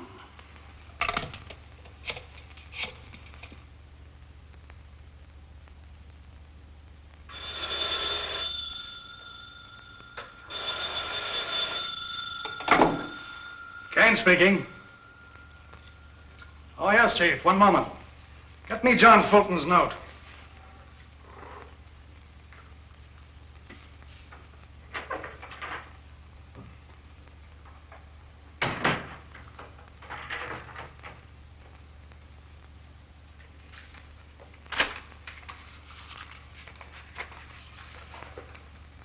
That's right, Chief. It's due today without grace. I've asked Fulton to come in. All right. Be ready for trouble when Fulton discovers he's a little mixed in his dates. Are you sure the note will bear inspection? Absolutely. I defy anybody to detect the alteration under a glass. Yeah, I've got 2 men here in case he starts anything. Goodbye. Well, it's been a tough job to finance, Britt. And if it wasn't for you and a few more of my friends putting up the money for the equipment, I'm afraid I couldn't have made it. Well, Fulton, how did you handle the option on the acreage surrounding the well? By borrowing 25 grand on a short-term note. I hope there's no slip-up. Not a chance. My note still has 30 days to run, and long before that, I'll be rolling in money. Good luck to you. Thanks, Brett. I hope you put it over. I certainly will try.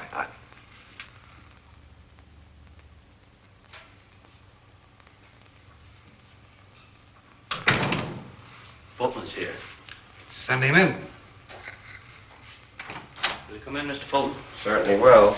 How are you, Fulton? Fine. Heard you wanted to see me, Kane. What can I do for you? How's that well coming along? Great. Be flowing by tomorrow. Good. You made me pay pretty stiff interest in that money, Kane. But I don't begrudge it. The 100 acres I tied up is going to be worth $1 million. That's fine. Did you bring the check with you? Check? You don't have to worry about the check, Kane. Why, by the time your note is due, I'll be rolling in money. By the time it's due, it was due today at noon. Why, you're crazier than a hoot owl. That note still has 30 days to run. Somebody's crazy, but I don't think it's me.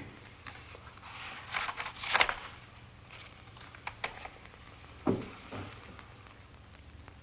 must be some mistake. The note I signed was due on the 31st, not the 1st, as this one reads. That's your signature, isn't it? Yes, it is. Then don't welch.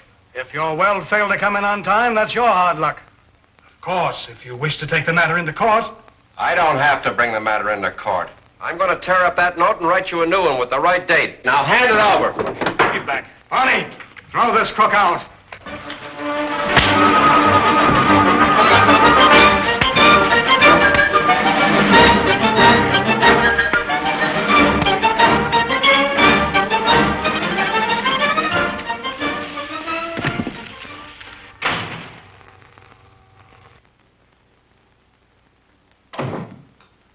It's true, boss.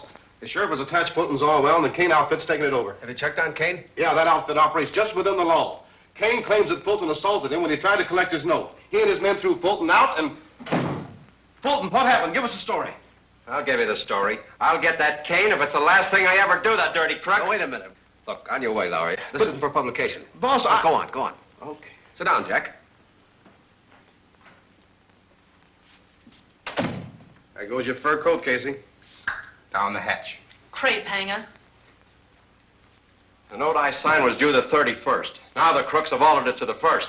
Why, Jack, if it's been altered, we'll show that when we get into court. I'm not going into court. The job he did was perfect. You mean you saw the note? Yes, I did, and it read the 1st. Why, he's branded me a crook before you and all my friends. I'll get him if it's the last thing I do. Oh, wait a minute, Jack. Oh, let me go. I'll handle this my own way. No, you're not going to. Did you ring, Mr. Reid? Yes. Yes, call the apartment and have Kato get the limousine down here right away. Yes, sir. And have him come in the alley entrance and keep the shades drawn. Yes, sir. I'm sorry, Jack. But get this straight. Whatever dirty work there is in this deal, we know you're not responsible for. And your friends are behind you 100%. Thanks, Brett. I'm sorry I lost my head. I only want you to know that I had been tricked. I'm sure of it. There's a warrant out for you, and you're going to hide out in my apartment until I can clear this thing up for you.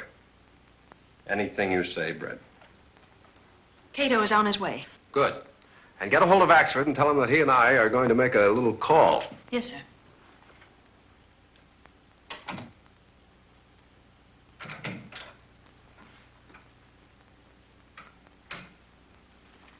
Britt Reid at the Sentinel's outside with another man. What the devil is Reid after? Are Bonnie and Sam here? Yeah. All right, send Reid in. And tell the boys to stand by. Okay. Will you come in, please? How do you do, gentlemen? How do you do, Mr. Kane? Have a chair. Thank you. What can I do for you? We'd like to know about John Fulton's oil well. Your man Larry's been here, Mr. Reid. I told him all there was to tell. Fulton had a note come due, and... We didn't come here for a story, Kane. It just so happens that Axford and I invested a small amount of money in Fulton's well. Since the company is unincorporated, we want to know where we stand. And see here, Mr. Kane. I've known Johnny Fulton for 5 years, and an honester lad... That's all, Michael. How about those shares, Kane? Legally, Mr. Reid, you and the rest of the investors haven't a leg to stand on. However, we will no doubt be able to pay off the small stockholders up to the amount of their investments. That's very generous. We want to be fair, and no doubt it would be some expense if we were obliged to go to court. But, Reid, if the well turns out to be a gusher... It hasn't, Michael. You're lucky to get your money back. Thanks very much for the information. You're quite welcome. Good day. Good day, sir.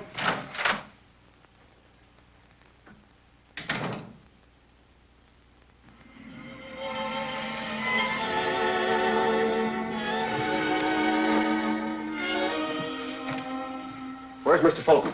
He's straight now, Mr. Britt. Sleep, huh? How is he? Not very good. Keeps muttering in his sleep about crooks and changing date on note. Lock his door on the outside. The Green Hornet's going to have a look at that note.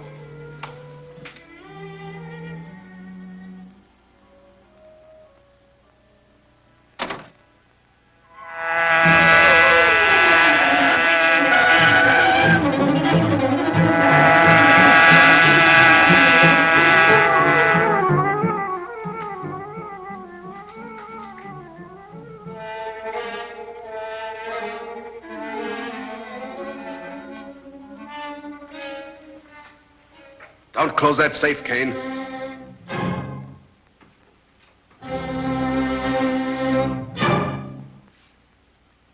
The Green Hornet. Right, Kane. The Green Hornet. What do you want? John Fulton's note for $25,000. Fulton's note? I haven't it. Don't lie to me. I'm not lying. I gave the note to Galt. Who is Galt? He's the new owner of the Fulton oil properties. I sold out to him, and he wanted the note to attach to his bill of sale in case the title was questioned. Then you thought it might be questioned, huh? Where is Galt now? He's out at the well. Get him on the phone. Come on, come on.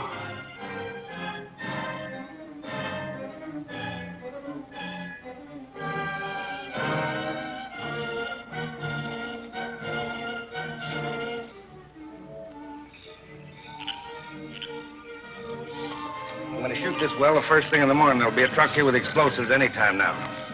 Well, why shoot a well? Let's drill the hard rock. It's dangerous, and besides... I'll decide what's dangerous around here. All you have to do is to obey orders.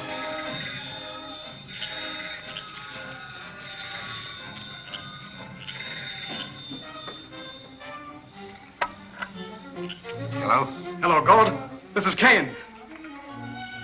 Have you got that note of John Fulton's with you, or did you record it? I've got it right here in my pocket. Haven't had time to record it yet. Why? The boss said it was okay. Well, we might want to have it around in case this matter goes to court. Keep it with you. That's all. Galt says the chief told him the note was okay. So you and Galt are part of the syndicate, huh? Now come across fast, Kane. Who's the chief? I can't tell you that. They'd kill me.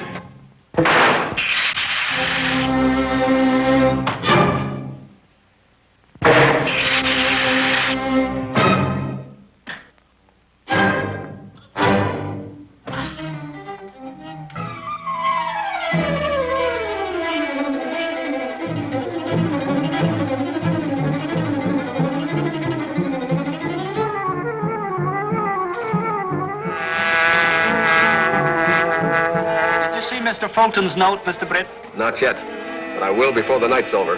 Faster.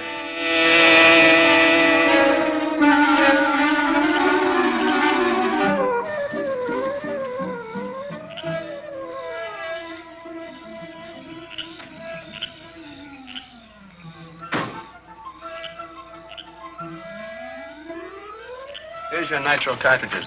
Where will you have them? Right here on the platform. Okay. Don't any of you fellas trip over that. It'll blow you from here to Mars. When do you start shoot the well? Tomorrow morning, as soon as the crew get here. Good luck to you. Give me a screwdriver.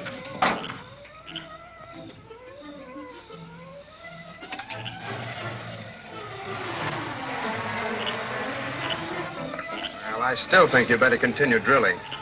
You're not supposed to think.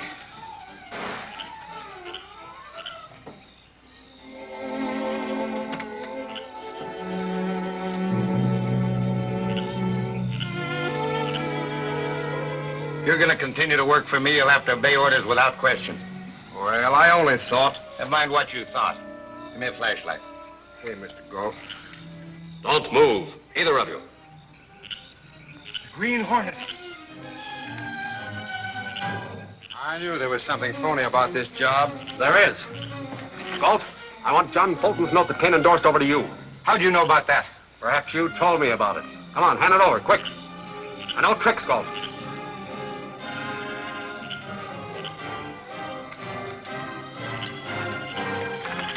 Give me that. You on October 1st, eh? That was a clever job of altering the date. You're crazy. No one altered that note. Talk fast if you want to live. The day was the 31st when Fulton signed the note. Who changed the date? Quick!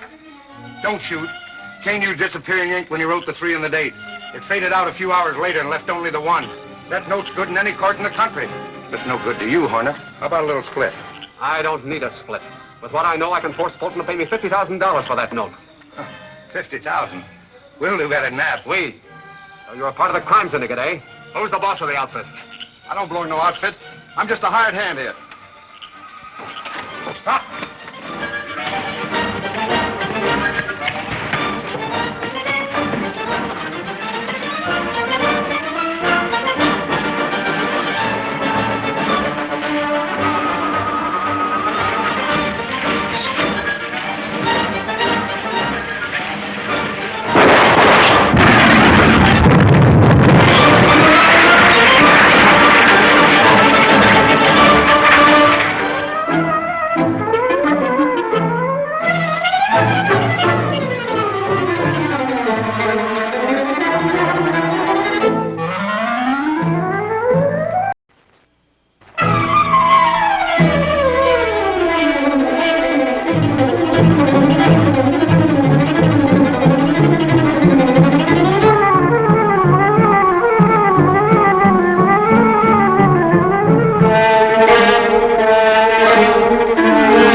Who's the boss of the outfit? I don't belong to no outfit. I'm just a hired hand here. Stop!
Why, it's gone.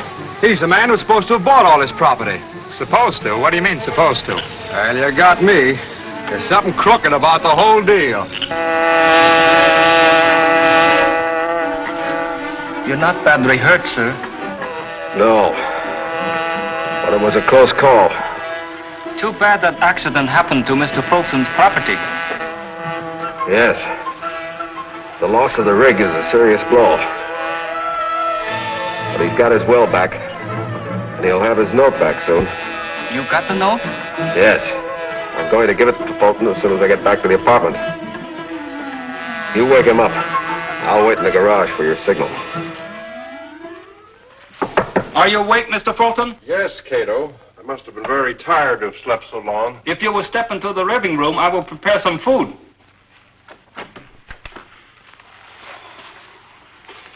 Thank you, Kato. Is Mr. Reid in? Not yet, sir. All right.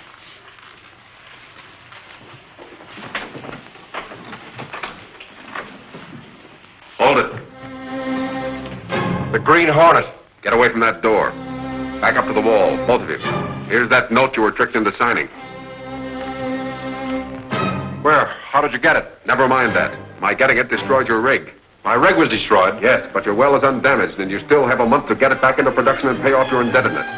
Why, this note, when I signed it, was due on the 31st. It was changed to the 1st by means of disappearing ink. What's your interest in this? That's my business. Well, it's my business to know what you expect to get out of this.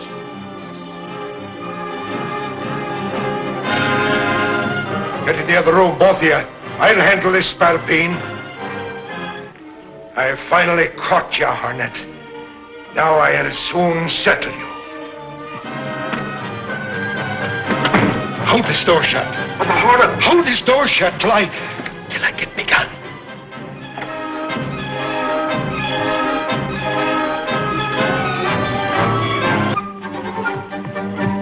Stand back. Short as Michael Axford will take over now. Well, he's locked at the spalpeen. Your keys, Kato. Hurry.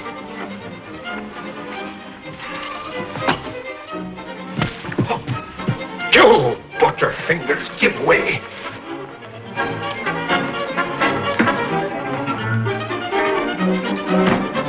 Now, come on, open it. Hurry up. Got it.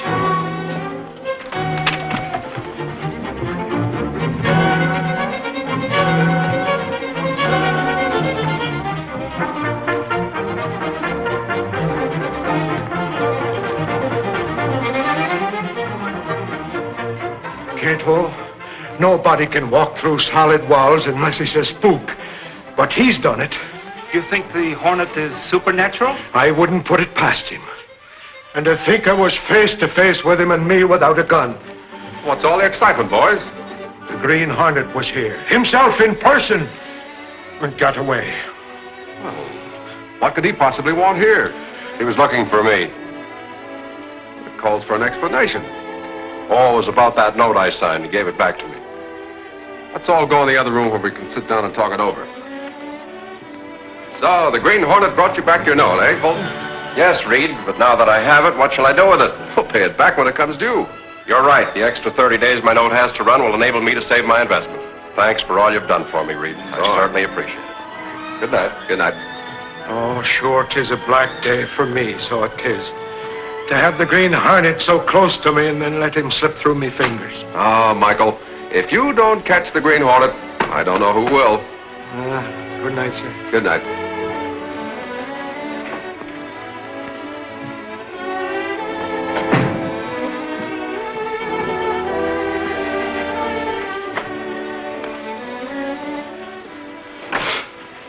Why, that was a narrow escape, Kato. I didn't expect Axford back so soon. Yes, and I never knew Axford to be without his gun before. I wonder how much longer I'll be able to keep up this dual role. Long enough to finish what you have set out to do, I hope, Mr. Britt. Had some close calls lately, but I've got to keep up this thing until I run down the head of the crime syndicate.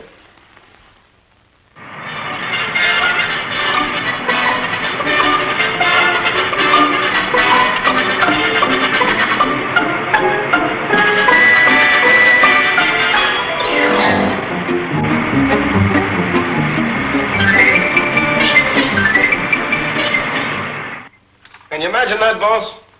They estimate last night's haul at over 100 grand. And not one of the hijackers was caught? Nary a one. They vanished into the night just like the Green Hornet does. Say, that gives me an idea. Do you suppose that... Michael, the Green Hornet would have to be a Superman to get mixed up in half of the things you accuse him of. Laugh if you want to. But it's my theory the Hornet's got something to do with this hijacking racket. I'm willing to bet that he hasn't. How are you going to prove he hasn't? How are you going to prove he has?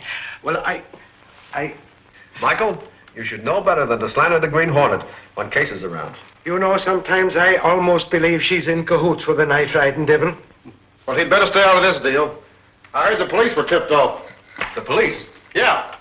The state police were tipped off this morning. There's going to be a big hijack job pulled up on a coast road tonight. I'll tell Gunnigan to have you cover it. Thanks, boss. I'll go out and get more dope on it right now. Oh, wait a minute, Michael. Well, don't you think I ought to go with the kid? No, I have another plan. What's that? Michael, that hijack gang is very efficient. They proved that by the size of the haul and by the fact that not one of them was captured. So? Well, it just doesn't seem reasonable that a gang like that would allow a tip-off. Well, I know, but the state coppers got one. Sure they did. But how do we know it isn't a phony? Misleading the police so that they can pull a job somewhere else. By golly, it might be. Now, what other road would be left unguarded? Well, the inland highway, of course. Yes, that's it. And I'm betting that's where the action's going to be tonight. Well, I better tell Lowry that. No, let him go. I may be wrong. So we can cover both roads between us, you see. Well, what time will we be leaving? Right after dinner. We'll hit the inland highway just before dark, and we'll patrol it from one end to the other.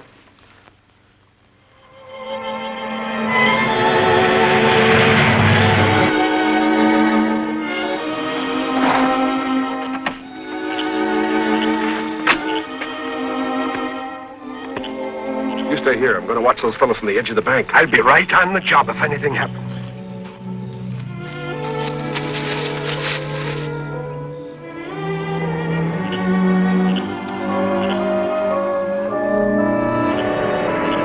Here it comes.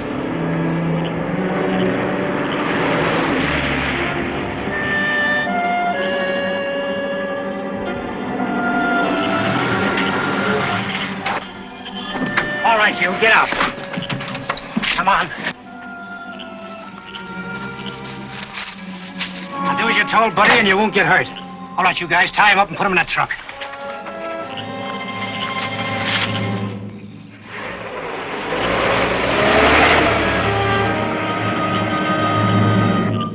I was right, Michael. They're hijacking that truck.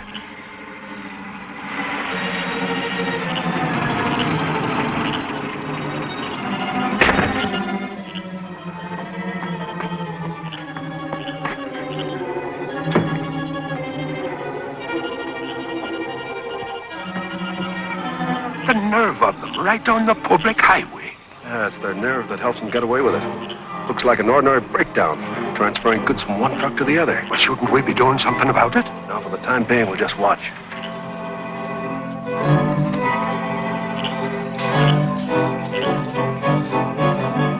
They finished. Now they'll drive the empty truck somewhere and abandon it. Well, what'll we be doing about it? We'll try to find out where they take the stolen goods, if we can.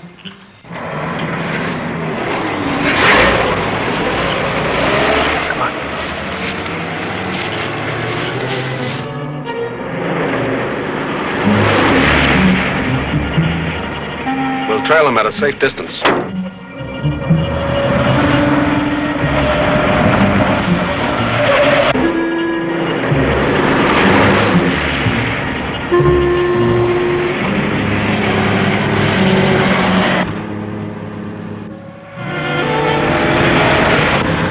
a car tailless with the lights out. Oh, yeah? We'll find out who's in it.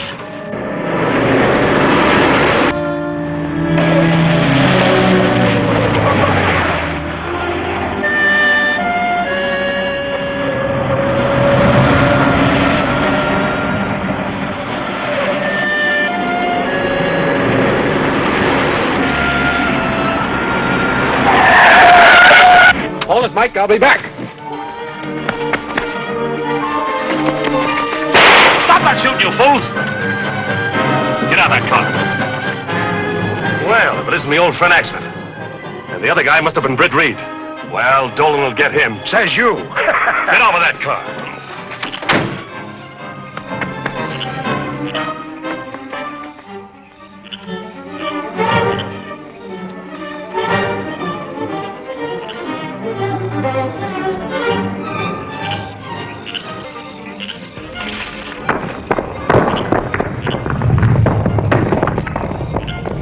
that? It must have been him. We missed him. Well, come on.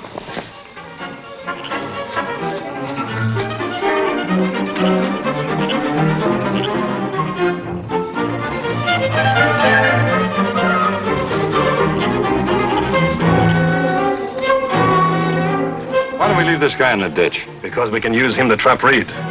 If Dolan and Lefty don't get him, what do we do with Reid's car? Leave it to the other boys. And quit asking questions. Help me get this mug in the car.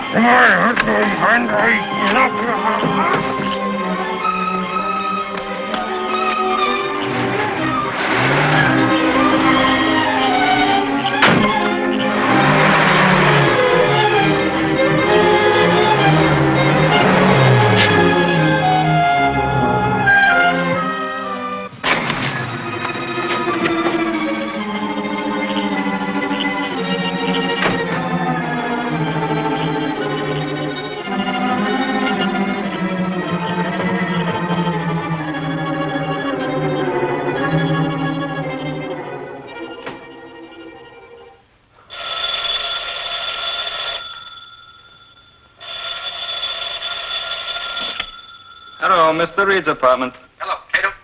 Yes, Mr. Reid. Bring Black Beauty and the Green Hornet outfit. Pick me up just off the inland highway, a mile north of Greendale. And hurry. Yes, sir, at once.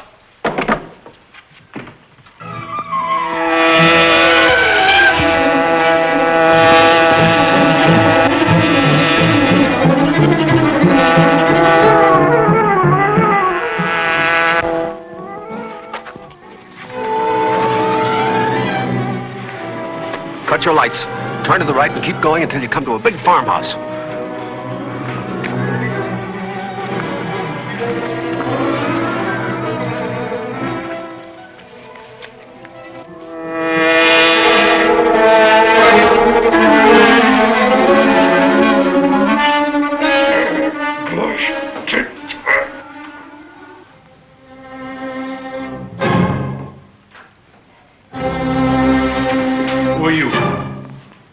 Green Hornet. What do you want? Where did the other men go? Wouldn't you like to know? Yes, I would. And I'm going to, even if I have to use this gun. No, don't. I'll tell. They went to the Harbor Road after a truckload of silk. Who's in charge of the job? A fellow named DeLuca. Who's his boss? I don't know. DeLuca rented this place for me, and that's the only one I know. Hey!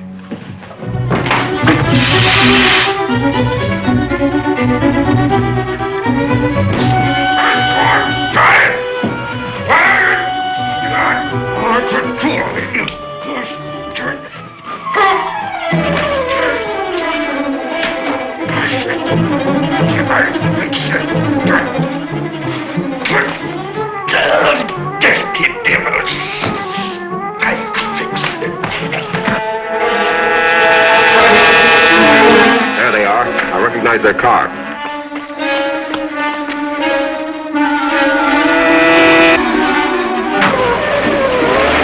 They're just getting away with that truck. After them.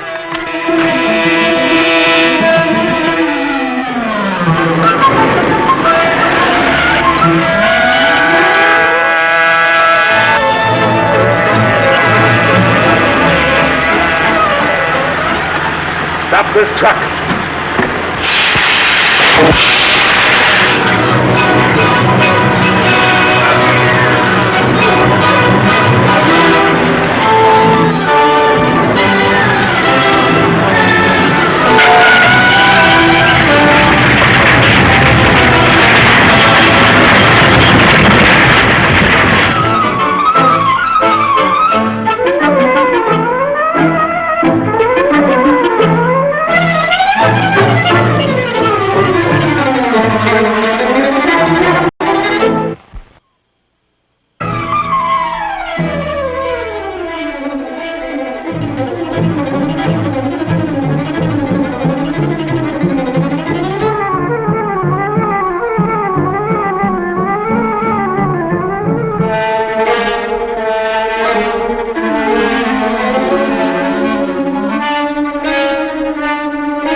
with that truck. After them.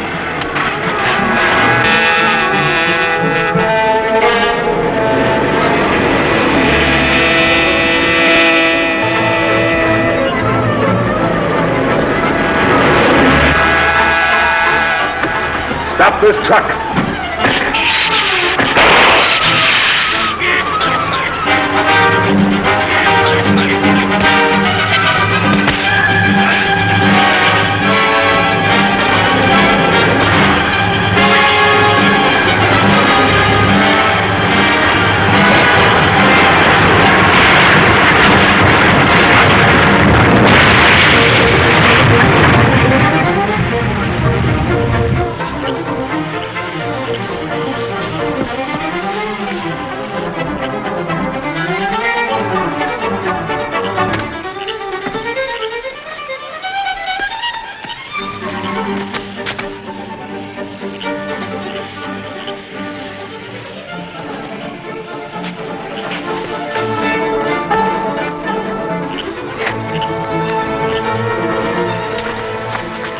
The rope, Hornet! Catch it!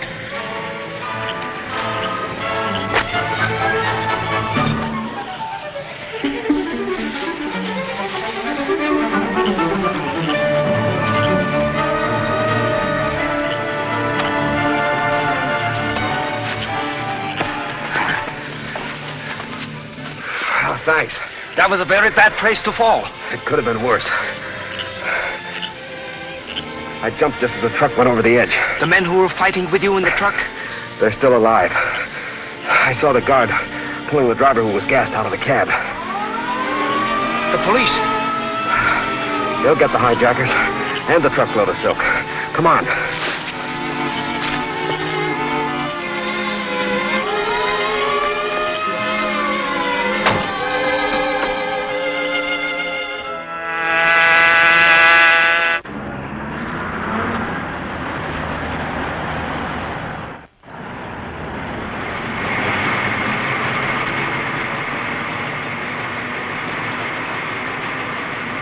And when I finally broke the cords they had me tied with, I was going to call the police when I heard a siren, and along they came. Yes, Michael. As soon as I escaped, I called the police and told them to go out to the farmhouse. Well, that's another racket smashed. You know, there's just one thing that troubles me. When I finally got my eyes open, this was in front of me.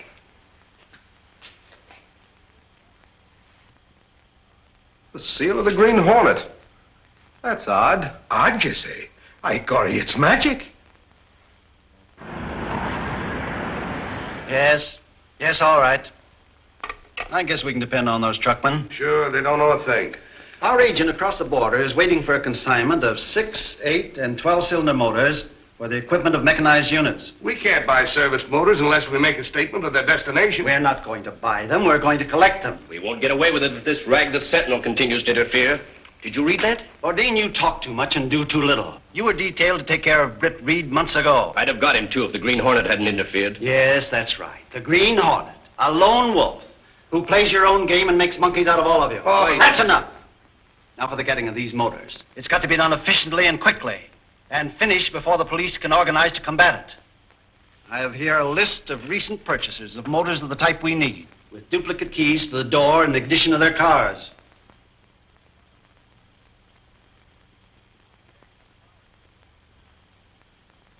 Okay, send in Lowry, please. Yes, sir.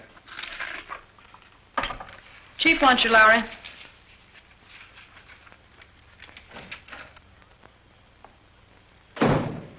This your yarn, Lowry? Yep, fresh from police headquarters. Boss, that gang struck in every corner of town at the same time. 20 cars disappeared before the police were even on the move. Well, what do they say down at headquarters? Oh, the usual thing. Arrest expected any minute. Evidently, this is the work of the crime syndicate. The fact that only certain types of cars were stolen indicates that they were wanted for some particular purpose. That's right. I've got a list of the missing cars up to an hour ago. Good. So you think a new car's as fast as the Green Hornet? As fast as it? Sure, I'll overhaul that murdering bandit like his jalopy was tied to a hitching post. Come on out with me now and take a spin. I'll prove it to you. Sorry, man of action. I have work to do. Well, tomorrow then. Okay. If it isn't stolen by then. Of course, you know what's happening to a lot of new cars, don't you? Take my word for it, Casey. The Green Hornet is behind these car stealings. And 'tis Michael Axford will be right on his heels. Mm-hmm.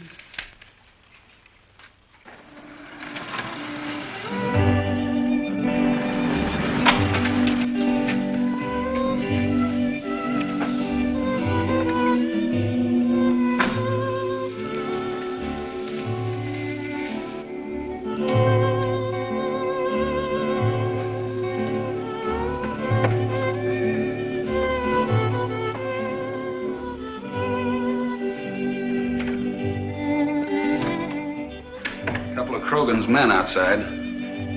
Bring them in.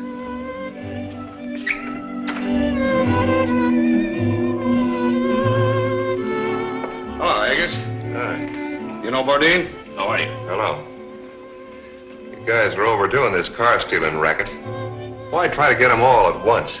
Special order for a certain type of motors. That's why we're here. A lot of the owners of these motors we're after happen to be customers of yours. Oh, I do only part of it. After all, my racket here is safe. Drinking, dancing, gambling. We're leaving careless customers with their fat wallets. Listen, Haggis. Krogan didn't put you in this dump to run it your way. I told you Krogan wanted help, and if we can't get it from you, we'll make arrangements to take this layout over. Fellas, I was just kidding. After all, anything Krogan wants done. That's better. We'll put a couple of our men here tonight to pick up the cars we want. Your job will be to see that the customers don't make a discovery in time to squawk.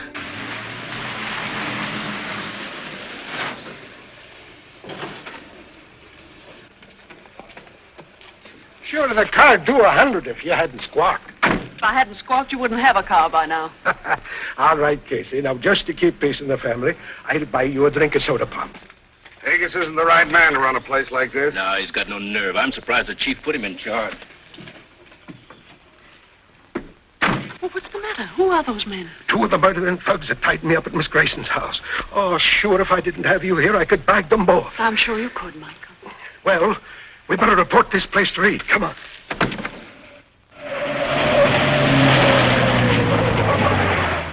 But, Reid, I tell you, I am right. It was 2 of the outfit we met up with at the Grayson house. And they were saying that the boss was making a mistake to let this fella Haggis run the joint. Haggis? You mean the guy that runs a nightclub on the Camden Road? Sure, that's the place. Do you know him, Lowry? I know the place, but that club angle is just a front for the undercover gambling. Sounds like the place needs looking over. Michael, suppose you and I go out there tonight. Well, they'll spot you 2 as reporters and you won't find out anything. Why don't you take me with you and we'll look like real customers? Sure, Casey wants to step out in the nightlife. That's a very good idea, too. Case, Michael will call for you at 9 o'clock tonight. I'll be wearing a tuxedo. Yes, sir. And that goes for you, too. Oh, for that.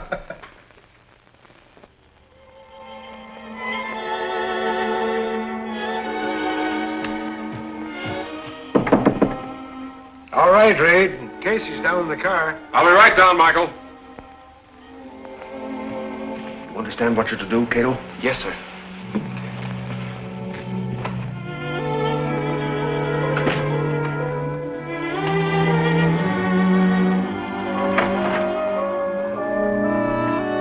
Michael. Hello, Case. Hello. Let's go. Remember, you're not going to a fire.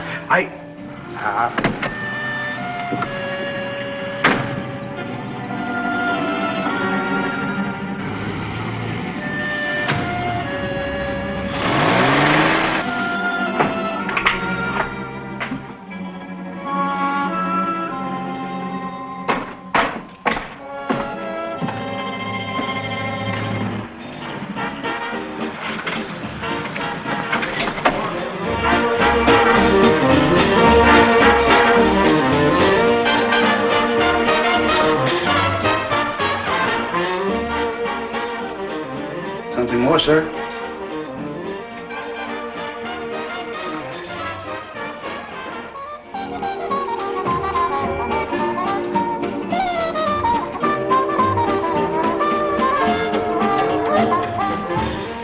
Car keys to 6X1941, black sedan.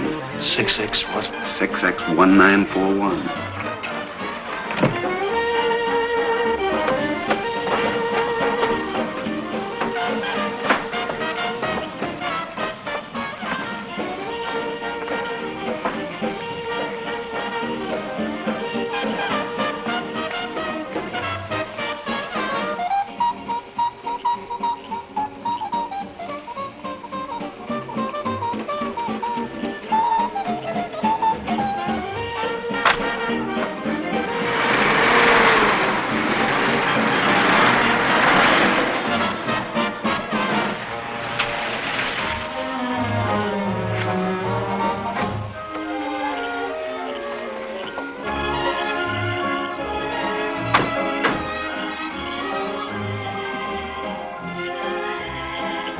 Get in the back seat and keep out of sight. Miss Case and I are going to look around. All right, sir.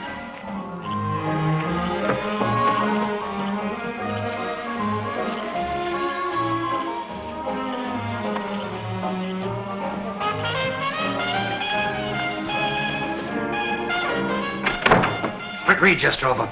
He's going to the club right now with a girl. Great. This is just the chance we've been waiting for. He mustn't leave here alive. We've got to take care of Reid's car, Dolan. Yeah, that won't be so easy. Mike Axford is watching it.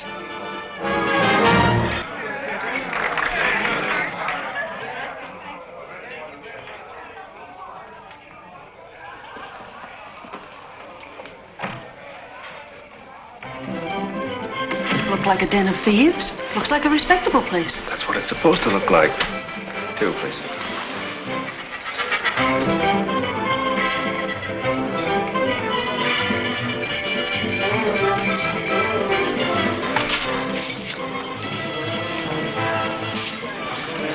We better order so we'll look like customers.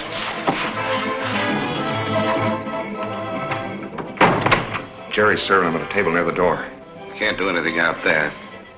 Have him paged. Tell him he's wanted on the phone in here. What are you going to do? Go on and have him paged. Shall we dance? Why not?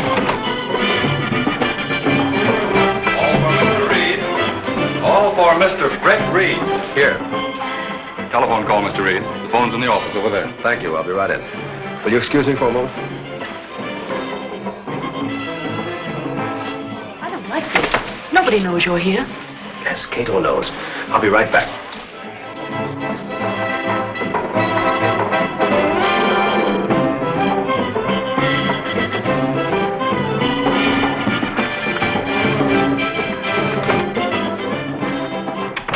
It's coming. The girl went outside.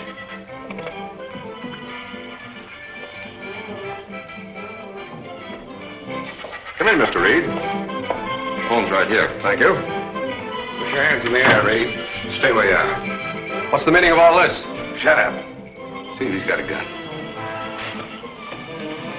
What's it, Casey? Come inside, quick. I think Mr. Reid's in trouble. Get in the car, sister. If you scream, you're finished. Come on, get going. You interfered with us for the last time, Reid. Can't be as bad as that. There are too many people in there for a killing. There isn't going to be any killing here. Where's your car? Up for the rear door. All right, get a rope. You know, I came prepared for trouble. One of my men's waiting outside. Mike Axford and your secretary have been taken away from here a while ago. You seem to have planned this very well. You plan everything well. Here's the rope. All right, time up. Go ahead, time up.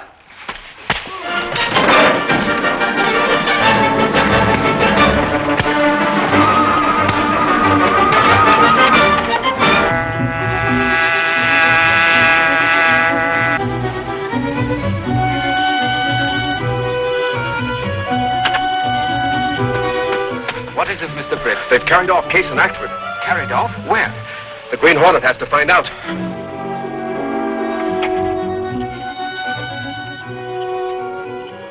I'll force one of them to show me where they've taken Case and Axford. We'll go in this car? No, I'll go in one of theirs. You follow. I understand.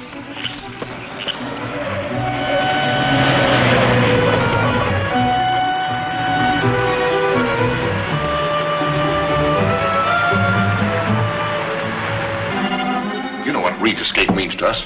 He'll get the police. No, he won't.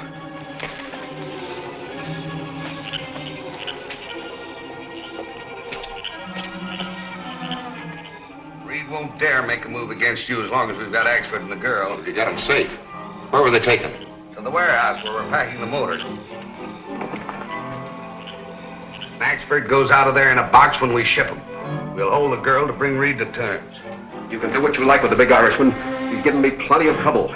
But I'm cutting in on those stolen motors. The Green Hornet! Lower your voice. Now, where are those motors? Talk fast. All right, Hornet. I'll talk. Now, you're going to answer my questions. Don't shoot. I'll tell.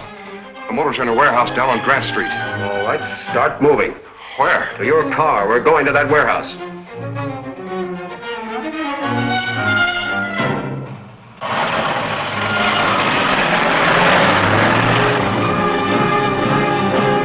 Step on it, you guys. We gotta get these motors on board ship tonight. What about these explosives? They go in the other truck. Somebody from the chief.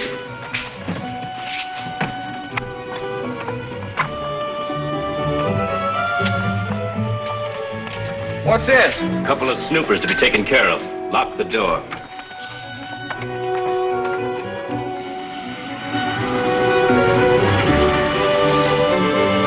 This is Grant Street. Where's the warehouse? 6 blocks down, on the left side of the street. Hey, Dolan. Run this truck in the shed and bring in the red one. We'll load these cases of explosives. Why don't you try doing some work yourself sometime? Get going. There'll be another box aboard that red truck. Go on, get over there, Irish.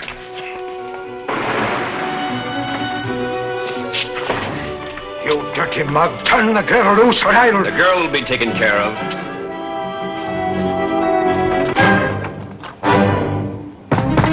Open up. It's the police. The police? Open up.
Somebody from the chief.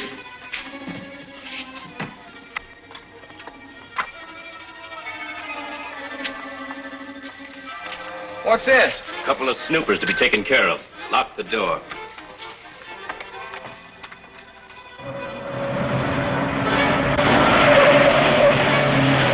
This is Grant Street. Where's the warehouse? 6 blocks down, on the left side of the street. Hey, Dolan. Run this truck in the shed and bring in the red one. We'll load these cases of explosives. Why don't you try doing some work yourself sometime? Get going. There'll be another box aboard that red truck. Go on, get over there, Irish. You dirty mug. Turn the girl loose or I'll... The girl will be taken care of.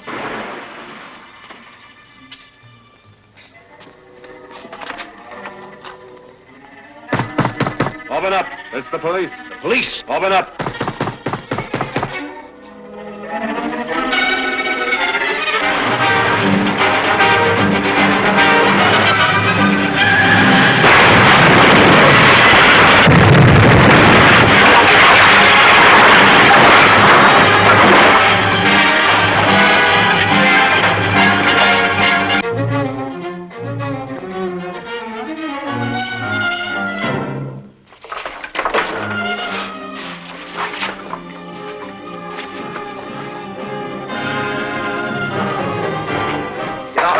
Both of you. The Hornet. Oh, if I only had my hands free. Quick, get out of here.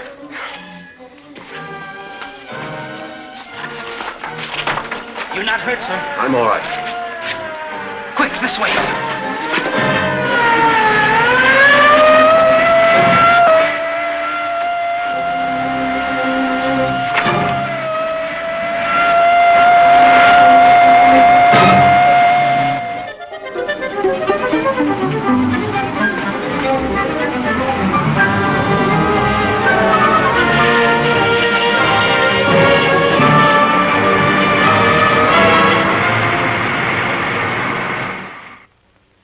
Michael.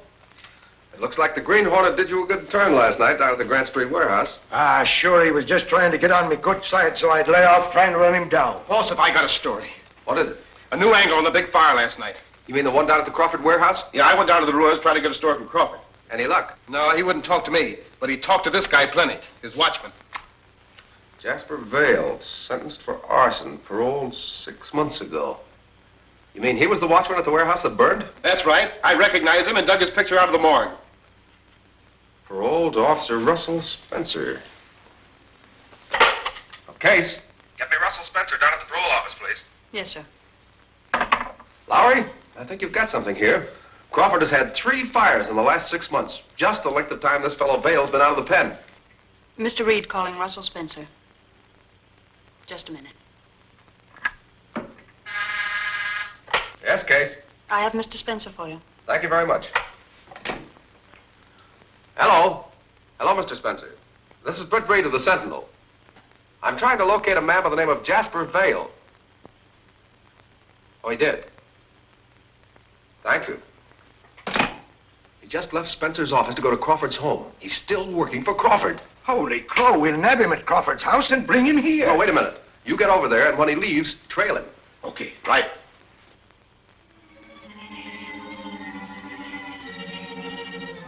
This is Crawford talking.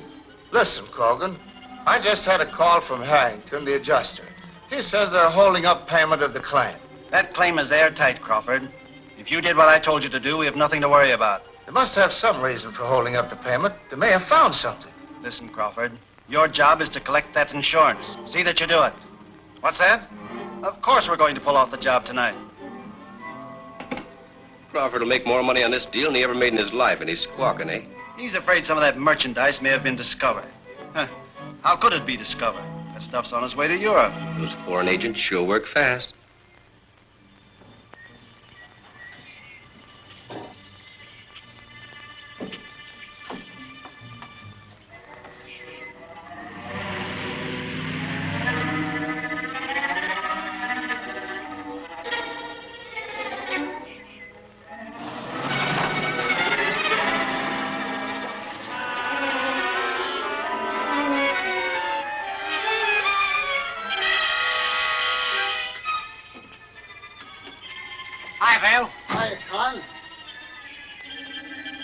Say, did you have any trouble down there at the parole office?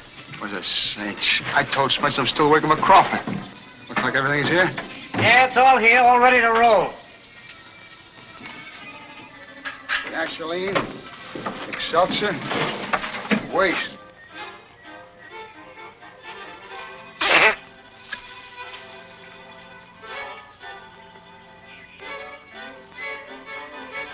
Looks like it's all there. Yep. It's all set. Now, you better get going. The boys will have the warehouse almost cleaned out by the time you get there. Hey, how's about a lantern? You know, I always work with a lantern. Wait a minute. I've got one in there.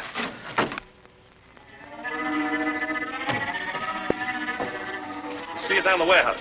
Okay. I'll lock up.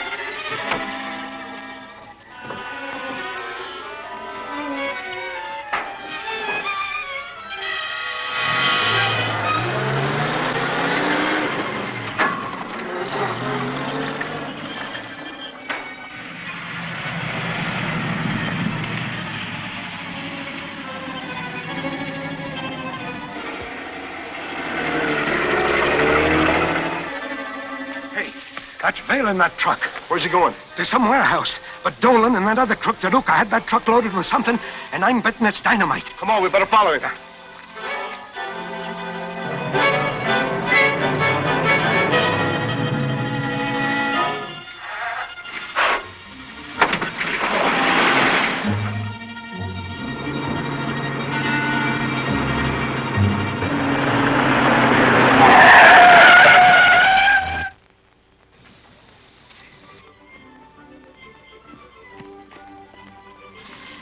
Well, what's the alibi? We were chasing the truck. It's loaded with dynamite. Yeah? Well, what are you loaded with? Now, look, officer. My name is Axford. Michael Axford. I used to be on the force myself. Well. That's a funny thing. I used to be in the pickle business. But that doesn't give me the right to run around in a vinegar barrel. Where's your license?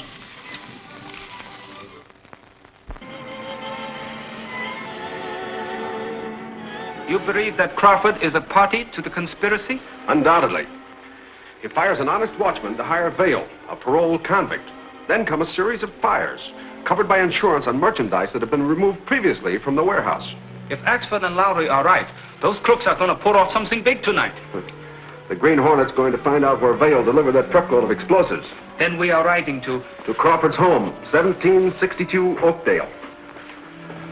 I think that gentleman can be induced to give the Green Hornet some valuable information.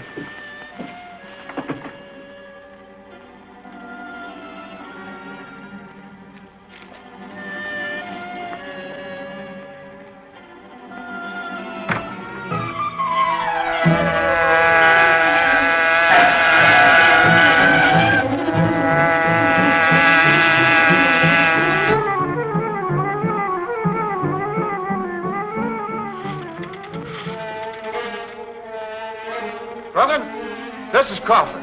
I don't think we ought to pull that thing off tonight. Will you get this through your head, Crawford? Nobody will know you're connected with this deal. When we took over control of the Continental Warehouse, I had everything made out in Bourdain's name. You've got his bill of sale to you, haven't you? Yes, I got it right here. But that isn't the thing.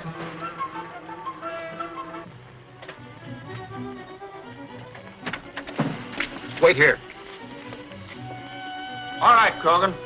I'll put this bill of sale in the safe tonight, then I'll see you.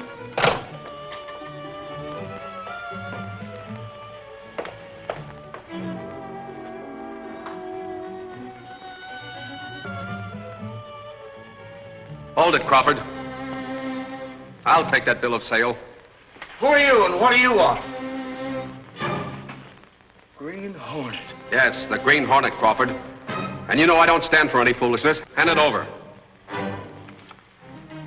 So, Mr. Bourdain has taken over controlling interest in the Continental Warehouse and secretly given you a bill of sale.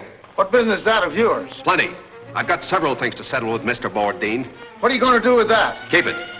What for? For my information. I'm cutting myself in. Cutting in? On what? On your arson racket. You're barking up the wrong tree. I'm not mixed up in any arson racket. That being the case, you won't mind my calling the police. The police? What for? Because you'll either cut me in or I'll expose your racket. You wouldn't dare call the police. You're just as big a racketeer as any of us. Then you admit you are a racketeer. I don't admit anything. It's up to you.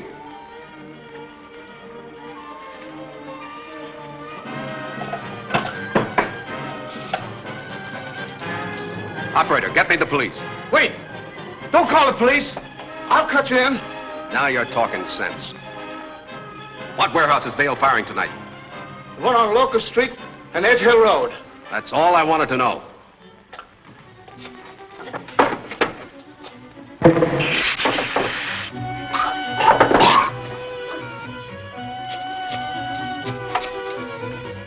Send the police quickly. 1762 Oakdale Avenue.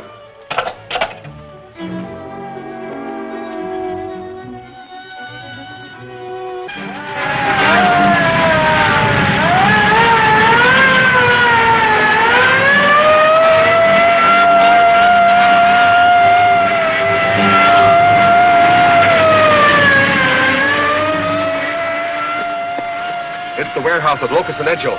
Step on it, Kato. We may be too late now.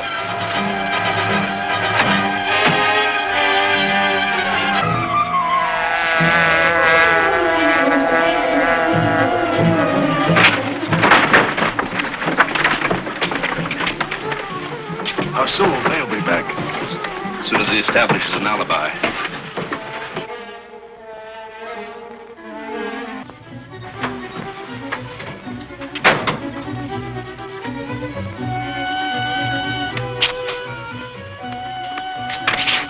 I'd better take the flashlight. You stand by in case I signal. Yes, sir.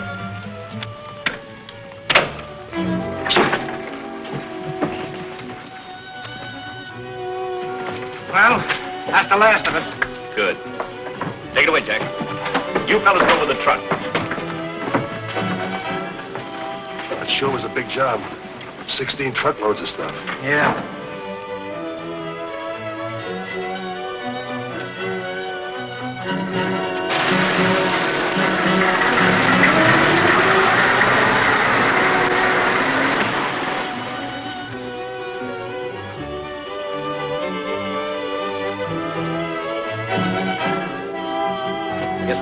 get down to the car and beat it. Yeah, wait a minute. What about Al? He's inside. I'm leaving him here till Vale gets back. I want him to take a last look around and see that everything's all right. I get it.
Warehouse ablaze, Locust Street and Edge Hill Road.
warehouse ablaze, Locust Street and Edge Hill Road.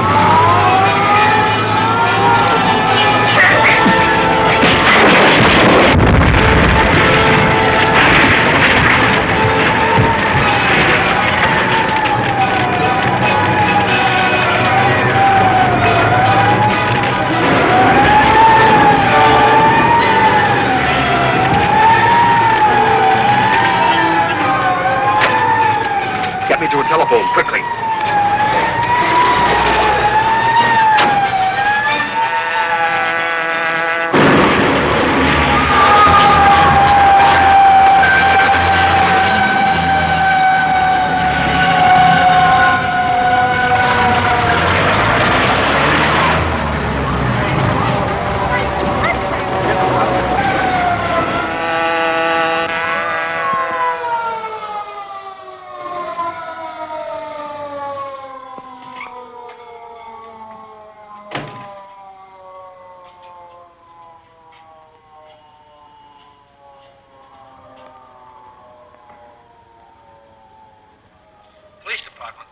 Investigate the fire now burning in the Continental warehouse. You'll find empty packing cases heavily insured. Also, evidence indicating arson.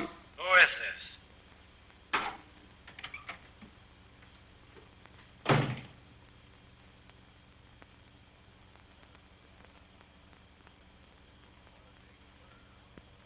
No mention of the Hornet being in the warehouse.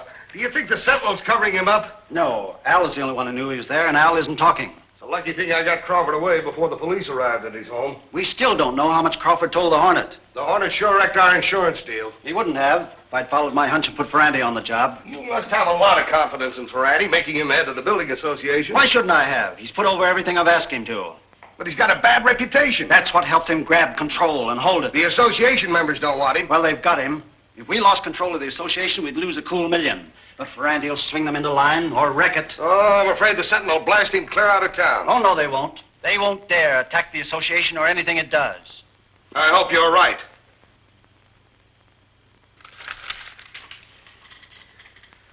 A newspaper has other obligations, Gunnigan, besides news.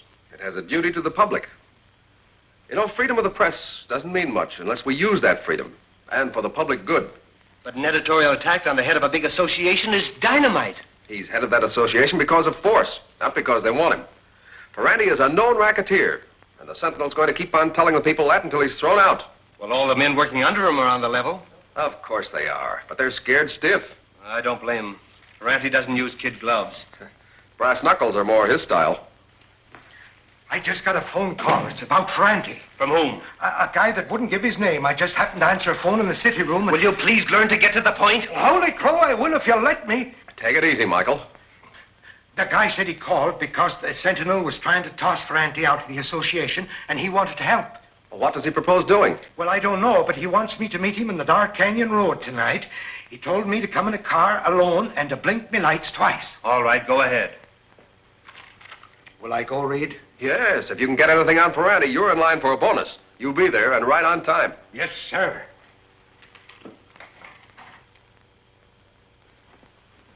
Time to move. Everything is ready, sir. Axford's heading into something. He may need help. You mean to be there before him? Yes. Black Beauty all set? Yes, sir. Good. Whatever happens, the Green Hornet's going to have a hand in it.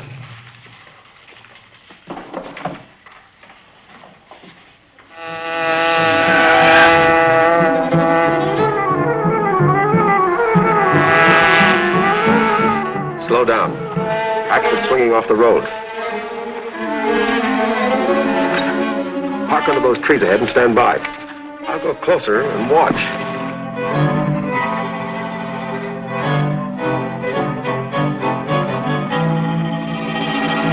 Are you the reporter? Yeah, Sentinel. I blinked me lights twice, like you told me. All right, get out. I'll wait till I get me flash. Never mind your flash. Well, holy crow, I got to have a look at you. Nix.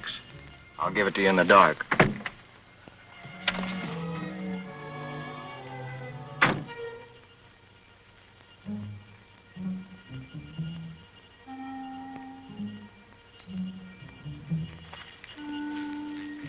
Who are you? I'm not saying. But you have got dirt on Fanti. Plenty. If he knew it, he'd have me rubbed out. All right, what is it? Well, Fanti's stealing money from the Builders Association. He gets a salary of $10,000 a year, but he's building a house worth $100,000 out of 648 Woodlawn. Oh, sure, Fanti'd have to register his name. Well, it's a dummy outfit. But it's his house, I tell you. All right, smart guy. Don't move. Same goes for you, too, Snoopy. It's Ferranti's men. They've got guns. That's right, Hanson. And we got orders to use them, too. So, you're shooting off your mouth. Well, it's just too bad. You can't get away with this. We're going to. And what's more, we're going to take care of you, too. A Snoopy reporter is just as bad as a squealer.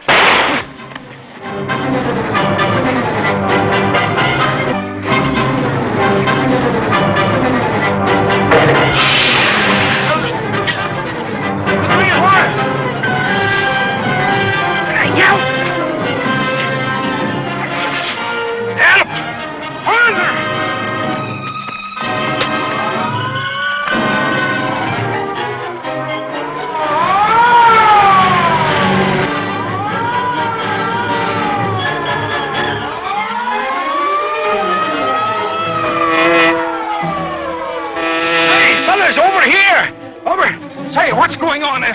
Oh, hello, Mike. What's up? Sure, one fellow shot and the other fellow's knocked out. One of them might go to the hospital and the other to headquarters for questions. Yes, I know all about that. We know what to do. Now pull yourself together and tell us what happened. Oh, sure. The whole 12 of them jumped me together.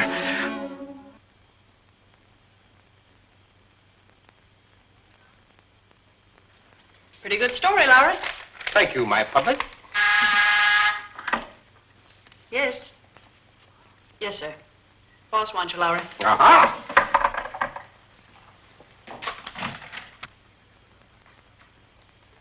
Did you check on the dope Axford got from Hanson? Yes, there's a house being built at that address on Woodlawn by a man named Breeden. I checked, but there's no tie between him and Ferranti. Yeah, but there must be. Yeah, I know there must be. But try and prove it. Who is this fellow named Breeden? Nobody in particular. Here's his prison address.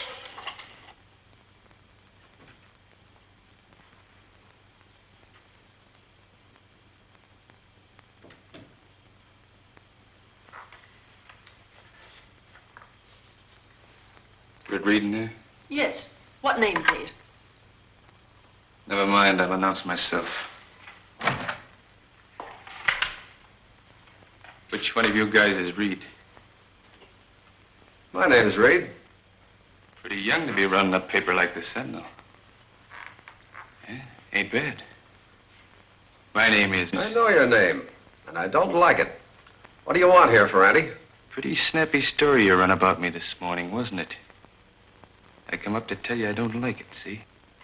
So you don't like it, eh? No. I run the association, see? This stuff's bad for the public. They might think the association don't want me to be boss. They might think I'm running a racket. And you're not, of course. Of course not. The association made me boss, and they're going to keep me. Get this, Ferranti. You're a racketeer, and the Sentinel's going to prove it. We're going to pin you up in headlines for the whole city to see. You don't say. One of your guerrillas shot a man the other night. That man's in the hospital. So what? So this. That man's going to talk, and plenty. You mean Hanson? Yes. What are you grinning about? The Sentinel won't get no story. Hanson's dead. He died a few minutes ago. You can't get a story from a dead man, can you?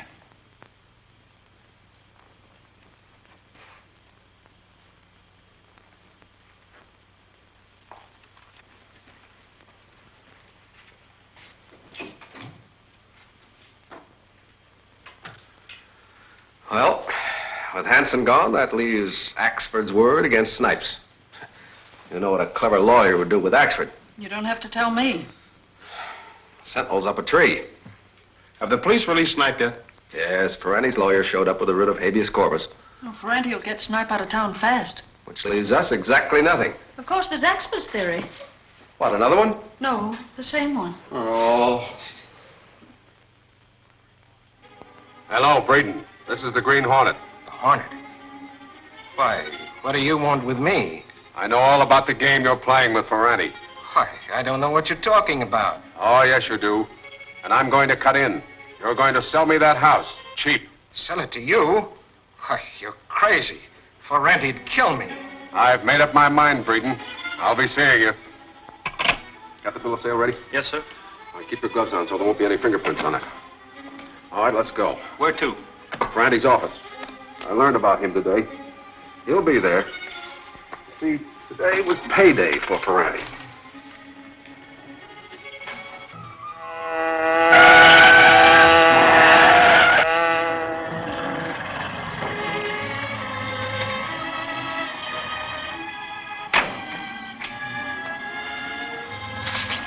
That's Ferranti's office where the light is. He's due for a surprise. Are you sure you put a light charge in the gas gun? Yes, sir. It will knock a person out for a few moments only. Good. Wait here. You're taking a big chance grabbing association funds. Quit your worrying. Nobody checks up on me. I get everything my own way. Could even get away with murder on this job.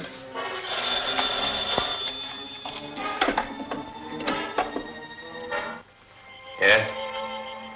This is Ferranti. Didn't I tell you not to call me? You know what the Sentinel's trying to prove? You want to fix it for him? I had to call you. The Green Hornet phoned me a little while ago. The Green Hornet, huh? Yes. Wanted me to play ball with him. Oh. So the Hornet wanted you to join up with him, huh? Well, get this, Breeden. That house belongs to me and you work for me, understand? So don't try any funny business or it'll be curtains. Franti! A Green Hornet! What is this? No guy in a mask is gonna... Careful. What do you want? That money. Belongs to the association. That didn't stop you from taking it.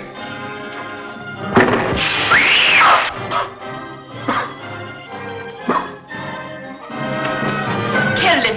No, I haven't. He's only gassed. Get back. I made a little deal with Breeden, and I don't want any interference. Breeden and the Hornet. By the time Ferranti comes to, everything will be settled. I'll put the rest of that money in the bag and hurry.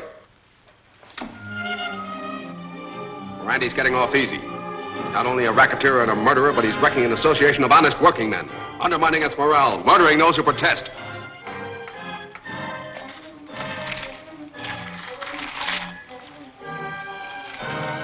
Don't try to follow me, or you'll get what he did.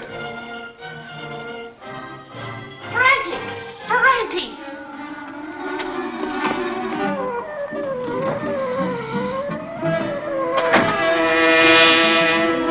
The money is in that bag? Yes.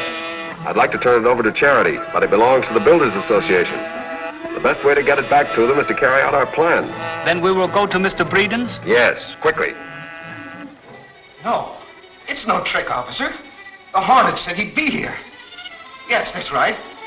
Well, hurry, please. Who's there? Open up, Breeden. Who is it? I've come from Ferranti. Ferranti? Oh, yes. Just a second. The Hornet. I said I'd be seeing you. You don't need that gun. Listen. You listen. Remember what I told you?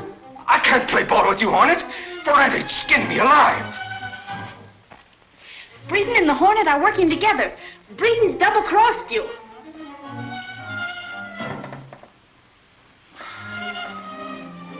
Fix that rat. But what about the Hornet? I'll fix him too. You said something about the house. I'm going to buy it. You can't do that. It's Ferranti's. Who did you start to say? Ferranti. He sunk dough in it. The Sentinel said it was Ferranti's, but he denied it. I can't help that. Hello. Oh, sure, he's not in there, and he don't answer just when I need him most. Who are you calling? Reid. For what? Well, I just had word from headquarters. Breeden's called the police. Breeden? Why? The Green Hornet's gonna call on him. Then what are you standing here for? Well, Why don't you go out there and cover it? Well, I was... flat-footed imitation of a reporter. Get going. Yes. Well, who does the house belong to? Ferranti. I don't believe you. It's true. I'm acting as his cover-up, so the law won't grab him for using association funds. Well, from now on, you're acting for me. I've got a bill of sale with me, and you're going to sign it. Why do you keep watching that clock? I was just looking. You're trying to pull a fast one. I'm not. Honest. Open it.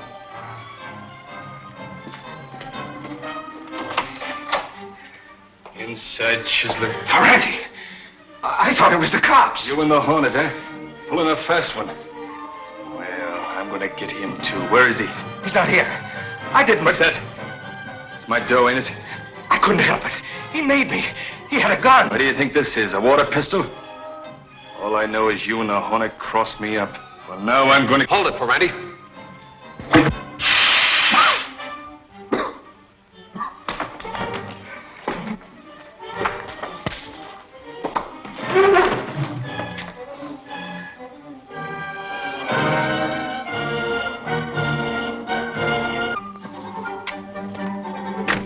Easy, boys.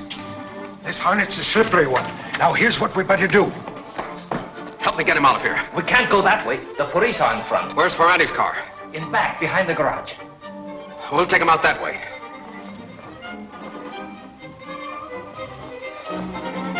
I'll go in first and run him out, and you'll be watching for him. Okay, Irish. Get going.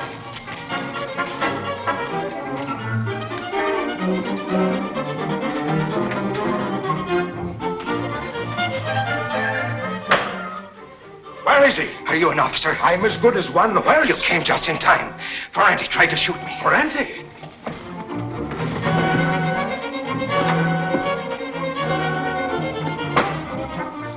This driveway, which goes past the front of the house, is the only way out. You try to draw off the police while I make my getaway. Ferranti's been stealing association funds. I can prove it. I can prove the Hanson murder, too.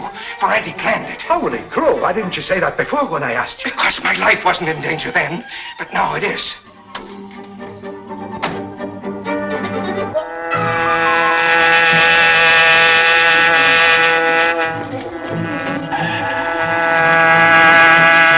The Hornet's car. He must have got away from Axford.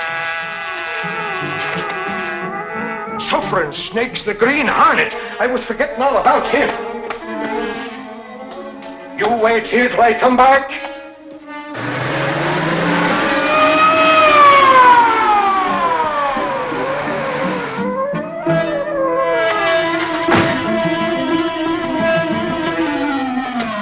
Hornet, where is he? That's what we want to know.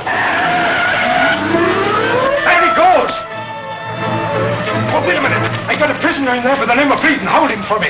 You follow the Hornet. I'll come after you in my own car.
Where is he? That's what we want to know.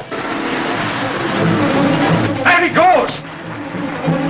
Oh, wait a minute. I got a prisoner in there by the name of Reid. Hold him for me. You follow the Hornet. I'll come after you in my own car.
That'll be the finish of the Green Hornet. There's a reward offered for his capture. Sure, and I'm collecting it.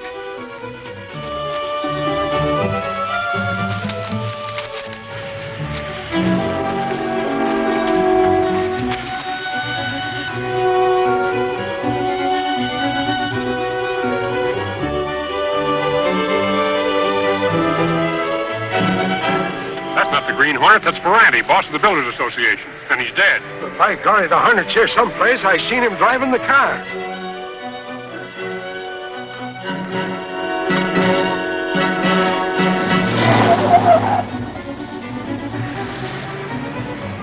By golly, I'll bet that's the Hornet stealing me new car.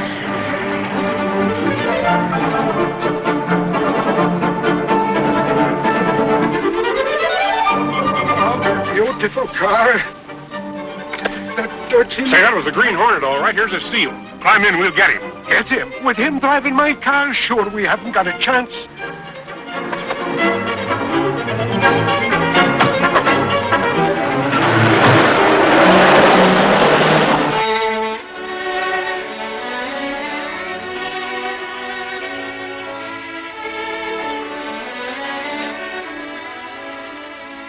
You think Fanti could have been head of the crime syndicate? No, I'm sure he's not. He's taking his orders from someone higher up. Look, I found this in his pocket.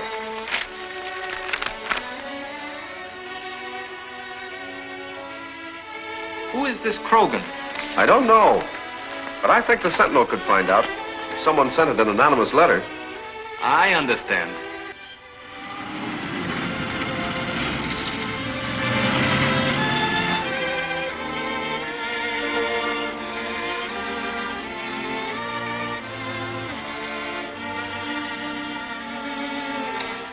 Was this in the mail case? No, Mr. Reid. A boy delivered it. I asked him to wait, but he ran out. I think they should read international, not national. International enterprises is a big concern. Send Lowry in to me, and then get me International's phone number. Yes, sir. Well, Chief, we're in the clear. Have you seen Braden? Yes, he'll not involve us. He'll stick to his story and blame everything on Fanti. Good. Then we've nothing to fear from the police or the press. Mr. Britt Reid of the Sentinel on the phone. Hold it a minute. You can't talk to him. I think you'd better. If you don't, you'll wonder why. You're right. We're in the clear on this Fanti business. Hello, Reid. Krogan speaking. Yes, Krogan. The Sentinel's running a series of articles on local industries. We'd like to have an interview with you. Certainly, Reid. I'd be glad to cooperate. Why not come for the interview yourself? Well, thank you very much. I'd like to meet you, but if I can't come, I'll send one of my best men, Mr. Lowry. All right, goodbye. You need to know how good I am, boss. You'll have to prove how good you are on this job.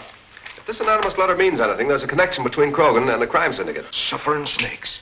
Maybe Krogan's the Green Hornet.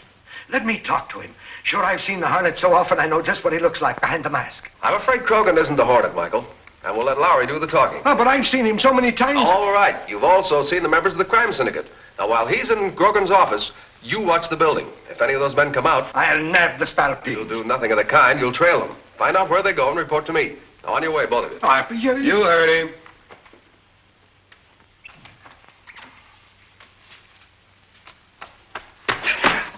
I'll bounce a knuckle off your skull.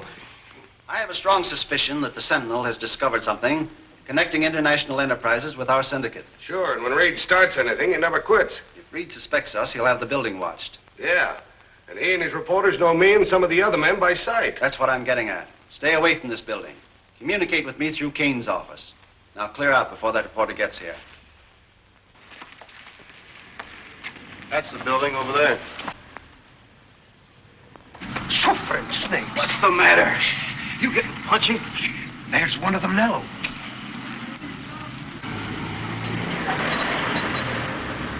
Go ahead, follow him. Make sure he don't spot you.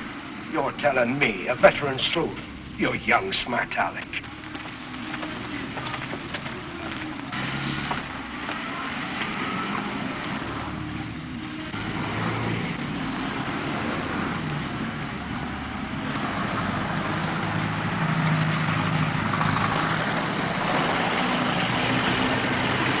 Time Reid was here if he's coming.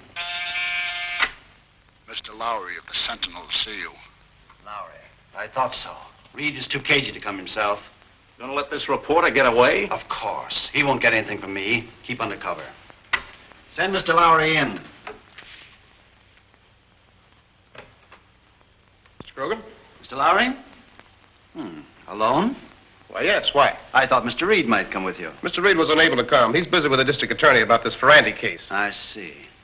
Well, what can we do for you? And my paper would like to know all about international enterprises.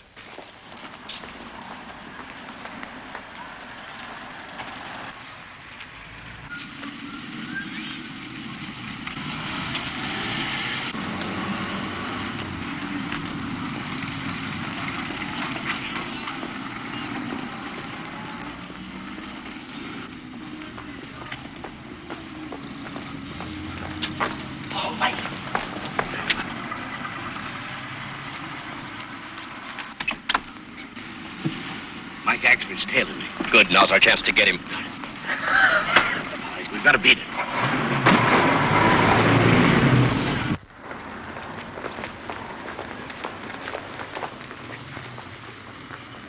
That's fine, Mr. Krogan.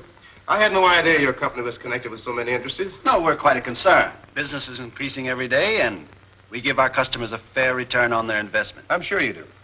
Oh, by the way, your company does quite a bit of construction work. Do you have any labor troubles? Labor troubles? Yes, your company employs so many men, I thought maybe you might have bumped up against Fanti in some of his activities. Fanti was intimidating and robbing the men of the association. So I understand. But I never heard of Fanti until your newspaper started his campaign against him. Well, thanks for the interview, Mr. Krogan. You've been a lot of help.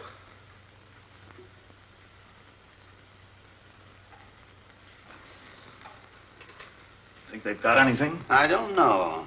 I wonder why he brought up the name of Fanti. You think this investigation's liable to be dangerous? I think ahead, Franks. That's why I'm head of this syndicate. And I think it's time we change the base of our operations to some other city. Told the others? No, I've chosen you for my confidant because you have the keenest brain of any of my followers. Gee, boss, I'm glad you got confidence in me. To show you how much I trust you, I'm going to let you in on a secret. For the past 2 months, I've had Kane quietly disposing of securities. Practically all the resources of the syndicate have been turned into cash, and it's in that safe. Yeah, but if Kane's been selling this stuff, he must... Oh, you overestimate Kane's intelligence. I gave him a plausible reason for selling, and he suspects nothing.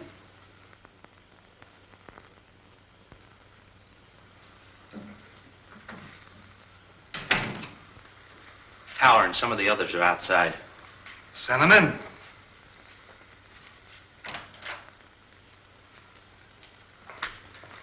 Hello, man. What's up? Plenty. I gotta get in touch with the chief right away.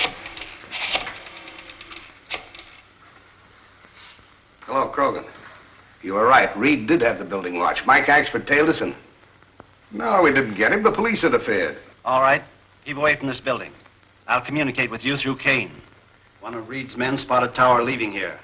That means that you and I'll have to clear out tonight. Tonight? Yes. Go to Spike. Get him to prepare a time bomb at once. A time bomb? It'll be placed in that safe. We'll blow up the office, and I will appear to have been robbed and put out of the way. If the chief's in danger, we ought to do something. Don't worry about the chief. We're the ones that are in danger. Krogan means to run out on all of you. Run out? Without declaring a dividend? What do you mean? Some time ago, he came to me with a cock and bull story about accumulating a lot of money for a big enterprise. Since then, he's been turning everything into cash. Why, that double-crossing. And I suppose he banked it in his personal account. No, he'd want the money where he could put his hands on it in a hurry. Unless I miss my guess, he's got over $500,000 in his office safe right now. In his office safe, eh? Why, I can open that box easier than you can open a can of sardines. We're getting that money tonight. Yeah, but Krogan may be there. It'll be just fine. Come on. If we can believe Krogan, his business is on the up and up. He's even willing to have his books examined. I'd say we made a wrong guess if it wasn't for the guy that Axford is trailing. Well, that man could have been in the building and still had nothing to do with Krogan. We'll have to wait till Axford reports. You were right, Reid. Krogan's our man. Send a load of cops. Why'd you trail that guy? I trailed him into an alley. Like a bloodhound, I was on his track. And when I come out the other end, he vanished like a spook. And you used to be a cop. Hey.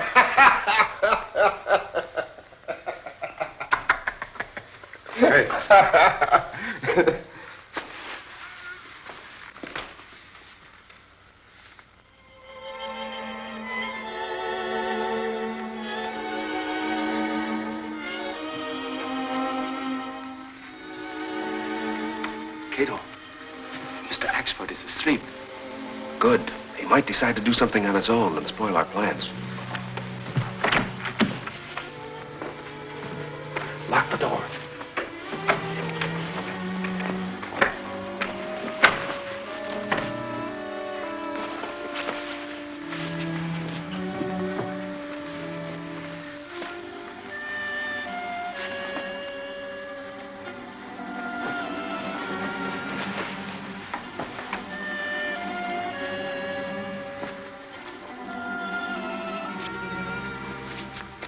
You believe this Krogan is the head of the Syndicate, Mr. Britt? That's something for the Green Hornet to find out. If Krogan isn't the man, he knows who is.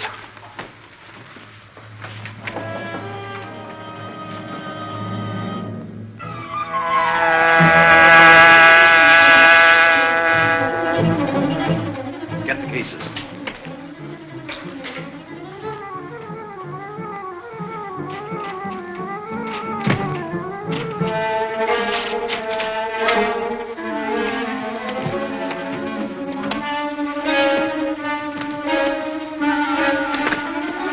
We ought to divide with the others? Never divide unless you have to.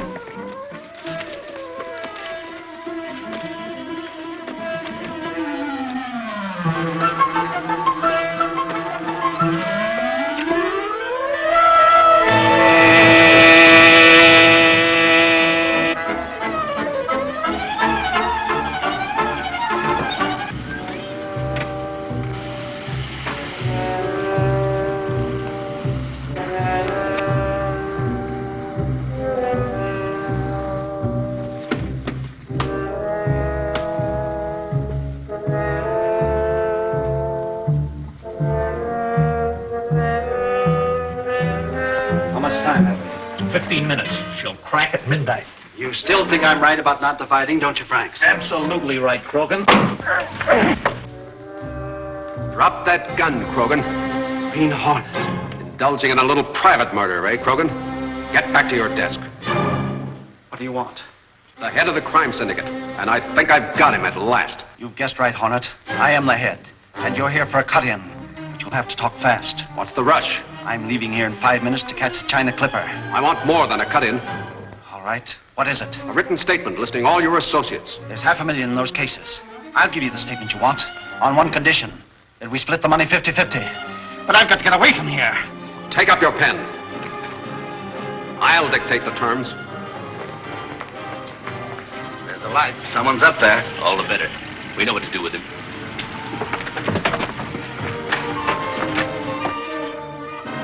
Sign it. Drop that gun, Hornet. So that's your game, Krogan. Partnership with the Green Hornet, leaving the rest of us to hold the bag. Get out quick, there's a bomb. Shut up, you. Keep him covered while I tear the Hornet's mask off.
Harding.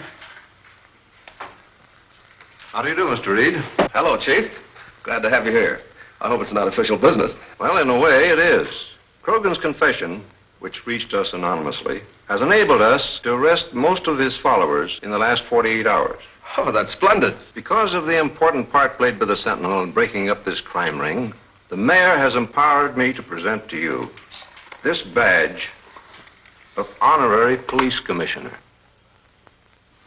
Oh, now, hold on, Chief. I've done nothing but sit at my desk. This honor and badge of office should go to these two men who have been in the front line. Well, Axford, man of action here, did all the fighting. Ah, go on, will you? Chief, Lowry's right. Axford here is the battle-scarred veteran. Thanks, Reid. And you, Chief, I'll wear it with a great deal of pride and try to live up to all it stands for. I still think the Green Hornet deserves the medal. And someday I'm going to pin one on him. Well, you... Casey, what do you mean I